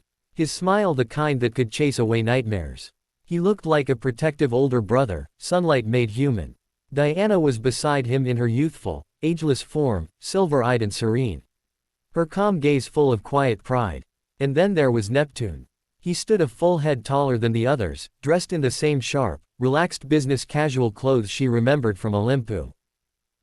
Pressed blue shirt with rolled sleeves, salt and pepper stubble, tanned skin like sun-warmed bronze.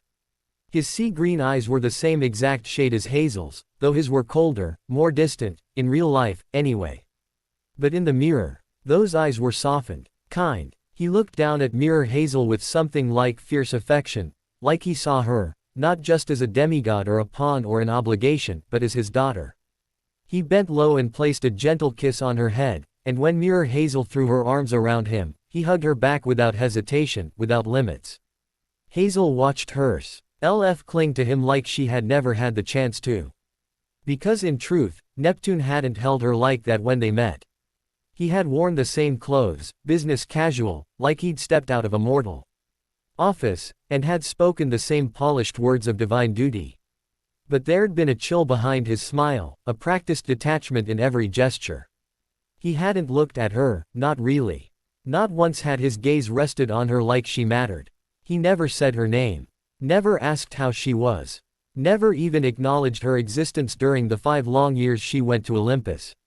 She'd sat through audiences with other gods where he stood only feet away, as impassive and unreachable as the sea during a storm. Like she was someone else's responsibility. A mistake someone else should fix. The mirror version of him, the one who bent down, kissed her hair, and held her like he meant it, was a dream. A beautiful lie. But still, Hazel couldn't stop looking. The mirror didn't show the truth. It showed desire. And in Hazel's heart, that moment, her family whole, her gods proud, her father truly loving, was the thing she wanted more than anything else in the world. Hazel didn't say anything for a long time. She couldn't. The longing in her chest was too raw, too tangled to explain. Tearing her eyes away, she paid more attention to what Ron was saying. He didn't see his family. He saw himself holding the house cup, grinning ear to ear with a prefect badge and Quidditch robes so clean they had to be magical. Hazel smiled for him. He deserved that moment. Even if he didn't quite understand what the mirror truly was. Because it clearly didn't show only family. Resolving to think it over another time, she sat down beside Harry to stare into the mirror at her family. They could only leave at dawn the next day, when Ron's stomach grumbled loudly enough to distract everyone. On the third night, Hazel only followed because she didn't trust him not to fall asleep in the mirror if left unsupervised. They didn't get more than a few minutes before the quiet was broken by a soft cough. Curious, came a familiar, calm voice behind them. Hazel turned, guilt freezing in her spine like frost. Professor Dumbledore stood there, somehow looking both ancient and amused, as if he'd been expecting them all along. Harry stammered an apology, but Dumbledore waved it off with a kind, wrinkled hand. "This mirror shows us nothing more or less than the deepest desire of our hearts," he said, his eyes not on them, but on the glass. "That is why men have wasted away before it, entranced by what they see. It offers neither knowledge nor truth." Hazel swallowed, still staring at her reflection. Her gods, her parents, her brother, a world where they all fit together. Dumbledore finally turned toward them. "You, Miss Potter." Hazel hesitated, but met his gaze. "Family," she said quietly. Harry echoed her. "Me too." There was a long pause. Hazel didn't know why she asked, but the words slipped out anyway. "What did you see, sir?" Dumbledore smiled faintly, not looking at the mirror. "Me. I see myself holding a pair of thick woolen socks. Everyone just gives me books for Christmas."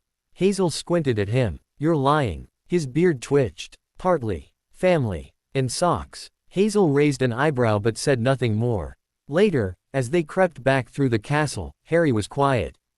Thoughtful. Hazel didn't press him. They'd both seen too much to speak. But as they climbed into their dorms, Hazel glanced back once at the corridor behind them. The mirror would be gone by lunch. And maybe that was for the best. Returning to regular classes after the holidays felt like closing the last page of a warm, comforting book, only to be handed a scroll full of unsolvable riddles. The castle had shed its enchanted snow and fairy lights. And in their place returned the gray skies, drafty corridors, and an absolutely unreasonable amount of homework. Hazel had stayed behind over break, just her and Harry, wandering the castle's quiet corridors. Sharing peaceful breakfasts, and reading in front of a fire that always seemed to crackle just for them. But now, with everyone back, Hogwarts felt louder, fuller, and, somehow, lonelier in a way she couldn't quite name. Professor McGonagall certainly didn't believe in easing them back in gently. Their very first transfiguration lesson of the term, she paired Hazel with Ron, again. Clearly fate had a sense of humor, and had them working on transforming parchment into wooden planks. Ron's attempt went about as well as a wet sparkler. His parchment stiffened around the edges into brittle wood. But the middle remained stubbornly papery, until it caught fire.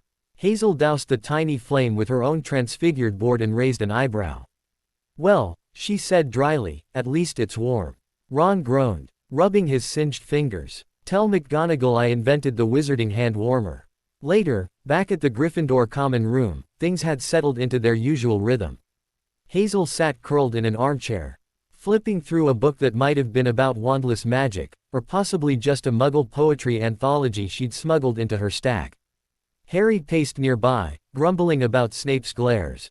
Hermione rattled off textbook passages like she'd swallowed an index. Neville gnawed on his quill, watching Trevor do backflips in his teacup. And Ron was complaining. Gee about homework like it was an ancient curse someone had flung at him for sport. But underneath the usual noise, one mystery had tied them all back together: Nicholas Flamel. "We've searched through every book we could access in the restricted section. Ron declared one afternoon, dramatically flopping onto the rug beside Hazel. Which we absolutely shouldn't have done, Hermione muttered, clutchy in her bag as if it might leap up and tell McGonagall everything. Hazel flipped another page, not looking up. You'd think if someone created immortality and literal gold, they'd at least be listed under, dangerously brilliant lunatics. Hazel had found an old marking in one of the lines in her Mystica Minora, the spellbook of the Crossroads Codex, something along the lines of, I'll be the RST to get the elixir of immortality and turn lead into gold, you blasted Nicholas Flamel. They were stuck again. The trail had gone cold. Until the mirror came up. They were all in the common room, half-heartedly discussing the Mirror of Erised and how Dumbledore had moved it, probably to prevent more emotionally volatile children from camping in front of it forever, when Neville unwrapped a chocolate frog. He offered it to Hazel, who waved it off. I'm still emotionally recovering from the last 5. They jumped me. But the card fluttered to the floor. She didn't notice it, but Hermione did. She picked it up, turned it over, and let out a tiny gasp. That's it. Everyone jumped. Ron dropped his Transfiguration homework in surprise. Hermione held the card high. Dumbledore's chocolate frog card. It says he worked with Nicholas Flamel. Hazel blinked. Wait, the card. The same one we've gotten, like, 5 times. Hermione was already out of her chair. Come on. They bolted for the library. Neville panicked and scooped up the rest of the frogs. Don't want them melting. Hazel jogged behind Hermione, not at all winded. I just want to point out, the fact that he was hiding in plain sight on a sweet wrapper is both hilarious and deeply annoying. Hermione led them straight to a thick, dusty book near the end of a high shelf.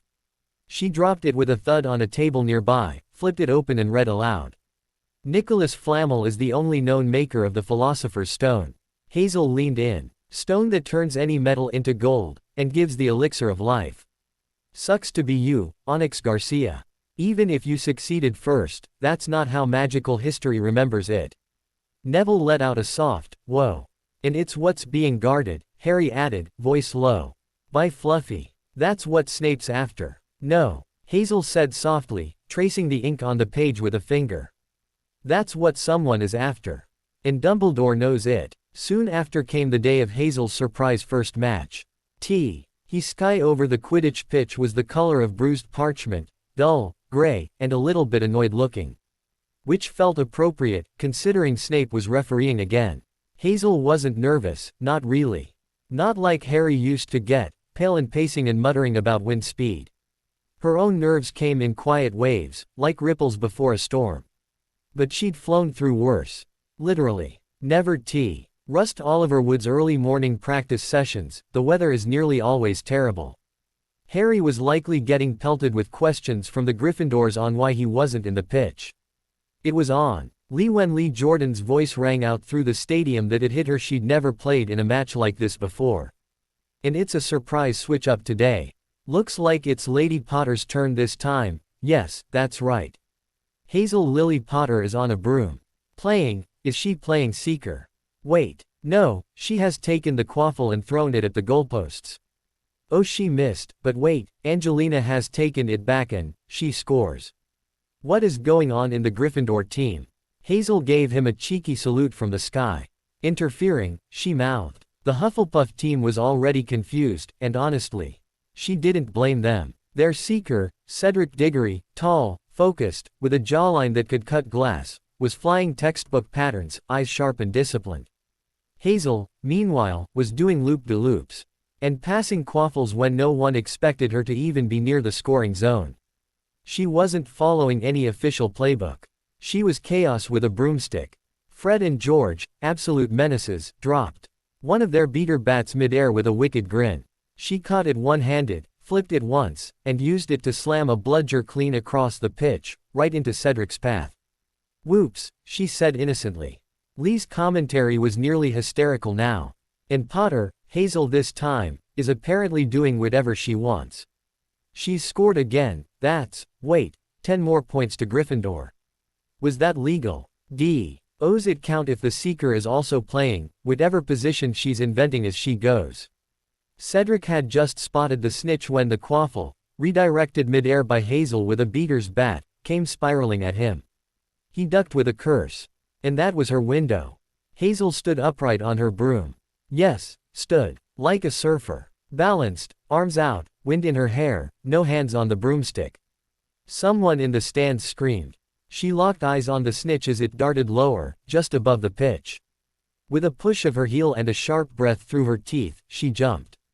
2 stories up. No wand, no plan, just instinct. She fell fast, slicing through the air like a comet, and snatched the snitch out of the sky with both hands, knees bent and boots thudding into the turf in a perfect landing.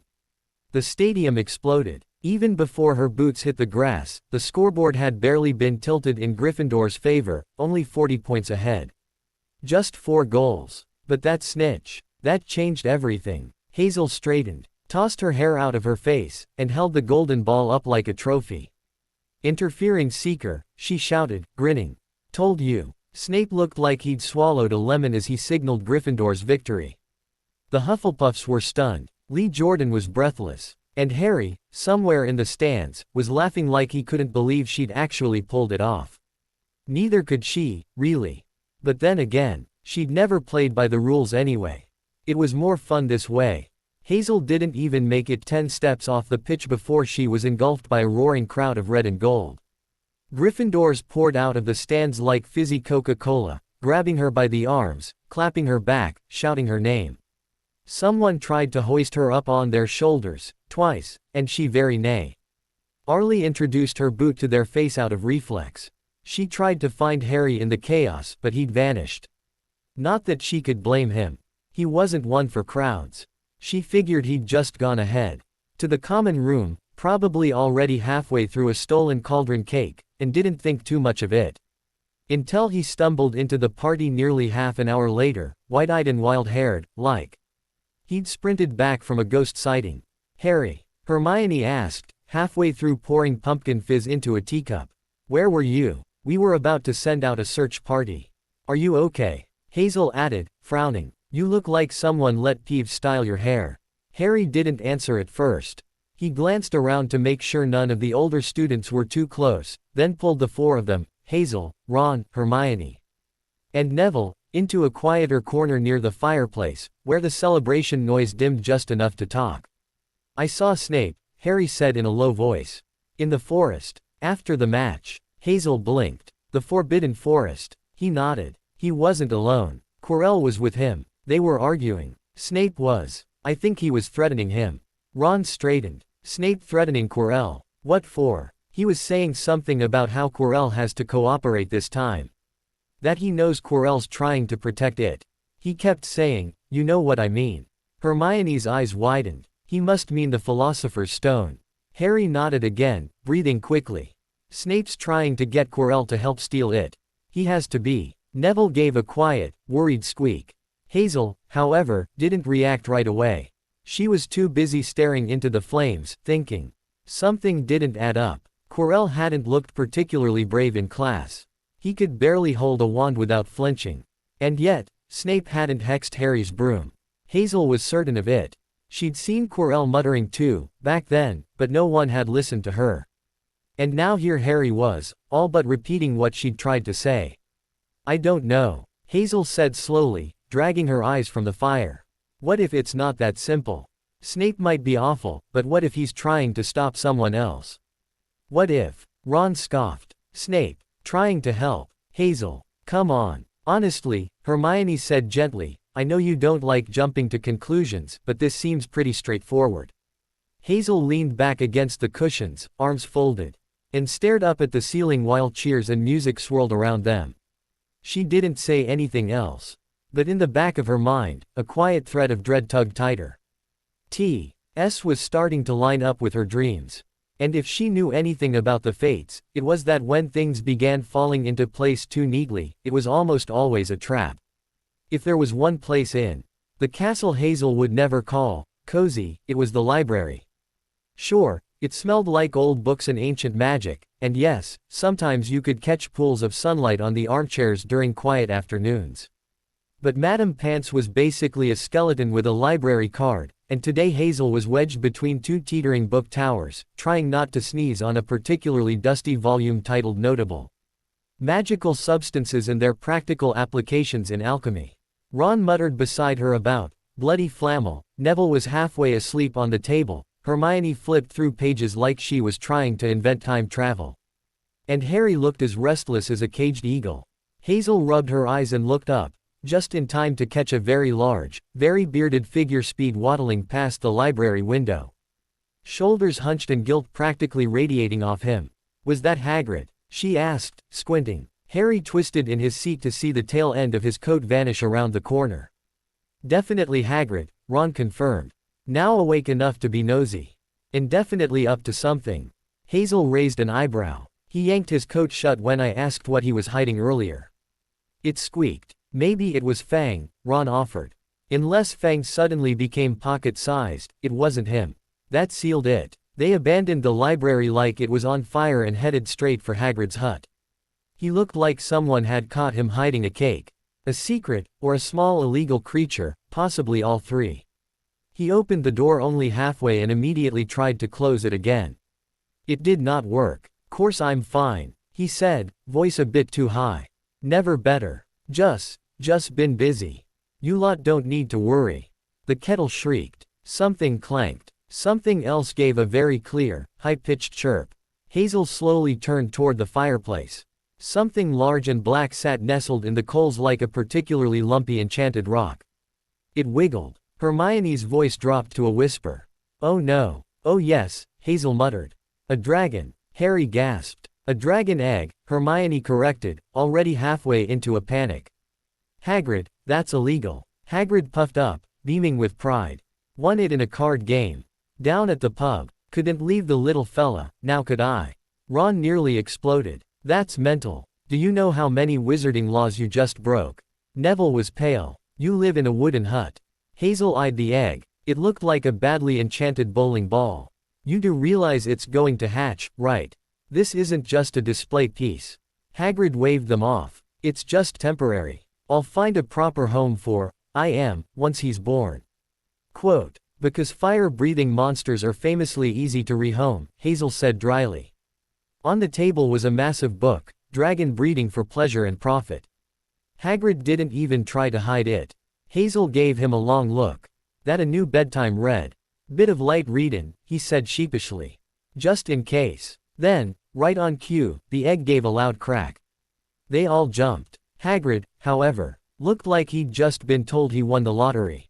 Oh, he's moving, he whispered, eyes shining.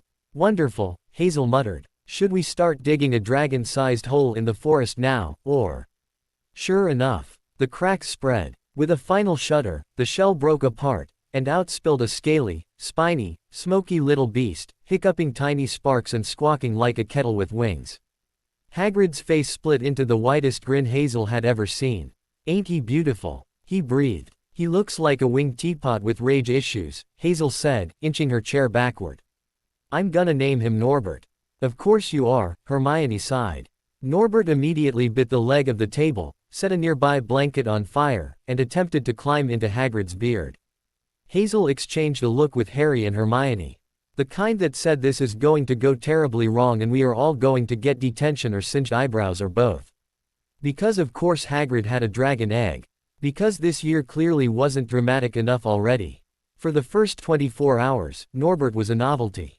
Sure, he belched smoke and tried to eat Hagrid's curtains, but at least he was small. Bite-sized, even. By the end of the week, he was the size of a poodle, had chewed through 2 kettles, and had taken a passionate interest in setting things on fire, including Hagrid's own boots. Hazel wasn't exactly surprised when she heard the shouting from halfway down the path to Hagrid's hut. I've had enough o' the table, thank ye very much. Hagrid bellowed inside. You'll eat what I give ye or all. No, no, don't you dare, oi. Not the couch again. The next time they visited, the hut smelled like scorched meat, sulfur, and desperation. Hagrid looked like he hadn't slept in 3 days. Norbert was now barely squeezable into the fireplace and hissed like a teapot possessed whenever someone came too close. I think he likes me. Hagrid said proudly as Norbert attempted to snap at Harry's shoe. Hazel muttered, pulling her robes out of tail range. He has a funny way of showing it. Then came the incident. Ron, because of course it had to be Ron, got too close while trying to feed Norbert a dead rat. The dragon bit him, right on the hand, and refused to let go for a full 15 seconds. By the time they dragged Ron back to the castle, his hand was purple, twice its normal size, and giving off smoke. Madame Pomfrey took one look and said, "Venomous tentacula," in the same tone someone else might say, "Your dog ate your homework." They claimed it was an accident in Greenhouse 3, involving an unfortunate scrape and an aggressive sapling. Hazel stood beside them nodding sympathetically, but Ron could feel the weight of her stare the entire time. Once Pomfrey was gone, he muttered, "You're going to say, 'I told you so,' aren't you?" Hazel leaned back against the wall of the hospital wing and said, perfectly pleasantly, "No. I'm going to say it's funny how venomous tentacula leaves very dragon-shaped teeth marks." Hermione groaned. "We have to do something. This is getting out of control." Harry nodded. "He's too big. Hagrid won't admit it, but he's not safe. We can't keep pretending this is fine." Even Neville agreed, and he looked like he wanted to cry at the very idea of disappointing Hagrid. Hazel sighed. "We've passed, bad idea, and are rapidly approaching weekly visits from the Department for the Regulation and Control of Magical Creatures." She rubbed her temples. "We need a plan, and probably dragon-proof gloves. Because Norbert wasn't just a dragon anymore. He was a problem. And problems at Hogwarts always exploded eventually, usually literally." Hazel flipped a page in her potions notes, doodled a tiny fire-breathing dragon in the margin, and muttered under her breath, "Why can't we just go to Kettleburn or Dumbledore?" She answered herself without missing a beat, "Because then we won't get detention. And we need that detention." Which was, frankly, ridiculous logic, but they were past logic now. They were so far past logic they'd circled back around to raising an illegal dragon in a flammable hut and covering for it with strategic lying. So here they were, a Gryffindor. A Gryffindor, a Gryffindor, a Gryffindor, and Hermione. Hazel had been sent out from already that week, for a spontaneous and absolutely justified, "That's it, we're doomed," declaration.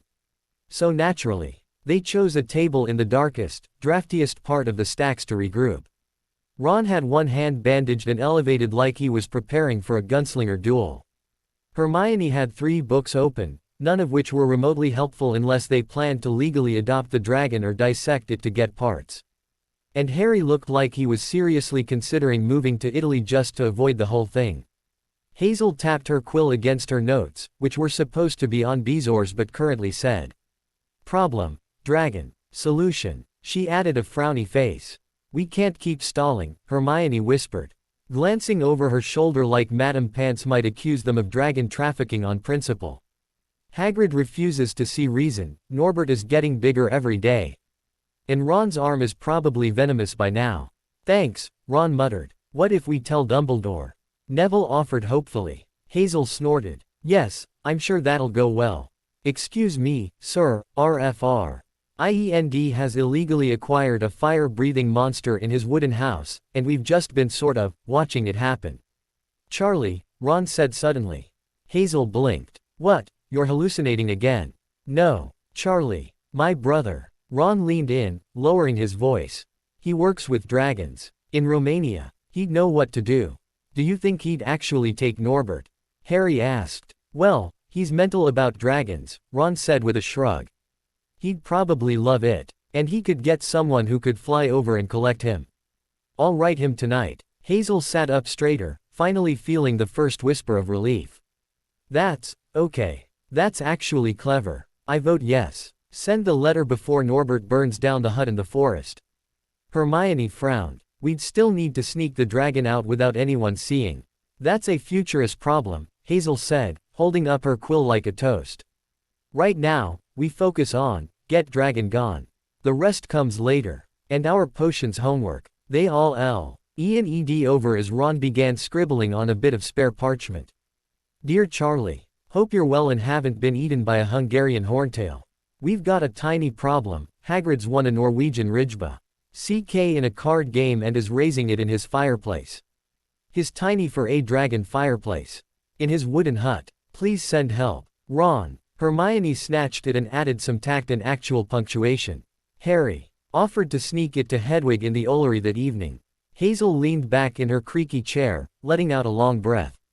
"Right. That's step 1. Step 2 is keeping Hagrid from naming it, Flamey Wamey, before they arrive. Hagrid wasn't exactly convinced so much as emotionally outmaneuvered. Ron's infected arm had been the final straw. Hermione's barrage of wizarding law citations helped, too. But it was Neville's quiet, awkward, "He'll be safer in Romania," that finally got through to him. That, and the fact Norbert had just sneezed fire on one of Hagrid's curtains. Again. Now the group stood inside Hagrid's smoky, scorched hut, carefully pretending not to notice that the half-giant was crying into a tablecloth-sized handkerchief. Norbert, fat, size of a full-grown German shepherd, and snoring inside a crate that smelled like brimstone and burned sausages, kicked a clawed foot in his sleep. "I packed his little teddy," Hagrid mumbled, dabbing at his eyes. "And his blankie. Just in case the journey's rough." Hazel gave a solemn nod. "He'll grow up big and fiery. Postcards will be sent." The others murmured agreement while checking the straps on the reinforced crate. Just as Hermione double-knotted the last latch, Ron froze mid-rap and squinted at the window. "I swear I just saw Malfoy's head," he whispered. Hazel turned fast, stepping lightly to the glass. She peered out through the streaked pane. Just mist, curling around the trees like lazy ghosts, and moonlight stretching pale over the grass.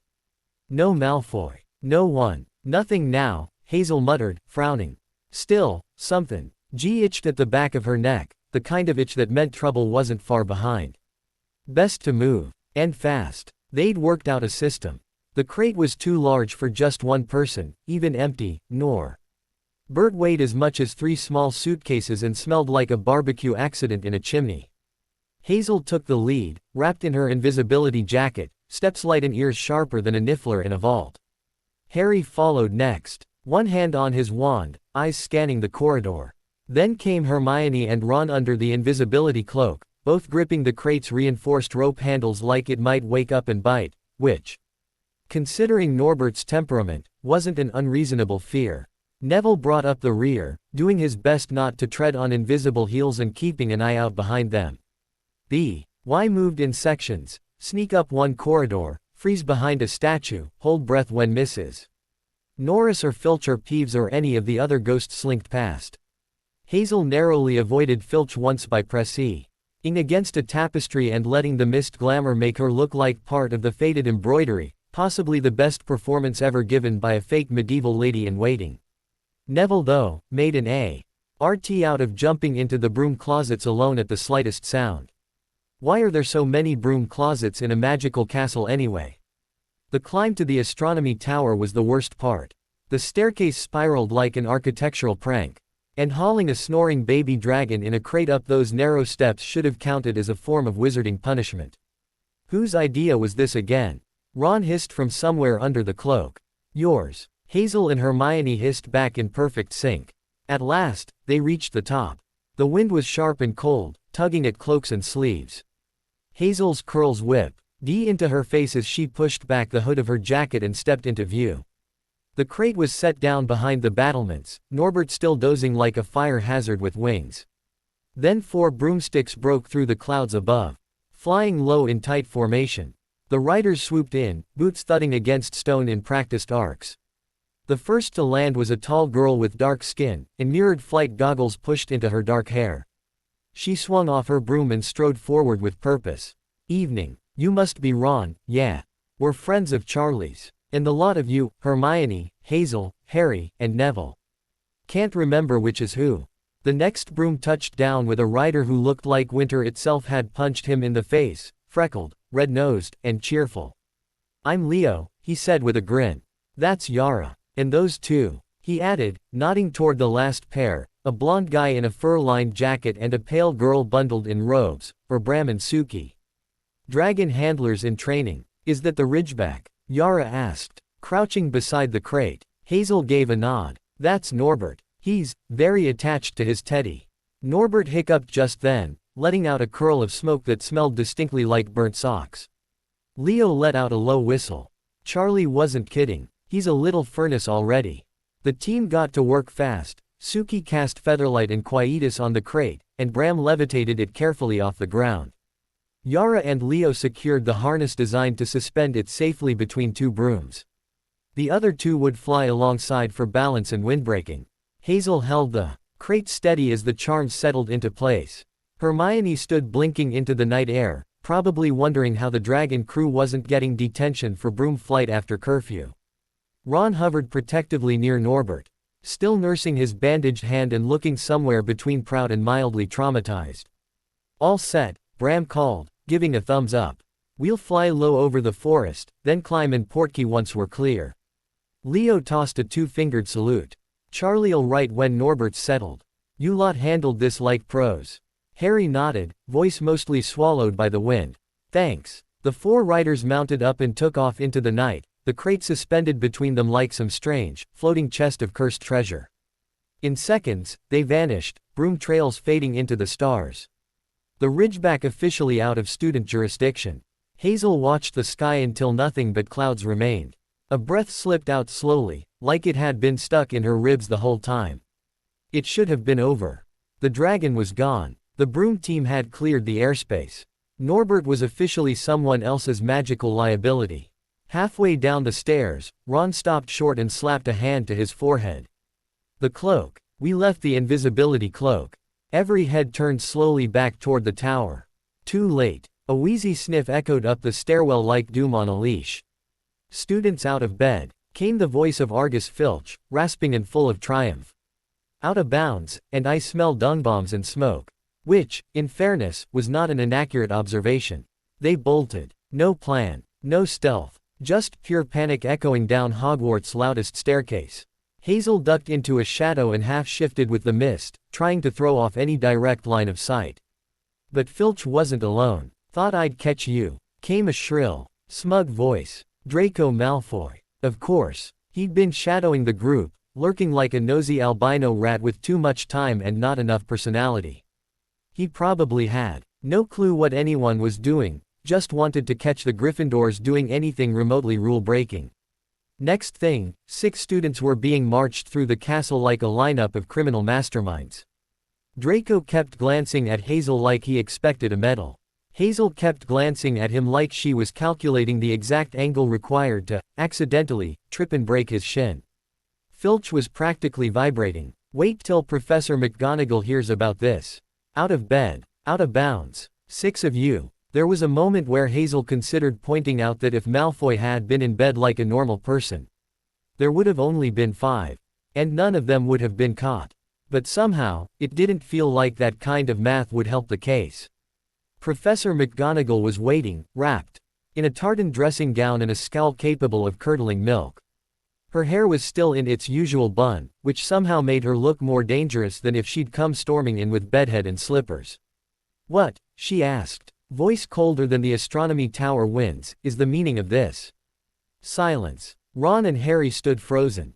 Hermione looked like she wanted to both apologize and debate the entire situation into submission. Neville turned pale. Draco looked as smug as a cat that found cream, a feather boa, and a full confession all at once. Hazel stepped forward. Professor, she said, calm as falling snow. There's a reasonable explanation for all this. One eyebrow rose. I'm listening, Miss Potter. We were delivering a dragon. A beat of silence. There it was, the faintest flicker in McGonagall's eyes. Disbelief. Carefully masked behind professional detachment. Her voice stayed smooth. A dragon. Yes. In the middle of the night. Yes. Without notifying a single professor. We did leave a note. Hazel said helpfully. For Charlie Weasley. He's a dragon expert. McGonagall closed her eyes and inhaled slowly, as if dragging patience from another dimension. 10 points, she said through clenched teeth. From each of you. Neville whimpered. Detention. Tomorrow night. With Mr. Filch. Even Draco's face fell at that part. And frankly, considering he hadn't technical Lee helped with the dragon at all and had only been lurking to get others caught, the cosmic fairness of his punishment felt deeply satisfying. But Professor, Hermione began, voice earnest and crushed, we were only trying to help. No buts, Miss Granger, McGonagall snapped. Out of bounds is out of bounds. And I will not tolerate wild tales about dragons as an excuse for wandering the castle after curfew. Harry opened his mouth, probably about to say something noble. Hazel kicked him lightly in the ankle. The job was done. Norbert was gone. Hagrid could stop crying into dragon-sized teacups. And yes, there would be punishment, probably involving toothbrushes and centuries of grime, but a Romanian dragon rescue was worth it. Well, probably. That verdict might change after a few hours of scrubbing the trophies with a toothbrush. The Forbidden Forest didn't wait to be spooky. It started spooky. The trees loomed like they'd been hired specifically to menace students. Twisted branches blocked the moonlight, and the wind made them creak in ways that strongly hinted someone was going to die tonight. Hazel tightened the sword-turned belt around her waist and resisted the urge to turn invisible just for moral support.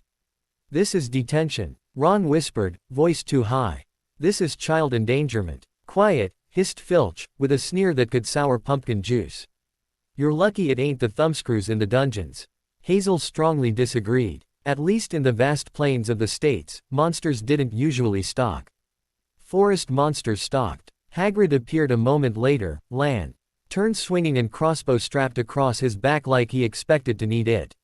Which, knowing the rumors of the Forbidden Forest, was extremely likely.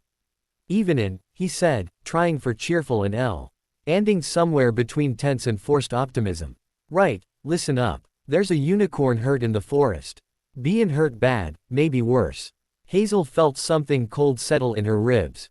A unicorn. One of the purest, gentlest creatures in the magical world. And something out there had injured it. What would hurt a unicorn? Hermione asked, eyes wide. "No idea," Hagrid admitted, which was not at all comforting. "But this is what we're here to find out." The group was split. Hagrid grouped Ron, Harry, and Draco, which was honestly the worst buddy cop team ever imagined, and took Fang along with them.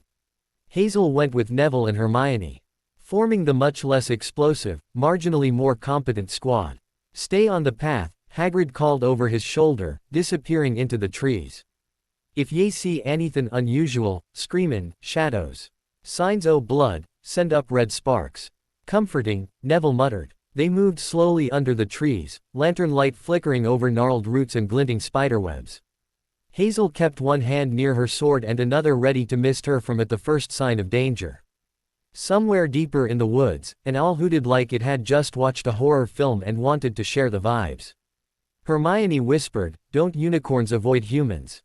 Why would one be this close to the edges?" "Maybe it couldn't run anymore," Hazel said quietly. "Maybe it's trying to hide. That shut everyone up for a while." Minutes passed. Maybe hours. Time in the forest didn't behave. It twisted and sagged like the moss-covered branches above them. Then, up ahead, a glimmer. Not moonlight. Not lantern flame. Something silver. The group froze. Hagrid stepped forward, heavy boots thudding on the forest floor. But before Hazel could move, a movement caught her eye, not in front, but above. A branch bent gently with no wind. A slender, bark-textured hand curled from the trunk of a nearby tree. Fingers like carved roots, pointing. Not threatening. Not beckoning. Just directing. A dryad. Hazel looked back once to make sure Hermione and Neville were still focused on the silver glow, then slipped sideways into the shadows. "Wrap me close in dusk's own song. Hide me where the brave belong." The mist welcomed her like an old friend, softening her outline, quieting her steps. The dryad moved, barely disturbing the branches as she drifted tree to tree, guiding Hazel through the dense undergrowth. No sound. No words. Just that silent urgency. Then, the forest opened. A small, moonlit hollow. Too quiet. The unicorn was there, but not alone. A hooded figure knelt at its side, bent low. Its mouth pressed to the creature's gaping, bleeding silver wound. The unicorn's sides barely moved. Its blood shimmered in the grass like spilled stars. Across the clearing, Harry stood frozen, wand loose in his grip. Ron was pale beside him. Draco hovered half behind Fang, face twisted in disgust and horror, unsure if he wanted to run or faint. The triangle had formed, Hazel behind the hooded figure, the others in front. Caught. Surrounded. The thing had not yet noticed. Until Draco screamed. The hooded figure turned. Its face, or what passed for one, was hidden, but the presence was unmistakable. Cold. Hungry. Wrong. It hissed. Louder this time. No words. Just fury and hatred. Then it ran. No steps. No motion of legs. Just the horrible glide of something that didn't belong in the world of living things. Draco shrieked again and bolted. Fang tore after him, tail tucked and whining. Hazel emerged from the trees without hesitation and fell to her knees beside the unicorn, her leggings so-aked in the silver blood already spilled. Her voice cut through the night, low and commanding. "Turn around. Watch the forest. Someone else might be out there." Harry flinched at Hazel's voice but obeyed. Ron turned too, wand trembling in his grip. Then, finally, Ron raised it and fired the red sparks. They tore through the canopy in a jagged line, a flare of warning and desperation. The unicorn still lay motionless. Hazel didn't wait. There were only minutes, maybe less, before Hagrid arrived, and if something could be done, it had to be now. She dropped to her knees beside the unicorn, already humming under her breath. The air around her pulsed faintly with the rhythm of old words. Words that weren't just spells, but lullabies of healing, half remembered, half gifted. Cradle of warmth, ember and root. Spark the earth with gentle truth. A circle of soft light bloomed around her wand, sealing the clearing with a quiet hum. A protective barrier. Not strong enough to block something truly dark, but enough to keep the unicorn safe while she worked. Creature fierce and spirit bright. Lay your wrath and walk in light. The unicorn stirred faintly, still breathing, barely. This spell was to slowly, gently restore energy. Although it would have been like pouring water into a broken pot if the unicorn isn't healed soon. Hazel placed one hand under the unicorn's body and lifted her wand with the other. The silver glow returned to her fingertips, concentrated, focused. Her voice rose into song, not just words now, but raw magic woven with memory, belief, and blood. Moonlight, gleam and glow. Let your powers shine. Make the clock reverse. Bring back what once was thine. Heal what has been hurt. Change the fates, design. Save what has been lost. Bring back what once was thine. What once was thine. The last notes hovered, clinging to the air like mist. When Hazel opened her eyes, they glowed, a clear, unnatural green, brighter than any lantern flame. The magic had taken root, pulling from her, through her. The small tattoos of the bow and lyre on her left arm burned fiercely. Pain throbbed behind her ribs, deep and old, as the forest responded. Vines curled softly at her back. The wind held still. The forest watched. And then, it answered. Leaves rustled without wind. Roots shifted beneath the soil. The trees lent their strength, not much, not enough for miracles, but enough to decay. One small life from slipping quietly away. The unicorn's breathing steadied, weak, but no longer fading. Hazel let go of the spell. She dropped back, careful not to disturb the creature, and collapsed to the side. Her limbs felt hollow, as if everything inside had been scooped out and poured into the ground. The unicorn turned its head. It nudged her side with its nose, eyes wide and wet. Hurts, it said, voice tiny and cracking like frost on bark. Pain. Help, please. Hazel blinked through the exhaustion, raised a hand, and gently stroked the blood-matted fur along its snout. Hush, she whispered, voice steady despite the burn in her lungs. I know it hurts. But you'll get better. I promise you that. The unicorn closed its eyes again, curling slightly beside her, trusting. And that was how Hagrid found them. Hazel lying limp in the grass, barely upright. The unicorn breathing, alive. The trees utterly silent. There was a sound, a new one. Hooves. Not Fang's frantic scrambling. Not Hagrid's heavy boots. Something swift, rhythmic, measured. Hazel stirred just enough to lift her head. Hagrid tensed, crossbow notched. The four teenagers turned sharply, shielding the Unnock. Orn's body Draco had already run off with Fang. Even the trees seemed to hold their breath. A centaur burst through the undergrowth in a blur of golden hide and moonlit hair. He landed in the clearing with a thunderous halt. Arms raised high in the universal gesture of peace. Hazel didn't move. Couldn't, really. The centaur stepped forward with elegance that felt older than the forest itself. His coat was pale as sand. Eyes a striking, almost eerie blue. Firenze, Hagrid said, as he lowered his crossbow. Oh good, this is someone safe. He approached the unicorn's side, kneeling just enough to check the creature's breath. Then he lifted his head and let out a low, melodic whistle, almost a call, almost a command. Moments later, other centaurs emerged, silent and solemn, slipping between trees like mist. Not a single leaf crunched underfoot. Together, two of them moved forward and lifted the unicorn gently, reverently, between them. They didn't speak, but their presence was a promise. The unicorn would be safe now. Protected. Hazel let herself fall back again, breathing shallow and slow. Then Firenze was at her side. You have done more than most would dare, child, he said gently. Voice like wind through ancient branches. But you must leave this place. Now. He knelt and, with unexpected care, lifted Hazel onto his back. She didn't resist. Couldn't. Harry opened his mouth to protest, but Firenze shook his head. She is spent. The forest has touched her. Let her rest. Hagrid gave them one last look, worried, but trusting. He nodded to Harry and Ron, gesturing for them to follow. Draco had already fled, somewhere back in the trees, running like his own shadow might eat him. The other students followed Hagrid, their path lit by soft lantern light.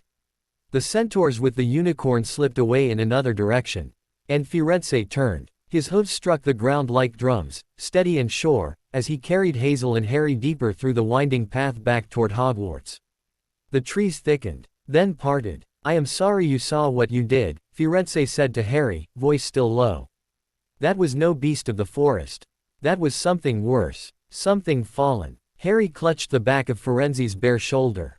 It was drinking its blood. Yes, Firenze said. The blood of a unicorn will keep you alive, even if you are inches from death. But at a terrible cost. Hazel stirred at that, her brow furrowing. You have slain something pure and defenseless to save yourself, and you will have but a half-life. A cursed life. Harry was quiet for a long moment. Who would do that? He asked. Firenze looked over his shoulder, gaze piercing. Do you not know what is hidden in the school at this very moment?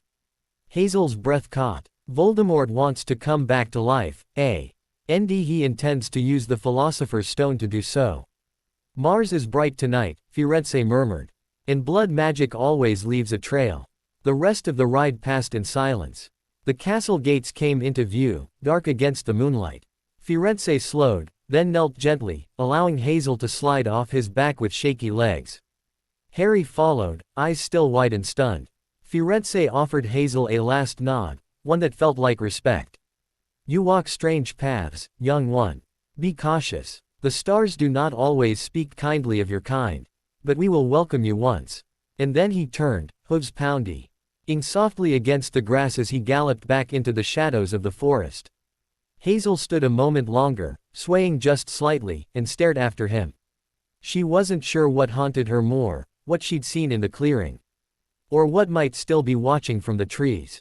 Back in the common room, everything felt too warm. Too safe. The fire crackled like it hadn't nearly been snuffed out by something ancient and awful just hours ago. Hazel sat cross-legged on the rug, wrapped in a blanket she didn't remember grabbing. Her hair was damp from the fog and sweat, her wand still clutched loosely in one hand. Harry sat nearby, his face pale but steady, like he hadn't been carried through a nightmare on the back of a myth. Ron and Hermione leaned in, eyes wide, waiting.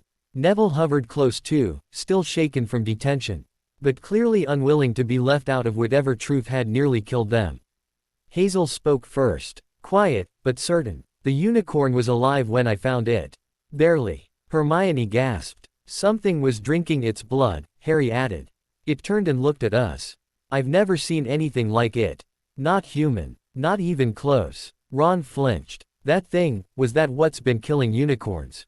Hazel nodded. Yes. And worse, it wasn't hunting for sport. It was dying. Feeding to stay alive. Hermione's hands flew to her mouth. But that's dark magic. Consuming something that pure, curses you. Hazel finished for her, voice even. Half-life. A cursed life. Neville sat down, slowly, like his knees had given out. Why would anyone do that? Harry's eyes darkened. To survive. Hazel glanced at him, then at the others. Firenze, he's the centaur, he told us it's someone who's lost everything, with nothing left but the need to live. Someone who doesn't care what price they pay. There was silence. Ron stared into the fire like it might explain things. Hermione was already reaching for books she hadn't even opened yet.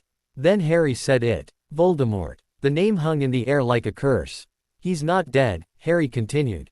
Not really. Not if he's hiding in the forest, feeding off unicorns. And he's trying to come back. Firenze said, something is hidden at Hogwarts. Something he wants. The stone, Hazel said quietly. The Philosopher's Stone. Hermione nodded, slowly, connecting the dots faster than the rest. That would let him come back fully. Body, power, everything. Ron looked up sharply. So, he's trying to steal it. Hazel's fingers tightened around her wand. That's the theory. And Snape, Harry added, his jaw set. Snape's trying to help him. He's after the stone. We've seen it, he's always near when something goes wrong. Hermione bit her lip. But Dumbledore doesn't see it, Hazel interrupted. Or maybe he does and isn't acting. Either way, it's down to us. They sat in silence again, 5 first years with more secrets than they had socks. Hazel finally exhaled and leaned back against the couch, still listening to the wind beyond the windows. Something was moving, plotting, feeding. 2 nights later, long after curfew, the dormitory was dark. Hazel lay still in bed, waiting. Breathing quiet. Listening to the gentle snores around her, the shifting of blankets. The occasional pop of cooling embers from the common room fire below. Then, slowly, she whispered, "What you see is not what stands, this woven mask obeys my hands." Her wand traced a slow curve through the air. In her bed, her own image shimmered into view, a perfect illusion of sleep, chest rising and falling, arm curled beneath the pillow. It wouldn't hold up to scrutiny. But with luck, no one would look too closely. Hazel sat up, silent as a breath. She slipped on her boots, pulled Diana's gift, the enchanted jacket, over her shoulders, and zipped it up to the chin.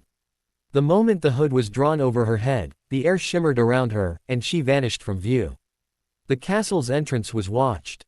Always. So she didn't use it. Hazel crept to the far side of the corridor, where the ancient windows overlooked the sloping lawn. She cracked one open, inch by inch, winced at the groan of old hinges, then slipped through like wind. The fall wasn't short. She rolled when she landed. Breath catching, but didn't stop. A heartbeat later, she was swallowed by the treeline. Only when the castle lights disappeared fully behind her in the canopy did Hazel stop among the gnarled roots and moss. She cupped her hands as though collecting river water, pressed them to her lips, and whispered, "Lumen orbis, lucer mihi." Warm breath kissed her palms. When her hands fell open, a light hovered between them, small, glowing blue, soft as starlight. It flickered like a will-o'-the-wisp, then pulsed gently at her next words, "Centaur." Firenze. The little orb darted forward. Hazel followed. The forest welcomed her now. No rustling branches. No whispering threats. She moved with the quiet reverence of someone entering a temple, not woods. After several turns along hidden paths, the orb came to a halt in a moonlit glade. Then it popped and vanished. There they stood. Firenze was unmistakable, tall and regal, his coat a shining palomino gold, his blue eyes street ricking and calm even under the weight of stars. Beside him stood another. This one darker, both in color and demeanor. Black as the night sky, his frame more muscular, his expression colder. His gaze licked toward Hazel like she was being measured, not welcomed. "Bane," a voice whispered in her head. His eyes were fierce, old, and not entirely friendly. "You return, child of man," Bane said, voice like hooves against stone. "Foolish. Bold. Perhaps both." Hazel pulled her hood back slowly. "The unicorn. I wanted to see if it was healing." Firenze inclined his head. "He remembers you. You burned yourself half hollow to save him. He calls you, Silverhand." A flicker of warmth rose in her chest. "Is he here?" Firenze gestured to the far end of the grove. There, nestled among ferns and moss, lay the unicorn Hazel had saved. He was smaller than she remembered, but stronger, steadier. His silver-white coat gleamed faintly in the moonlight. One ear twitched at her scent.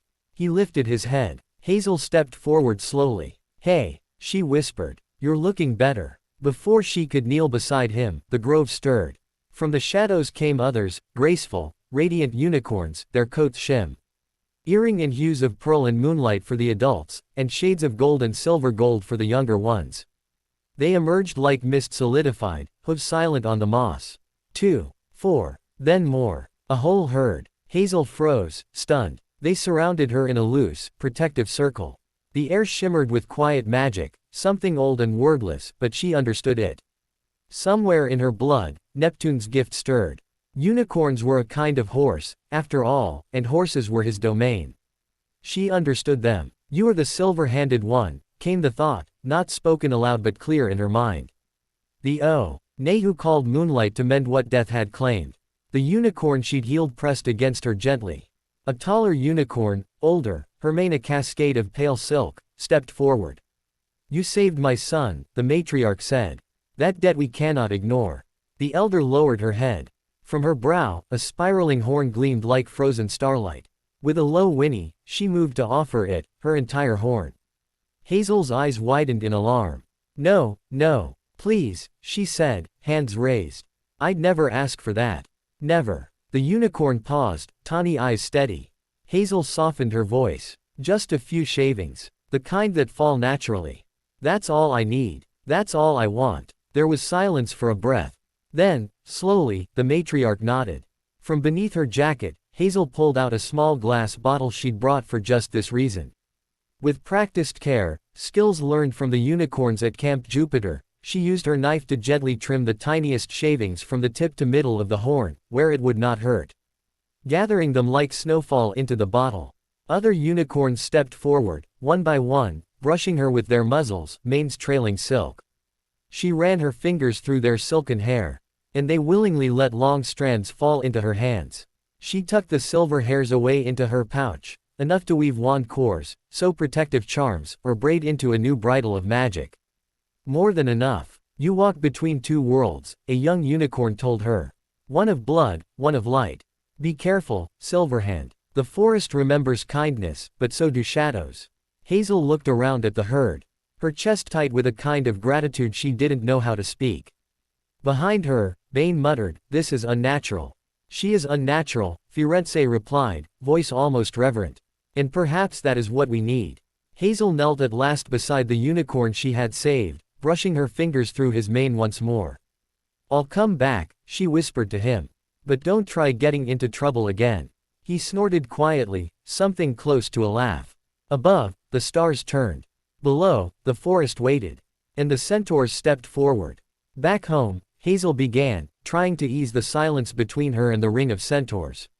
"I never met centaurs I didn't have to kill." The effect was immediate. Hooves shifted. Ears twitched. A few of the warriors tensed, hands hovering near quivers. Hazel paled. "Oh no, that came out wrong. I meant the only centaurs I've met before were the kind that, tried to kill my group of people. It was only in self-defense, I swear." A few uneasy snorts broke the stillness. The tension lessened. Just slightly. Firenze glanced at her with a raised brow. Bane, however, muttered something that sounded suspiciously like, "barbarians." Hazel gave a sheepish smile and, scrambling for something safer to talk about, spotted their bows. "Oh, I have a bow too. Would you like to see it?" One of the younger centaurs, a colt with a dark coat and wide amber eyes, nodded eagerly. Encouraged, Hazel tugged at the charm bracelet on her wrist, unclipping a tiny golden bow and arrow. As soon as it left her fingers, it expanded and shimmered, becoming a gleaming full-sized bow. Carved from what looked like pure sunlight. There was a collective intake of breath. The younger centaur stepped forward cautiously, drawn by the light. Hazel turned to a patch of trees. Deliberately facing away from anyone, human or horse-bodied. "May I?" An older centaur nodded gravely. Hazel settled into her stance. Her fingers found the familiar groove of the string, and an arrow formed between them. Glowing and weightless, its shaft made of sunlight and its fletching a glimmer of starlight. She let it loose. Then another. Then 4 more. The arrows struck with a quiet thunk thunk thunk, each one precise. When the last one embedded itself in the bark, Hazel stepped back. The tree now wore a goofy, glowing smiley face. 2 arrows for the eyes. 4 for the mouth. She grinned sheepishly. A few of the younger centaurs burst into laughter and galloped over to inspect the tree. One tugged at an arrow and whooped in surprise before prancing away with it in his hands. Another grabbed 2 and bolted. "Ah, careful," Hazel called after them. "Those arrows are made of imperial gold. They can grievously injure magical beings, though, I'm not entirely sure if your kind would be affected." More laughter. Even Bane looked vaguely amused, though it might have been a trick of the moonlight. Before things could devolve into impromptu target practice, Firenze cleared his throat and motioned for Hazel to follow. She did, quietly, bow back in its charm from on her wrist. They approached a bonfire-ish area where the elder centaurs stood, tall, ageless, marked with starlight in their manes and wisdom in their gazes. The head centaur stepped forward. His coat was silver gray, and his eyes looked as old as constellations. You walk with stormwater in your blood, he said. We have felt you in the earth. You are Neptune's, yet the sea is silent. Hazel frowned. Silent. He nodded solemnly. The sea is rarely quiet in times of war. And yet he does not stir. Not even for his daughter. Strange. Hazel shrugged. It wasn't like she expected her father to care anymore. Another elder added, Mars is bright. Too bright. The sun stands still, the moon lingers, the stars whisper secrets they should not know. The head centaur murmured, this forest is not only stirred by shadows, but by destiny. And you, child of the sea and stars, you are in its eye. Hazel swallowed, unsure what to say. She'd been through enough prophecies to know one when she heard it.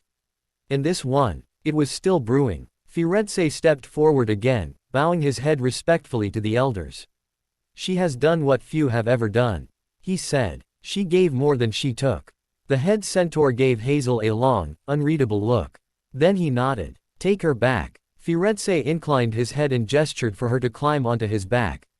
As she did, Bane gave a loud HMPH behind them. We'll be letting horses ride centaurs next, he muttered. Hazel glanced over her shoulder and smirked. Well, you're half horse, aren't you? That's halfway there. Carry your children next time. Several centaurs actually laughed. Firenze took off at a graceful trot, then a gallop, carrying her through the trees in silence. The stars blinked through the branches above like watching eyes. When they reached the Hogwarts grounds, Firenze circled to the edge of the castle. Hazel directed him to the open window, her window, still cracked just as she'd left it. He knelt slightly. She slid off and landed softly on the ledge. Thank you, she whispered. For everything. Firenze looked up at her, his eyes reflecting starlight. You will return to the forest. I have seen it. The winds carry your name.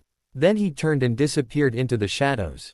Hazel slipped back into the tower and into her room. Her illusion still slept in her bed, snoring faintly. With a snap of her fingers, the image vanished. She flopped into bed, still in her jacket, hair full of leaves, heart full of strange prophecies and starlight. She had maybe 3 hours until sunrise. Better get some sleep. The end. Thanks for watching. Also remember to subscribe and like this video. See you in the next video.